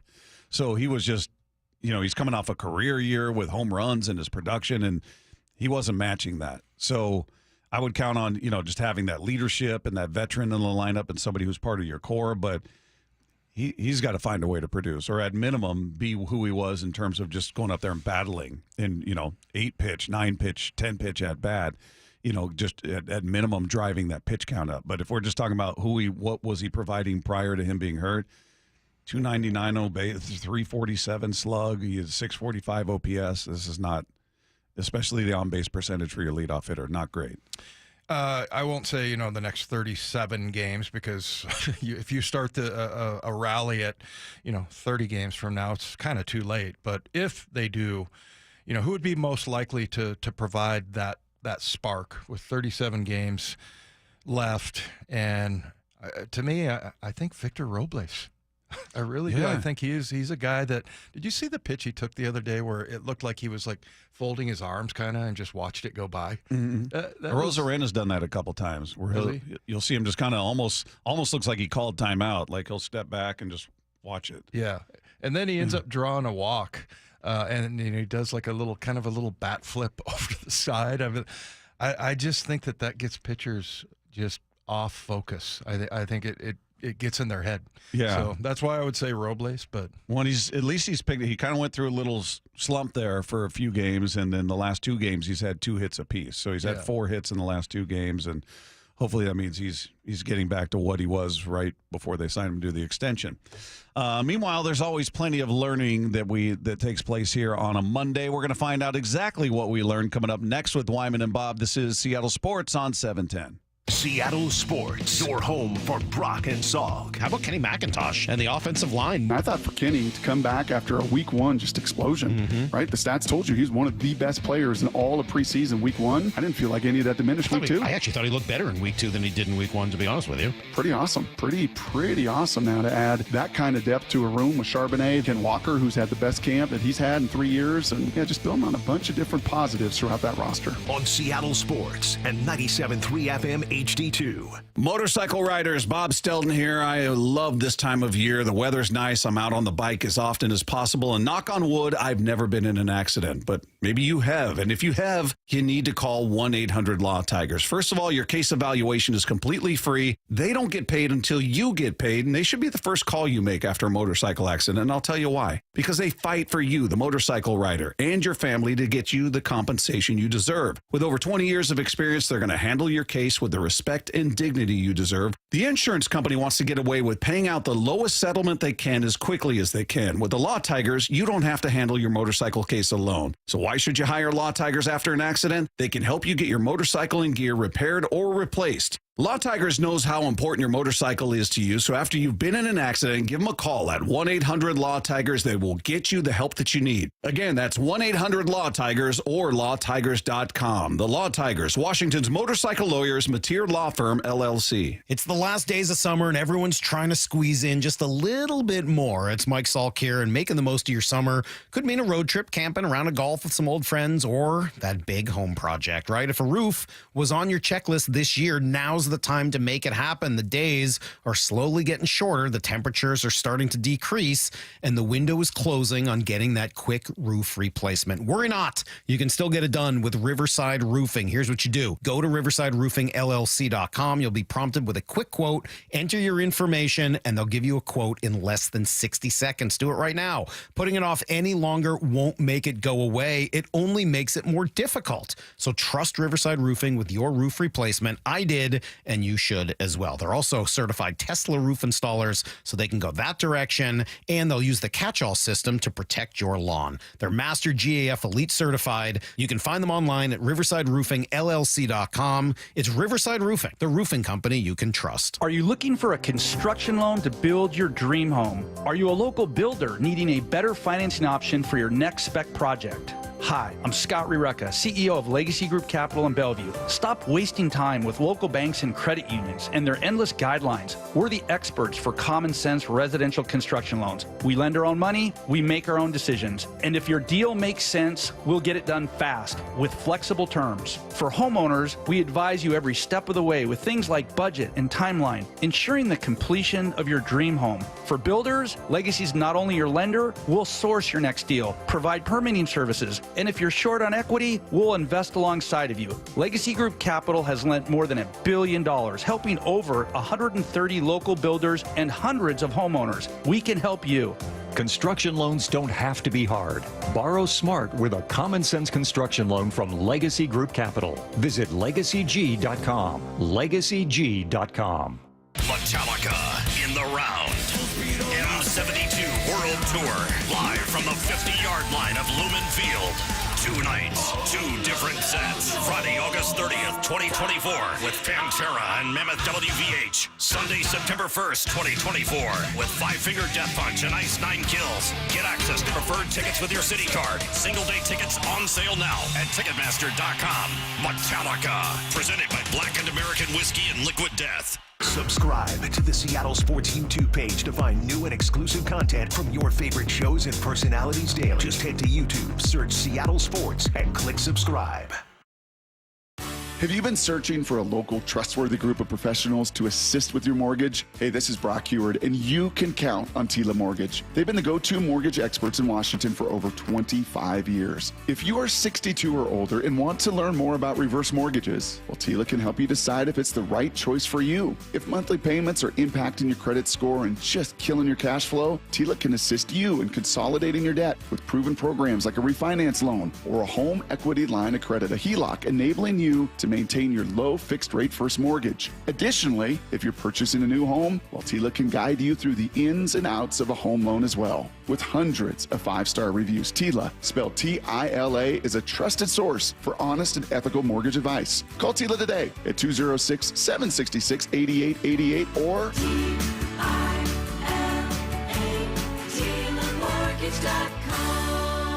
Tila Mortgage LLC is a mortgage broker. NMLS 2472046. Send off summer with thousands in savings at Kendall Chevrolet of Marysville. Whether it's a new 4-wheel drive Chevy Silverado or a new all-wheel drive, all-electric Chevy Blazer. Shop Kendall Chevrolet of Marysville and save up to $3,500 off and get 5.9% APR for up to 84 months on any new 2024 Chevy Silverado, half-ton or heavy duty. Or get a $7,500 federal tax incentive when you lease a new all-wheel drive 2024 Chevy Blazer EV. Use it as a down payment and pay no money out of pocket. Rugged, proven performance of a Chevy Silverado, or the perfect balance of size, range, style, and value in a new Chevy Blazer EV. Stop by Kendall Chevrolet of Marysville today. Chevy, together, let's drive. Kendall, let's start something great. VIN number RG254034. All financing on approved credit. Price does not include taxes, title, or license. A negotiable documentary service fee of up to $200 may be added to the sale price of the vehicle. Subject to prior sales CD for details. Offer expires 9/3/24. This is a house of learned doctors. What you just said is one of the most insanely idiotic things I have ever heard. What did we learn today? No one's a bigger idiot than me. Stupidity is the easiest way out. Monday is always a big learning day here with Wyman and Bob. Yeah. I assume today was no different, Lefko? No different. Well, what is different is that we're learning back here a 7:10 first pitch is very late. That's what we're discovering. Getting a little tired, a little cranky back here. So having to work that extra 30 minutes. Having to work that extra tough, 30 man. minutes all the way to 6. What you're saying is Matt is getting agitated. And Matt started agitated, and it's only getting worse. Well, speaking of the Mariners, okay. So we did learn that they're playing in a cool event next year, the Little League Classic. But what we learned is that it's not quite what we thought. And you see that they bring them up into the booth, some of the players, and how much they enjoy it, you know, and they're not that far removed from their days as a little kid dreaming of being big leaguer. It just, the whole event is cool. So I think it's very cool that the Mariners are going to be part of that next year. Matt and I were discussing back here if they actually played Little League kids in the Little League Classic, or if they played on a Little League field, if you really wanted to spice it up. I was really confused when Curtis explained this to me earlier today. Like, I thought Little League Classic, they're playing kids. That doesn't seem fair. But no, it's not that. It's not that. Nor are they playing on a Little League field, which I think, what is the fence, 200 feet away or something? More so fun. Every pop fly is a home run. A really stupid part of my brain thought exactly what Matt just thought. That they're playing little kids on a little league field. No, I just thought it sounded funny. That's all, and then I didn't verbalize it, but Matt did. I like that Matt did, and you acknowledge it's from the stupid part of your brain. So, now all that said, wouldn't you watch if the MLB team with the worst record played the Little League World Series champions? Wouldn't you watch that game? I'd watch that game. It's a car crash. Of course, your curiosity would get to you. You'd be like, "What are they doing? What does this look like?" I just think it'd be more exciting. That's all. Man, I mean, you'd have some pitcher who was throwing, 55 miles an hour or something like that. Yeah, these guys are launching it over the 200-foot fence. That or a comebacker hits the kid in the dome and he dies. Jeez, Dave, way to take it there. Wow, okay. Just trying to I'm looking at the extremes here, guys. Yeah. And then there's everything in between. I was going to say, isn't there a video of Ichiro just hitting bombs off these Japanese school children? Like, that's more of the fun thing we're thinking of. Yeah, it'd be like Peyton Manning firing fastballs at those kids on SNL. What was that an SNL skit or somewhere where there was somebody who was like rejecting, the little kid was playing basketball? Oh, I feel like there's been different versions of that. Yeah. We've seen different videos. And you think, he's going to let him score, and he just swats everything just away. Slaps it at him. Get that weak stuff out of here. What else did we learn? Yeah, it's someone at their basketball camp. I know exactly who you're talking about. I can't remember, but okay. I'll think about that. So we didn't learn that, but we did learn that last week Dave was in Nashville, and we learned that Dave was sweaty. But yeah, man, I'll tell you what. It's hot down there. You've lived in humid places, right? Yeah, I lived in St. Louis, man. I lived in Chicago. It's Midwest. Did you get used to it, by the way? No. Never got used to it? No, I did not. Okay. Never liked it, never enjoyed it, never got used to it. Yeah, I was just telling somebody that, the best thing you can do is go out and just get a lather going. Because then when the wind blows, or if you find a fan somewhere. And it feels good. Their little bubble that they had there, well, actually it was huge, but it was a practice field, and that was kind of where all the trainers were and stuff. But, the whole thing was being inflated with cold air. So there was like a little vent over on the side that you could stand there. I found that rather quickly. Yeah. Yeah, I don't know. It's weird because I was telling the story about my buddy. We learned that Dave was sweaty. Yeah. But he picked me up, and he's wearing long pants and kind of a heavy shirt. I'm like, what? It's hot. What are you doing? He goes, I don't even notice it. So. How long has he lived there? 10 years. Yeah, maybe I didn't do enough time in that element to fully adjust to it, but I can tell you I never felt comfortable in it, or, hey, this isn't so bad. No, it was always bad. Yeah, it's just so, foreign, because you take a shower and you're like, okay, I'm nice and clean, and I'll probably be nice and clean for maybe, 4 or 5 hours or 6 hours or whatever. 5 minutes. Yeah. You go out and you're sweating. Yeah. It's gross. Was it a 3-shower kind of day? They call that in Texas in the summer, like 3-shower weather. Yeah. There was lots of showering. Yeah. And what do you think if Bob Condotta were there, he'd wear his hoodie? Oh, man. He probably was there. He was there. He was there. I'm trying to remember. No, he wore a T-shirt. Okay. But I think it was a black T-shirt. So that's not. I don't know if I've. You gotta wear the white. I think I've ever seen him in a T-shirt. It's either winter, he's got a jacket, or summer, he's got a hoodie on. Yeah, Seahawks practice. I don't think he had the hoodie on. No way. Yeah. What else did we learn? Well, if there's anything we know about Matt, he's a big sports fan, up to date on his teams. So he could not believe that Dave still thinks the Titans are called the Oilers. Kind of bizarre to see those two guys over there in Oiler, I'm sorry. Oilers going uniforms. old school. You see Lefko's head snap up. Even Nelson's giving you the stink eye on that one. Did you see that? Even I know enough to know that was ridiculous. Okay, I'll bet you don't know that the Titans used to be the Oilers. Now No, you do. I don't know that. Okay. He still gave it. That didn't stop him from giving you the stink eye. Yeah, though. so why don't you zip it? Gladly. God, I've missed Matt. Matt, is it feeling mutual? You know it's not. Did you notice his look though? As soon as you said it, he goes, Yeah, like kind of a like what are you talking very about, man? disapproving look. How do you not know that? Even I know that, Dave. That's just embarrassing. They were the Oilers. The Oiler helmet was badass. That and the jersey too. Who's got it? Is it Dave Pearson? Pearson has it. Yeah, I was he thinking worked for John Houston. Schneider had. He knows a lot of people down there in Tennessee too. You Okay. know, just when they made the transition there. But yeah, that's a pretty cool helmet. They should go back to it. They should. They should. Anything else? Or we? Yeah, we learned never praise kickers. Well, now you could look at the score and go, well, if that kicker does his job and doesn't miss the extra point, they tie. Yeah. And I had him number 10 on my list of important. See, so that's how important it is. See, he doesn't do his job, they lose. I blame him. That's what you're taking away from that? That was my takeaway. I would think you are being punished for putting special team players on there. Kickers are important, whether we love it or not. There it is. All right, that's going to do it for us. Want to thank our guest today, Tim Neverett, the radio play-by-play man of the Los Angeles Dodgers, and Ryan Divish. They both joined us on the program. If you missed any part of today's show, head to seattlesports.com, click the podcast tab, scroll down to our picture, click on that. It's right there. Click subscribe. We'll talk to you tomorrow with Wyman and Bob, Seattle Sports on 710. The pennant race is on Seattle Sports. Swing and a drive deep to right center. That baby's way gone. Goodbye, baseball. Tune in for exclusive coverage, expert analysis, and every single pitch as the Mariners sail toward the AL West title. Swinging a fly ball, blasted deep. This is way back and gone. And a swing and a miss, came back with a splitter for strike 3. We are Seattle Sports, the home of the Mariners.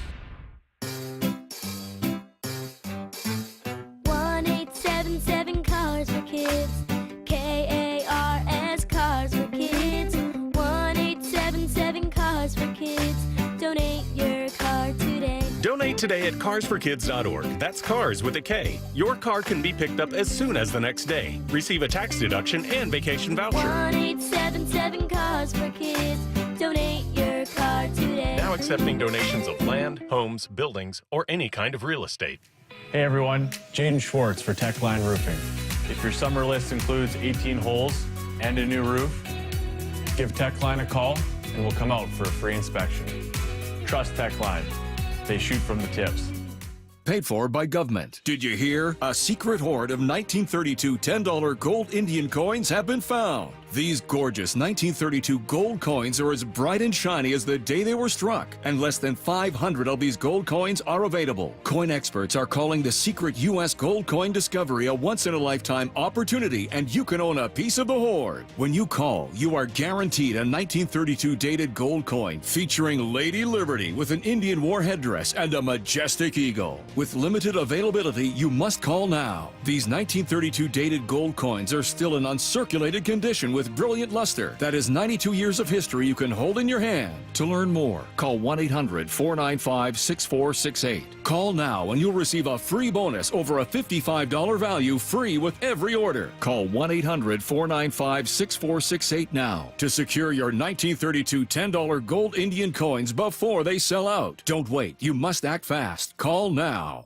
The best defense is a good offense. So before the sewer backs up into your home and wreaks havoc, stop freaking and call Beacon. Beacon Plumbing, Heating, and Mechanical is there for you when you need them most. 1-800-FREAKIN or beaconplumbing.net.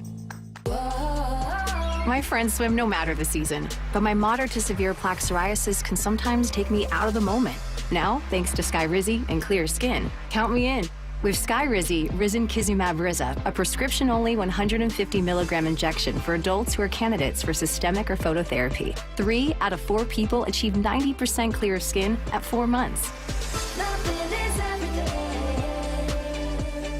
Don't use if allergic to Skyrizi. Serious allergic reactions and an increased risk of infections or a lower ability to fight them may occur. Before treatment, your doctor should check for infection and tuberculosis. Tell your doctor if you have an infection or symptoms such as fever, sweats, chills, muscle aches, or cough, or if you plan to or recently received a vaccine. Thanks to Skyrizi, there's nothing on my skin, and that means everything. Ask your doctor today about Skyrizi, the #1 dermatologist-prescribed biologic in psoriasis, and visit skyrizi.com or call 1-866-SKYRIZI to learn more. Critics and audiences can't get enough of Deadpool and Wolverine. Next level. It's the most fun you'll have watching a movie this summer. The hierarchy of power in the Marvel Universe is about to change forever. You really are God's perfect idiot, aren't you? It's Marvel's biggest triumph. Damn straight it is. It's a maniacal, meaningful masterpiece. Let's go. Yes! This is what I'm talking about. Deadpool and Wolverine, now playing. Rated R. Under 17, not admitted without parent. Need assistance with door and window projects? The Home Depot can help. From inspiration and materials to ordering and installation, our free Millwork virtual apron service can get you moving and doing. Plus, we speak Spanish too. Our associates can help you tackle complex jobs without you leaving the job site, saving you time and money. Call us at 1-833-HD-APRON or visit homedepot.com/MVA. The Home Depot, how doers get more done. Did you know about the Senior Farmers Market Nutrition Program? You can get an $80 benefit card to spend at local farmers markets. Use it to buy seasonal fruits, vegetables, and honey. Just bring your new SFMNP card with you when you shop. When you make a purchase, the grower will scan your card. Then you'll confirm the purchase with your PIN. You're all set. Enjoy those tomatoes. Thank you, I will. Find participating markets, local contacts, and more info at seniorfmnp.com. That's seniorfmnp.com. Shane Company is your trusted spot for fine jewelry. Whether you're looking for a meaningful gift or something that's just so you, our in-house design team travels the world to dream up pieces you won't find anywhere else. We have looks for every occasion and for any style, from modern to classic to vintage inspired. Or you can work with one of our expert jewelry consultants to create a piece that's exclusively yours. Get inspired at shaneco.com or just stop by. We're here to help you find jewelry that feels like it was designed just for you. Shane Company, your friend and jeweler. This is Seattle Sports. Streaming through the Seattle Sports app. KIRO AM Seattle. KIRO FM HD2 Tacoma. The Seattle Mariners pregame show is on. Julio Rodriguez with a line shot, two-run home run with 2 outs. Mariners pregame is brought to you by The new 2024 Chevy Colorado. Beacon Plumbing. And McClendon Hardware. Seattle Mariners pregame. The countdown to first pitch is underway. The stretch by Woodford delivers, swing, and a well-hit ball to right field. Down the line, going, and goodbye baseball. Right over the top of the 21-foot high wall in honor of Roberto Clemente into the seats. Cal Raleigh's 27th home run of the season. And it gives the Mariners a 2-0 lead here in the top of the first inning. We know it's baseball, and we know there's win streaks, losing streaks, and you have a job to do every day, and we get paid very well to come here and play as hard as we can and be prepared, and I thought we did a good job of that today, letting the past few games that were tough, letting those go, and that's what you got to do to be a professional, and thought we did a good job of that today. How many home runs in that mustache? I don't know. That's a good question. Hopefully a lot. Hopefully that'll win. So we're 1-0 with it, so I'll take it. You got to keep it now. Yeah, I have to. And Cal Raleigh did indeed keep the mustache as the Mariners punched back in Pittsburgh. Can they do the same here in L.A.? 3 big night games coming your way, and the pregame show starts right now. Good evening, and welcome to sunny and hot Chavez Ravine. Shannon Dreyer coming to you live from the Western Washington Toyota broadcast booth found here at Dodger Stadium. For the next 3 nights, Brian Wu and Gavin Stone, the pitching matchup. We're excited to be here. You might be able to hear the organ in the background. Check that out earlier. Yes, of course, they've got a real organ, but first time since 2021, and iconic Dodger Stadium. It's a must on the visit list if you haven't been here. And I'll tell you what, it's going to be rocking tonight. Sold out house for Game 1 of the 3-game series. Mariners line up nicely for this series with Brian Wu going tonight, Bryce Miller tomorrow, and Logan Gilbert on Wednesday. And we are really getting into that category where you absolutely have to win series and you have to get some extra here and there. I like the pitching matchups. We'll get into that a little bit later in the game. The Mariners come into the game today with a record of 64-61 with work to be done in the division. On the other side, the Dodgers are 7-3 in their last 10, one of the best records in baseball at 73-52. They are 3 up in the West and tied for the second best record in baseball, coming off a series win against the Cardinals. They've got some additions to their lineup. We'll go ahead and give you both lineups right now. Starting with the Mariners, of course, this is what will line up against Gavin Stone. At the top is Victor Robles in center field. Randy Arozarena follows in left field. He had the day off yesterday, so he should be well rested. Cal Raleigh, how about him? 27 home runs on the season, 78 runs batted in. Always good for the big hit when you need it. He is batting third. Julio Rodriguez right back there at DH today, batting cleanup. Jorge Polanco at second base. Luke Raley in right field. Justin Turner making his big return. This is the first time he has returned to Dodger Stadium since leaving the team a couple of years ago. We'll hear from him on the Mariners Clubhouse Insider. I suspect he's going to be a little emotional. Josh Rojas at third base. Starting to see that bat do some things. Dylan Moore rounding out the 9 at shortstop. As for the Dodgers, I think you're going to know most, if not all, of these names at the top. Some guy named Shohei Ohtani as a designated hitter. He has got 39 home runs on the season, batting .290, 88 runs batted in, and some would say he's the best player in baseball. It would be hard to argue with that. Mookie Betts follows in right field. And then there was some question if we would see Freddie Freeman today. He has suffered a hairline fracture in his middle finger in the St. Louis series. They did an MRI today, and they've got him back in the lineup. We'll see how that works with a fractured middle finger. He's at first base. Teoscar Hernandez, remember him? Batting cleanup tonight for the Dodgers. 26 home runs, 80 runs batted in. Gavin Lux follows at second base. Will Smith will be behind the plate. And Max Muncy comes off the IL. He has been gone for 80 games. He's at third base. Miguel Rojas at shortstop. And then it's a return from the IL, but it's also a debut. Tommy Edman making his first start tonight for the Dodgers. He will be in center field. So all sorts of injury news there for the Dodgers. One little piece of injury news for the Mariners. Found out today that back in Seattle, J.P. Crawford has started swinging the bat.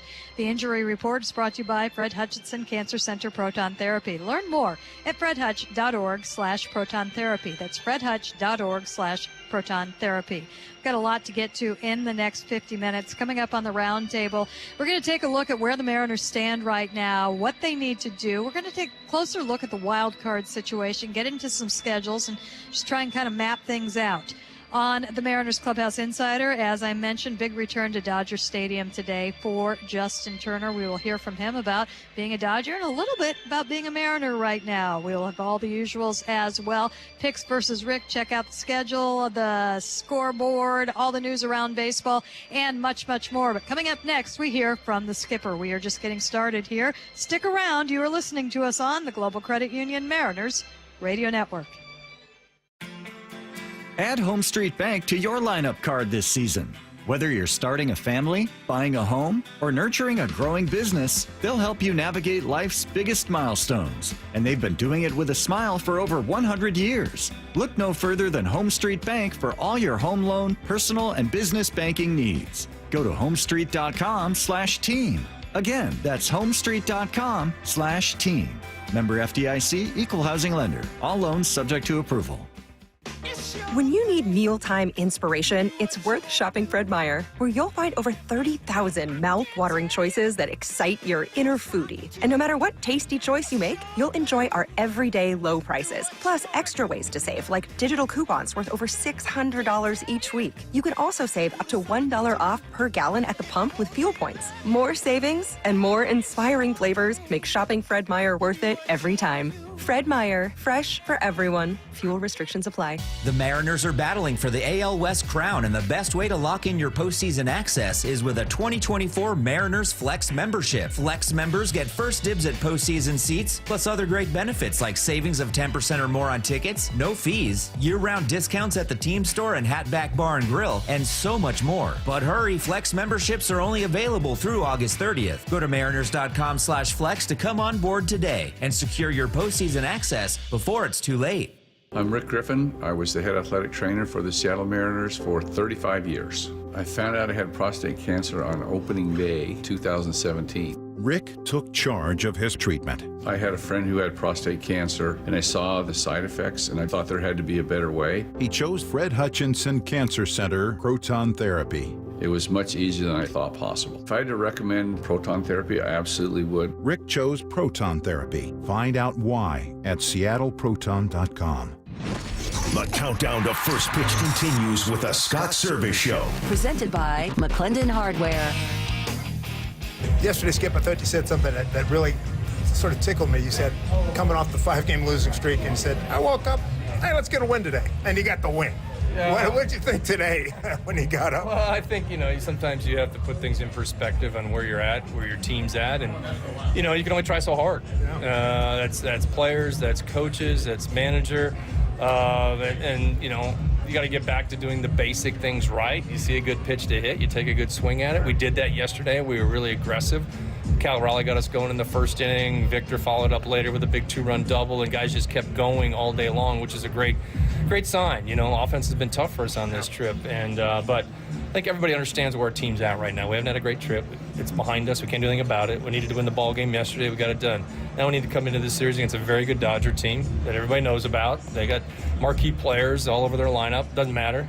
It's who's playing best at this moment. We got to keep it going. We did some good offensive things yesterday, and we need to lean on our pitching. Our pitching needs to give us a chance in these games, and these guys have done that all year for us. Yes, indeed. And you're gonna lean on Mr. Wu tonight. I tell you what, his last 3 games, 2-1, a 1.31 ERA, 184 batting average, 19 strikeouts, and a walk. That is really good. No, Brian's been great. He has kind of flipped the switch. Where he was at early in this season, kind of battling with some nagging injuries. Working through some things. He has really turned it on and kind of taken the next step in his career as a legitimate starting pitcher in this league. He's got fantastic stuff.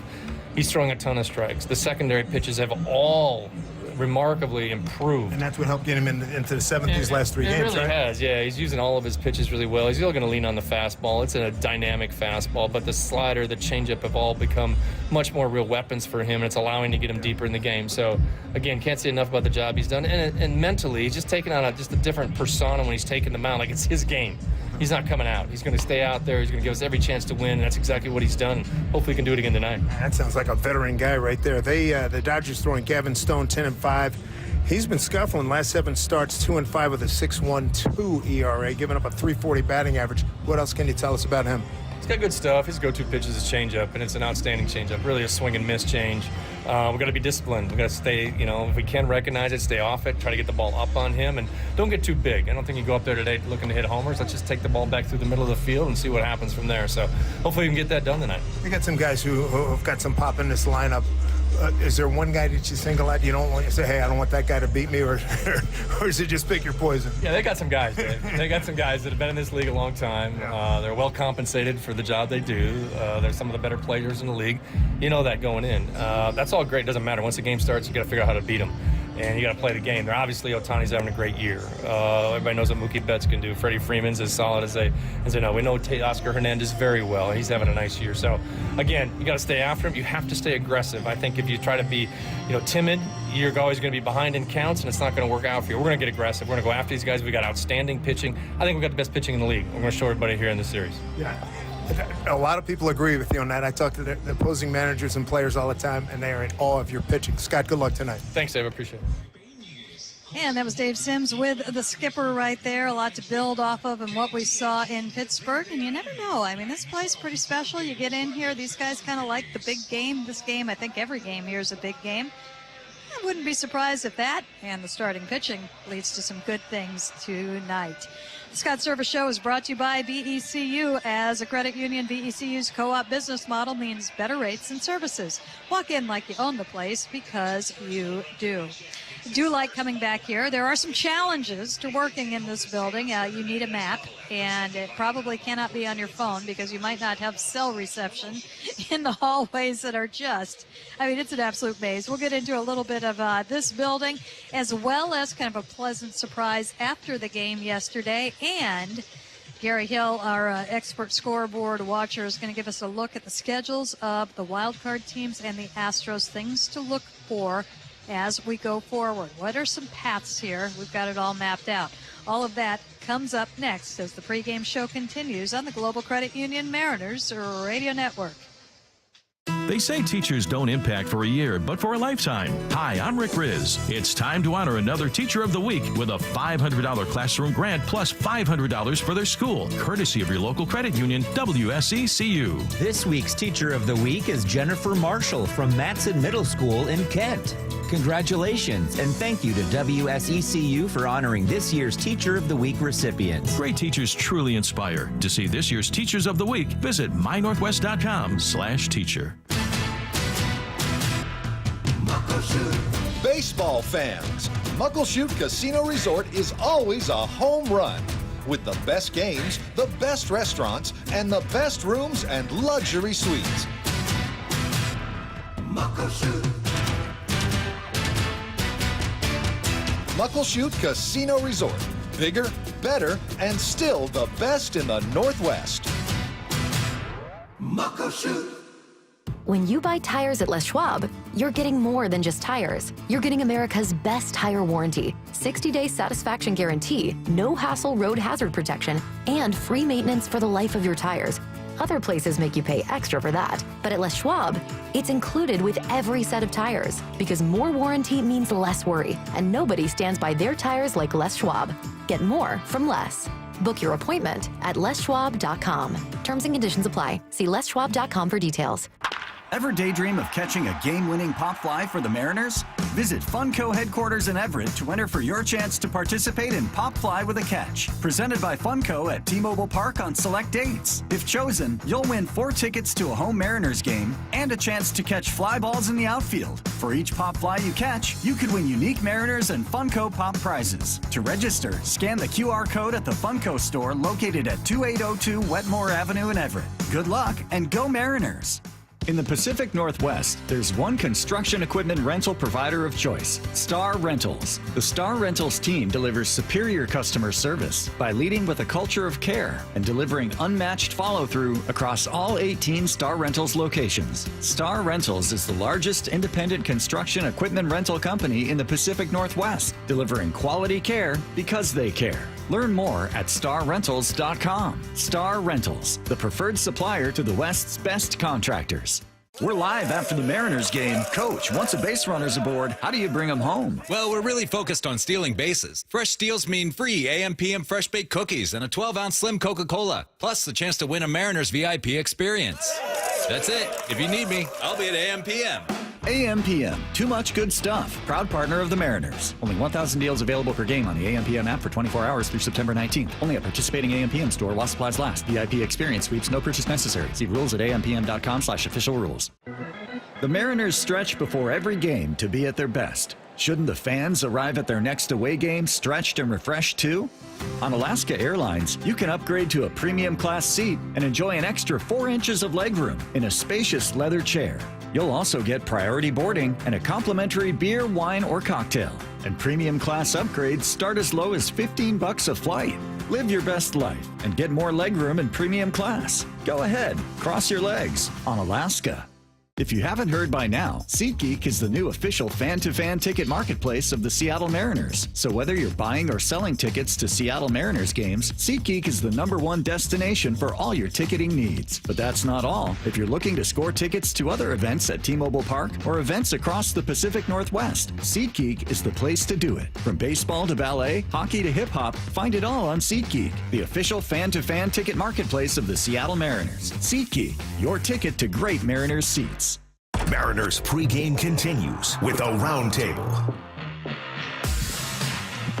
And welcome back to the Mariners pregame show. Shannon Dreyer now joined by Rick Riz, Dave Sims, and Gary Hill for the roundtable powered by Miller Lite. I'm just now realizing how loud it is here. It's going to be a little bit distracting. And wait till they crank that music. Well, it sounds like we have a fourth person in the booth with whatever is Correct. going on. And I'm looking out there, and those are like stadium rock star speakers that they have out in center field right now. Guys, I'm happy to be here. This was this and Kansas City were the two big kind of gotchas, and they're a little bit different when I first started traveling. Kansas City just because it's so pristine and really looked like, baseball in the 70s. But here, because you think of Wrigley, you think of Fenway, you might think of Yankee Stadium too, and you don't automatically think of this stadium. It's absolutely iconic. You've seen it so much on Baseball of the Week. You've seen it in movies and TV shows, and it hasn't changed. You look out, you see the mountains, you see the yellow seats, you enter from the top. I mean, this building is special. I grew up with great Southern California envy in Philadelphia because so many great things were happening here in the early 60s. These guys had moved here from New York. They get this beautiful stadium after they played in the Coliseum. They had all the great stars. They had the marquee guys. The Beach Boys were killing it. I wanted to come here. And I've been here now probably 10, 15 times, and every time I come in, I go, wow, that's a view. That is a view. Looking out at that mountain range and just the whole scope of the stadium. It's an outstanding place. It really is. Shannon, first time I saw this ballpark on TV was in glorious black and white. You know, watching Sandy Koufax pitch against all the other teams around the National League, and Don Drysdale, the great clubs of the early 1960s, teams that went to the World Series and won World Series. Our good buddy Ron Fairley played here for many years. But it's one of the great ballparks, you know, in America, because it is a great ballpark, number one, and all the success they've had here, you know, winning a lot of Dodger games and going to the World Series many, many times. I love this park. It's one of those buildings that I think you want to do a little extra. And as I say that, Brian Woo's already out on the field. He was stretching out in the back wall in center field, and a little bit of extra coming out early. I would not be surprised. I mean, he's caught up in the whole beauty of the thing. He's probably grown up hearing about it and watching just like we did. And to actually be here, I know the first time I was here, I walked around like sort of like jaw-dropping, like, whoa, this is right? I did the thing. The first time I came here, it must have been, you know, in the early, like 2003 to 2008. I don't remember the year, but we had a getaway from here, and Gary is already going to have to deal with this. The getaway is, if it's the same, it is across in center field, 5 miles away. Yep. And Ron Spellisy, then the traveling secretary, told me that you can walk across the field if you want. And back then we dressed for travel, and I had on the dress, the heels, and I'm like, yes, I am walking across. I'm absolutely walking across. It was one of the few times I've actually been, you know, out on a field. And I crossed second base, and I crossed the dirt, and I hit the outfield grass, take my shoes off. Not only am I going to do this, I'm walking barefoot across the field here. And it was heaven. And I know this is your first time, Jerry. My first time at Dodger Stadium. No kidding. Yeah, because last time we were here, last time I should say the Mariners were here, it was the year after the pandemic, and we didn't travel. So we called the games from T-Mobile Park. So in my tenure, the Mariners have not played here. So this is the last stadium I crossed off my list. Ah, the boy. So there you go. It's happening today. And guys, I just told Gary this, that it's massive. It is huge. And you think the outside is huge, wait till you see the inside. It's just nothing but hallway after hallway after hallway. Guys, I logged 6,000 steps pregame. All right, you hit your number. I did. I'm like, you gotta be kidding me. I got lost. Yes, You know, I'm not. You might not. You know, when you throw down to Shannon on the field, make sure you see me. I might not make it down there, and I hope we do it 3 times. All right. I went down through the stands because the adventure coming in, and it was a marathon to get here. So I said, the heck with it, I'll just go through the stands. Gonna put a little air tag on me so you don't lose me. I'm really worried I got an about extra one. All right, we got to talk about this game. And what I want to see, and I hope we saw this on Sunday, was the Mariners punching back. I think that's what we saw. And we got to come up with a path right now. And Gary, give us what you see right now in the schedules, because we got to watch Houston, got to watch the wild card teams as well. Yeah, this is going to be a critical 2 weeks, and the Mariners have played themselves into a position where they don't have a lot of margin for error, can obviously use some help. And the reason I say these 2 weeks are critical, right now Kansas City is holding the wild card. They have a series with the Angels this weekend. After that, Phillies 4 against Cleveland, 4 against the Astros, 3 against Cleveland, Minnesota after that. That's a really rough stretch. The Astros have a stretch where they're playing Boston this weekend, not this weekend, next 3 days. Somebody's got to lose those games. Right. And then they have Baltimore, Philly, Kansas City. That's a tough stretch for Houston. Boston is a little bit lighter because the Mariners have to get over Boston to get to Kansas City. Yeah, so tough stretches, but the key is Mariners got to take advantage of that. Mariners have to play well, too, in that stretch. Yeah, that's the key. You're hoping you get some help along the way. It would help because Houston's schedule is going to be really tough for the next 9-10 ball games. But you got to go out there and did what the Mariners did yesterday. Not score 10 runs would be nice, but when they score 4 runs, that's the magic number. You know, keep putting the ball in play, hitting the ball the other way. Scott talked about it. We have to hit with runners in scoring position. He mentioned that a number of times over the past week or so.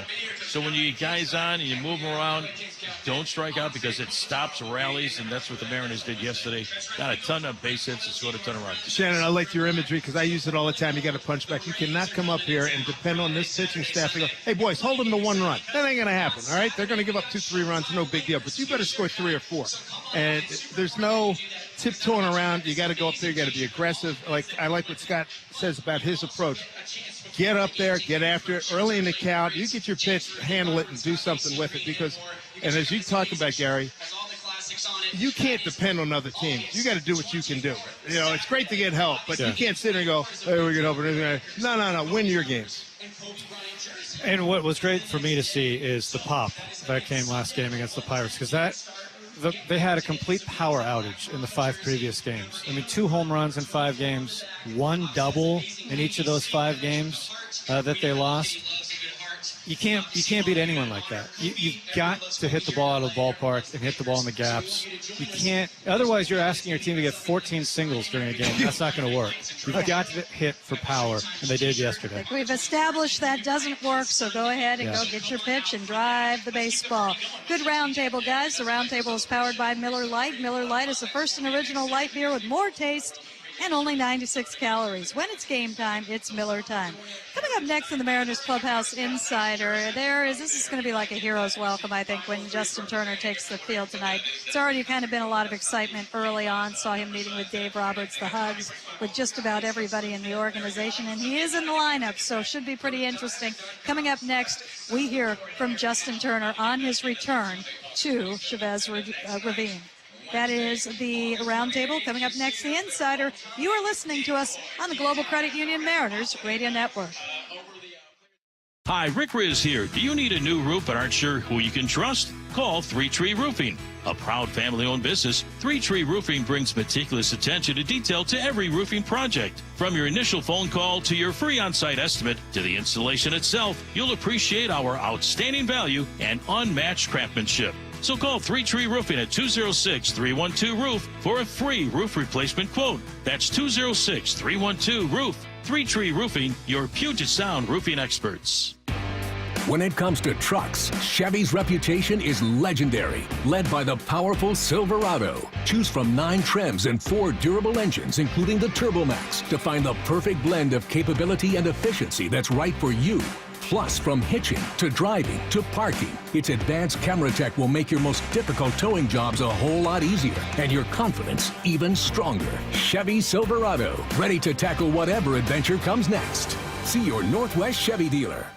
The best defense is a good offense. So before the sewer backs up into your home and wreaks havoc, stop freaking and call Beacon. Beacon Plumbing, Heating, and Mechanical is there for you when you need them most. 1-800-FREAKIN or beaconplumbing.net. If you bump into Bigfoot in the wild, offer it a great tasting 96-calorie Miller Lite. Or your jacket. Like the Miller Lite varsity style jacket you could win by entering at MillerLite.com/Bigfoot. No purchase necessary. Starts 4/9/2024, ends 8/30/2024. Residents of Alaska, Idaho, Oregon, Washington, 21 plus. Official rules at MillerLite.com/Bigfoot for free entry method, odds, and restrictions. Sponsor Molson Coors Beverage Company USA, LLC, 250 South Wacker Drive, Chicago, Illinois, USA, 60606. Hey, Ems fans. Rick Witters, owner of Cressy Door. Cressy Door has been servicing homes and commercial buildings since 1952. If you need garage doors for your home or building, make sure to call Cressy Door. When you're on the pitch clock and don't have time for your favorite Seattle sports shows, listen to the podcasts on demand. How about that? Unbelievable. Who would have thought? Every hour, every interview, every look behind the scenes. Scott Service is with us. The expectations are very high. I love all of that. It is clear it was the right decision to keep your pitching staff as whole as possible. Find us on SeattleSports.com, the Seattle Sports app, or wherever you get podcasts. My eyes have been opened. What can I tell you? Never miss a minute of Seattle sports, the home of the Mariners. Looking for a great night out? Snoqualmie Casino's just the place to go to unwind and have some fun. It's Mike Salk here. Only 30 minutes from Seattle, Snoqualmie Casino's got it all. Lots of exciting table games, tons of slots, sports, restaurants, entertainment, plus the views, too. Come check out the breathtaking views of the Snoqualmie Valley and Mount Si. So no matter if it's checking out sports with your buddies or a date night, make sure you're checking out Snoqualmie Casino. Go to snocasino.com for all the details. It is Seattle's closest Snoqualmie Casino. Please game responsibly. Hi, it's Trevor Noah speaking to you from inside a giant birthday cake. Why, you ask? Because Smirnoff Ice taught me the power of an epic surprise. Whether it's a brunch or happy hour, plan your friends a surprise they will never see coming and never, ever forget. And make sure that surprise includes some delicious Smirnoff Ice original. Long story short, that's why I'm recording a Smirnoff Ice ad from inside a giant cake. That surprise looks exactly like me. My friend's gonna be like, oh, Trevor came to my birthday brunch. Surprise! Trevor is a cake. Surprise again. Cake is Trevor. You gotta keep your friends on their toes, people. Please enjoy responsibly. Smirnoff Ice, premium flavored malt beverage. The Smirnoff Company, New York, New York. It's Toyota's national sales event with more all-wheel drive choices than anyone else, including Toyota's lineup of go anywhere, do anything trucks, like the new Tundra. Now through September 3rd, you can get a new Tundra with low-rate financing, special leases, or customer cash up to $2,000, depending on model. And the 2024 Tacoma is now arriving at your Toyota dealer with dominating power and captivating style. A dealer dock fee of up to $200 may be added. Get details at toyota.com. Toyota, let's go places. Let's go! This is Seattle Sports. Streaming through the Seattle Sports app. KIRO AM Seattle. KIRO FM HD2 Tacoma. Home of the Seahawks, Mariners, and everything Seattle sports. This is Mariners pregame and the inside perspective. Here's Shannon Dreyer with a Mariners Clubhouse Insider. Justin Turner will be known as a Dodger. That was the team that he spent the longest time with. 9 years, played in 19 postseason series with them. Went to the World Series with them 3 times, won 1. This is the first time he has made his return, and you could tell how popular he was when he met with the media. Huge standing room only for that. Let's go ahead and hear a little bit of Justin Turner on his return to Dodger Stadium. First time coming back after a few years.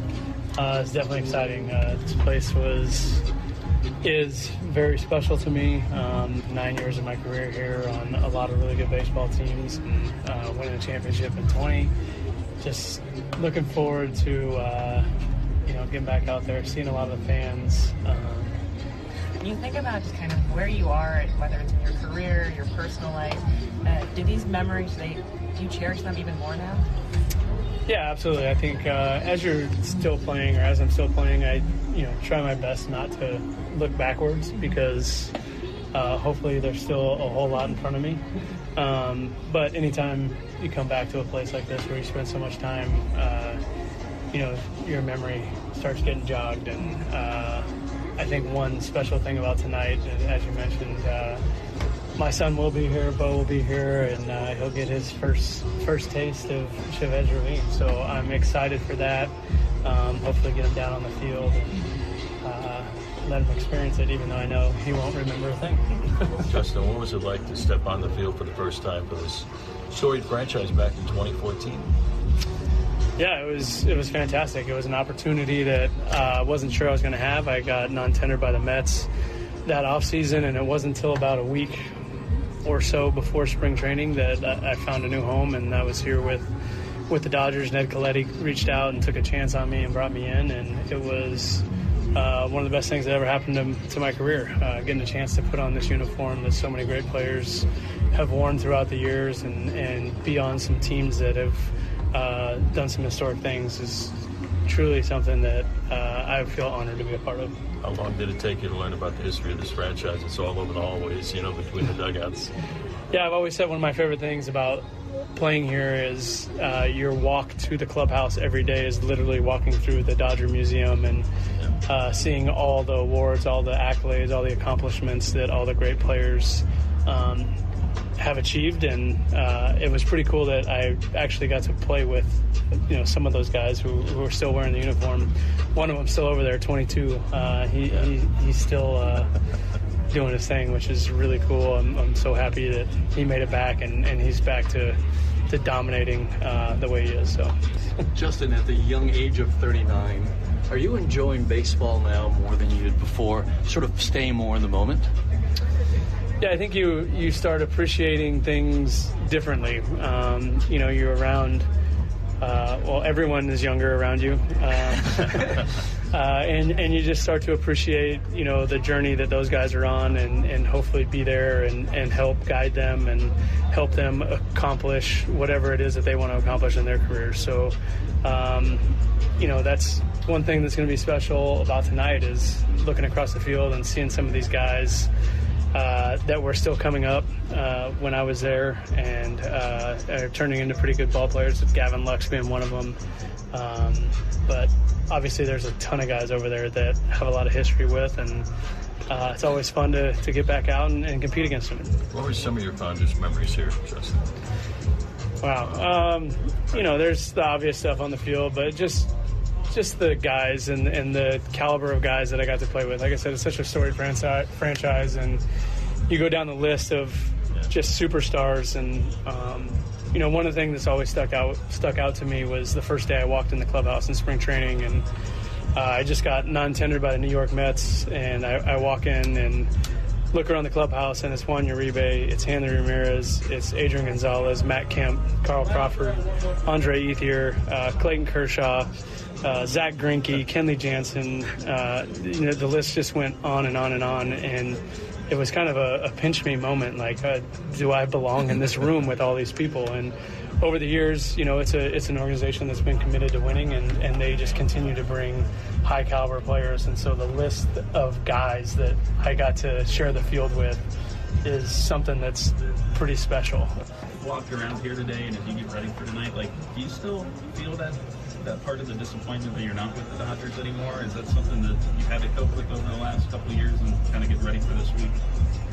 No, I think I'm in a place where, I am where I am, and I'm happy to be here. And I got a whole nother clubhouse full of guys that I got to go to battle with and find a way to win ball games and make a playoff run. So as proud of a lot of these guys I am, and as happy as I am to see them and play against them, they're on the other team. So I want to go out and kick their butts tonight.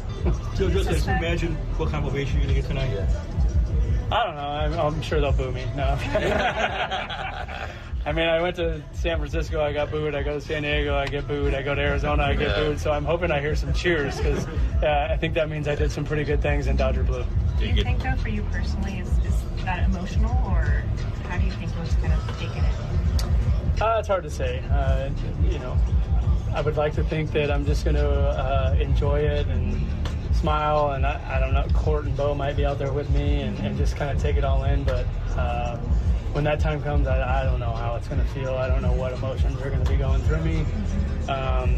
Seen a lot of guys go back and have to deal with that, and I've seen a pretty wide variety of emotions, so I guess we'll see who I am a little bit later today.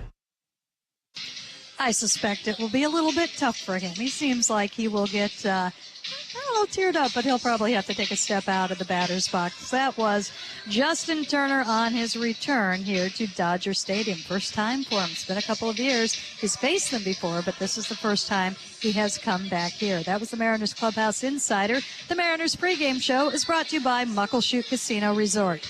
Bigger, better, the best in the Northwest. At Global Credit Union, members benefit, like free checking, because why pay a fee to spend your own money? Early payday, your paycheck up to 3 days early with direct deposit. And member care, with branches near you and a 24/7, 365 U.S.-based call center where you'll always talk to a real person. Free checking and no monthly maintenance fee only apply to core checking accounts. Other fees may apply. Join us at globalcu.org.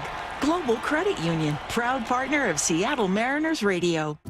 Baseball fans, don't miss a single inning this season while camping in the North Cascades and Yellowstone or on the Oregon coast in an RV from Valley RV Supercenter. RVs can come equipped with everything you need, so you'll never miss a pitch, wherever you are. Plus, RVing offers other great pastimes like hiking, biking, fishing, or just sitting around a campfire reliving another great win. Come see us in Kent or at ValleyRVSupercenter.com, where journeys begin. I'm Rick Griffin. I was the head athletic trainer for the Seattle Mariners for 35 years. I found out I had prostate cancer on opening day 2017. Rick researched treatments. I had a friend who had prostate cancer, and I saw the side effects, and I thought there had to be a better way. He chose Fred Hutch Cancer Center proton therapy. It was much easier than I thought possible. If I had to recommend proton therapy, I absolutely would. Rick chose proton therapy. Learn more at fredhutch.org/proton therapy.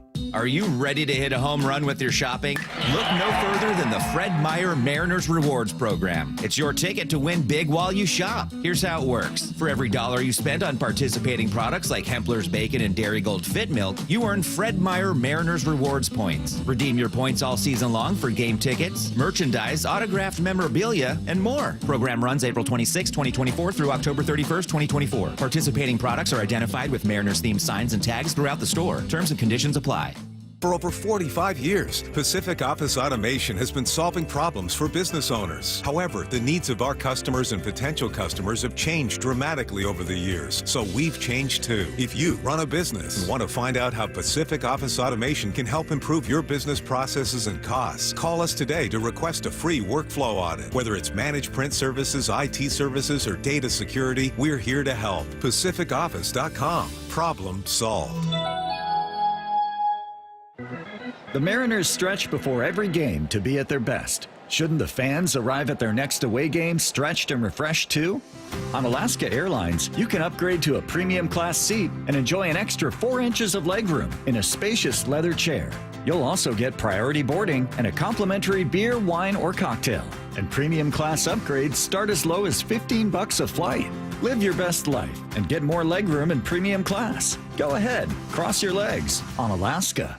Gary Hill for my friends at Fireside Home Solutions. We've worked with Fireside to replace 2 of the fireplaces in our home, and we couldn't be happier. Whether it's a gas, insert, wood, or pellet fireplace, Fireside has the model to fit your home and budget. It's not just fireplaces, too. They do it all. Garage doors, outdoor barbecues, a great time of the year for that. Just give them a call for a free in-home consultation. They're so easy to work with. See them in Portland, Auburn, Tacoma, Spokane, Bellevue, or FiresideHomeSolutions.com. Now, your Star Rentals Sports Desk update. Some contenders hit by the injury bug. Braves to be without Austin Riley for 6 to 8 weeks. He's been diagnosed with a fractured hand. Ketel Marte hits the IL with a sprained ankle. Coming off the IL, Justin Verlander, who will return Wednesday against the Red Sox. This update is brought to you by Star Rentals, the preferred supplier to the West contractors. Find one of their 18 Pacific Northwest locations at starrentals.com. You're listening to Mariners Baseball on Seattle Sports. Welcome back inside beautiful Dodger Stadium here. Not a cloud in the sky. Don't expect there to be. This is Los Angeles. They have hot summers, no clouds, but it is cooling off nicely in the shade here. I was going to say that this had the potential of being the hottest 3 games for the Mariners. It was just brutal pregame, but it looks okay. The entire field is in the shadows. Brian Wu getting ready for this one out in the outfield. And we're going to see if he can do what George Kirby did, kind of lead with some attitude at the beginning of this game. So the guys said they kind of fed off that a little bit. And Cal Raleigh, of course, did his part early, too. Let's see some early runs. Let's get to Picks versus Rick, brought to you by Beacon Plumbing, Heating, and Electrical. Rick, what have you got? Shannon, I'm going offense with this game. It's going to be a historic night for Cal Raleigh Jr. He has 27 home runs in the year. He's going to hit a home run tonight, number 28. That'll be his 87th for his young career. That's going to tie him with Mike Cameron for 20th on the all-time list, the Mariners home run list. He's also going to tie Johnny Bench at 87 career home runs for the most home runs by a major league catcher in their first 4 years of the big leagues. It's Mike Piazza, 92, Rudy York, 88, Johnny Bench, 87. Cal Raleigh's going to join that list tonight with number 87. Well, do you know what today is? It's the anniversary of the Mike Cameron 8 RBI game. Oh, my goodness. So So, here we go. 8 RBIs for Cal Raleigh tonight. I like that. That'd be helpful, yes. Very. Nice. I feel like I've got to go with Justin Turner. Big day for Justin Turner. His return to Dodger Stadium. I would love to see him put one in the seats. You know what? If he does that, you should run down and give him one of these Hello Kitty dolls. Kind of do a Japanese style That's right a great there. idea. Wouldn't that be awesome? Maybe a we'll all bouquet throw of them flowers out. at home plate, too. Yeah, you can come up with some flowers. Yeah. All right, I like it. Those are good picks right there. I'm not going to argue with anything. That was Picks versus Rick, brought to you by Beacon Plumbing, Heating, and Electrical. When plumbing problems throw you a curve, call a plumber who bats 1,000. Beacon Plumbing, your home run call 24/7. Stop freaking. Call Beacon 1-800-FREAK. KIN. So we are getting ever closer to a first pitch. When we come back, we're going to run down the lineups again because they're an interesting entrance on the other side as well. Take a look at what's going on around the rest of baseball and get you that much more ready for what we are hoping is a very, very happy win for the Mariners tonight here in one of the happiest places in baseball. Yeah. All right, that comes up next as the pregame show continues on the Global Credit Union Mariners Radio Network. Care Partners Senior Living is excited to announce our newest communities in Mercer Island, Linwood, and North Creek, Bothell. Jake here. We're growing to bring the Care Partners way to more of you. We provide compassionate quality care and the ability to convert to Medicaid should you ever run out of funds. 28 communities serving you, including Covington, Bremerton, Mercer Island, Linwood, and soon North Creek. Find us at carepartnersliving.com. That's carepartnersliving.com. The Subaru A Lot to Love event is going on now at Michael's Subaru of Bellevue. There's so much to love about a new Subaru, and you must check out the new 2025 Outback. Right now, take advantage of financing as low as 2.9% APR on new 2025 Outback models on approved credit. Michael's Subaru, off I-90 at Eastgate. Online at michaelsubaru.com. Michael's Subaru of Bellevue. For the life you live. Offer expires 9/3/24. Good day, mates. It's Ryan Roland Smith. Now, you know I love to talk about all things Australian, but I need to tell you about my favorite Irish whiskey, Tullamore Dew. Tullamore Dew is the original triple distilled, triple blended, and triple cask matured Irish whiskey. The 7 award-winning flavors, all crafted from the town of Tullamore, make the best cocktails all season long. So whether it's a Tully Irish coffee, a Tully citrus highball, or you're just drinking one of their award-winning flavors with your mates, join me and raise a glass or two of my favorite Irish whiskey, Tullamore Dew. Hey Mariners fans, this is Dan Wilson on behalf of the Mariners Partner in Health, Virginia Mason Franciscan Health. Do you suffer from heartburn? Did you know that chronic heartburn can be a symptom of something more serious going on in your body? Many people can lessen heartburn symptoms by modifying their diet, getting more exercise, and managing weight loss. However, if symptoms persist, it is best to consult your doctor as soon as you can.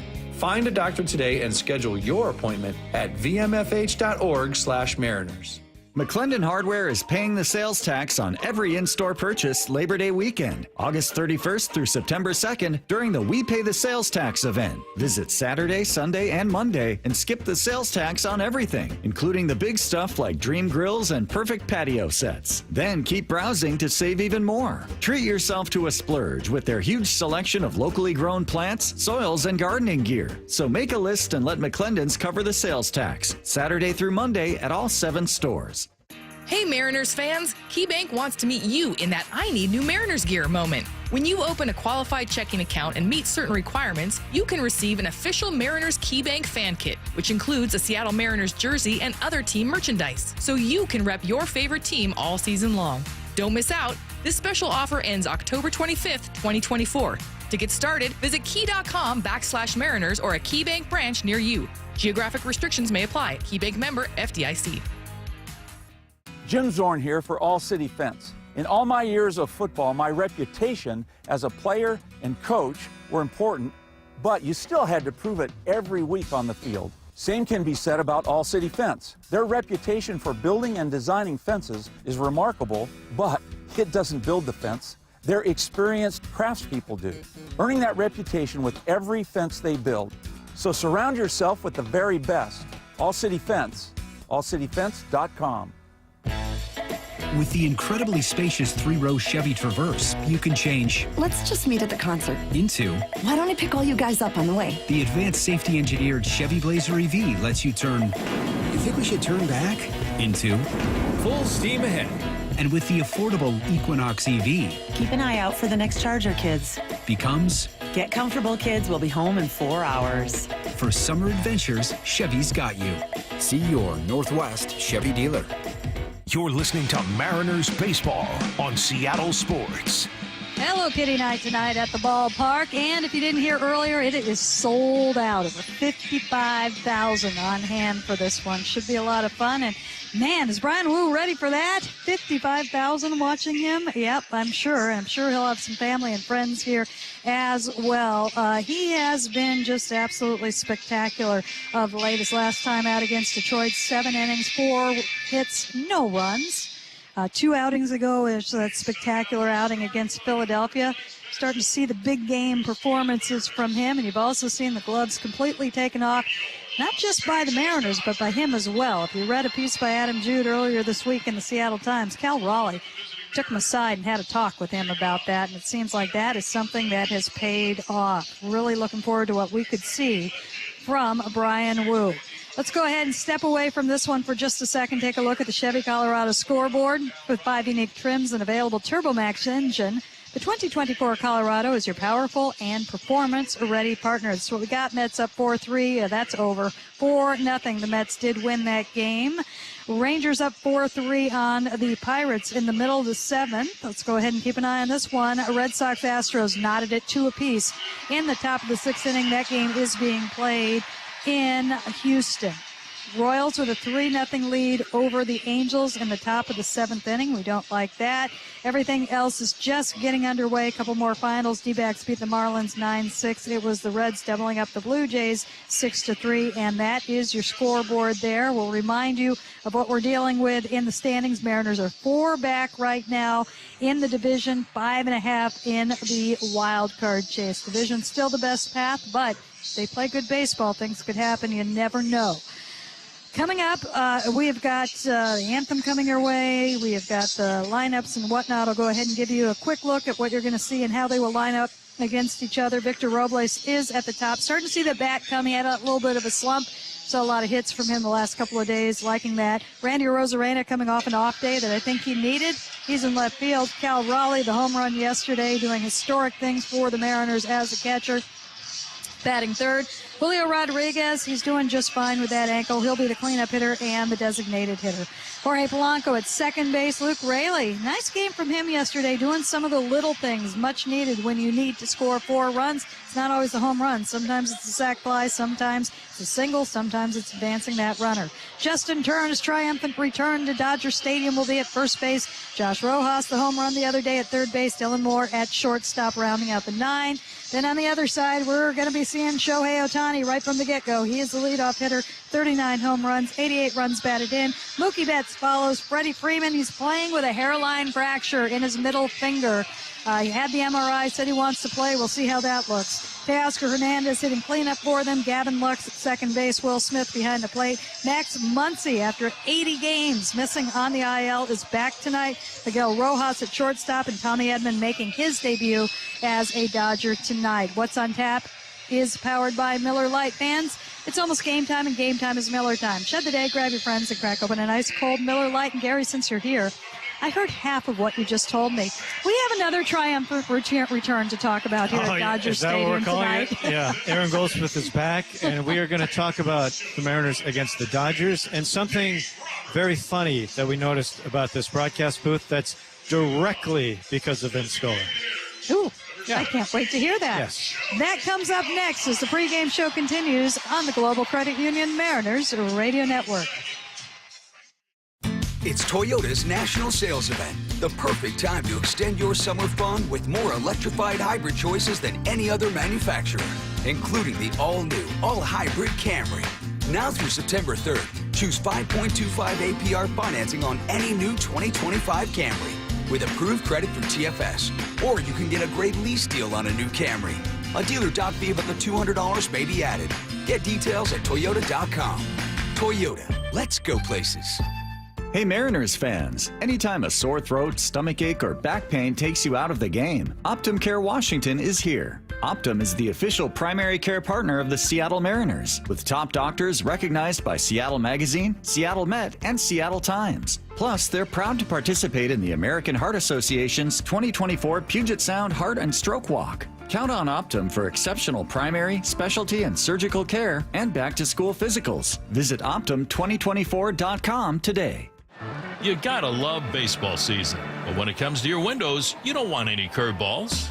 Rick Riz here, reminding you to trust your clubhouse with locally owned Pella Windows and Doors of Western Washington. Experience the difference with high-quality products, expert installation, and top-notch customer service. It's always a home run with Pella.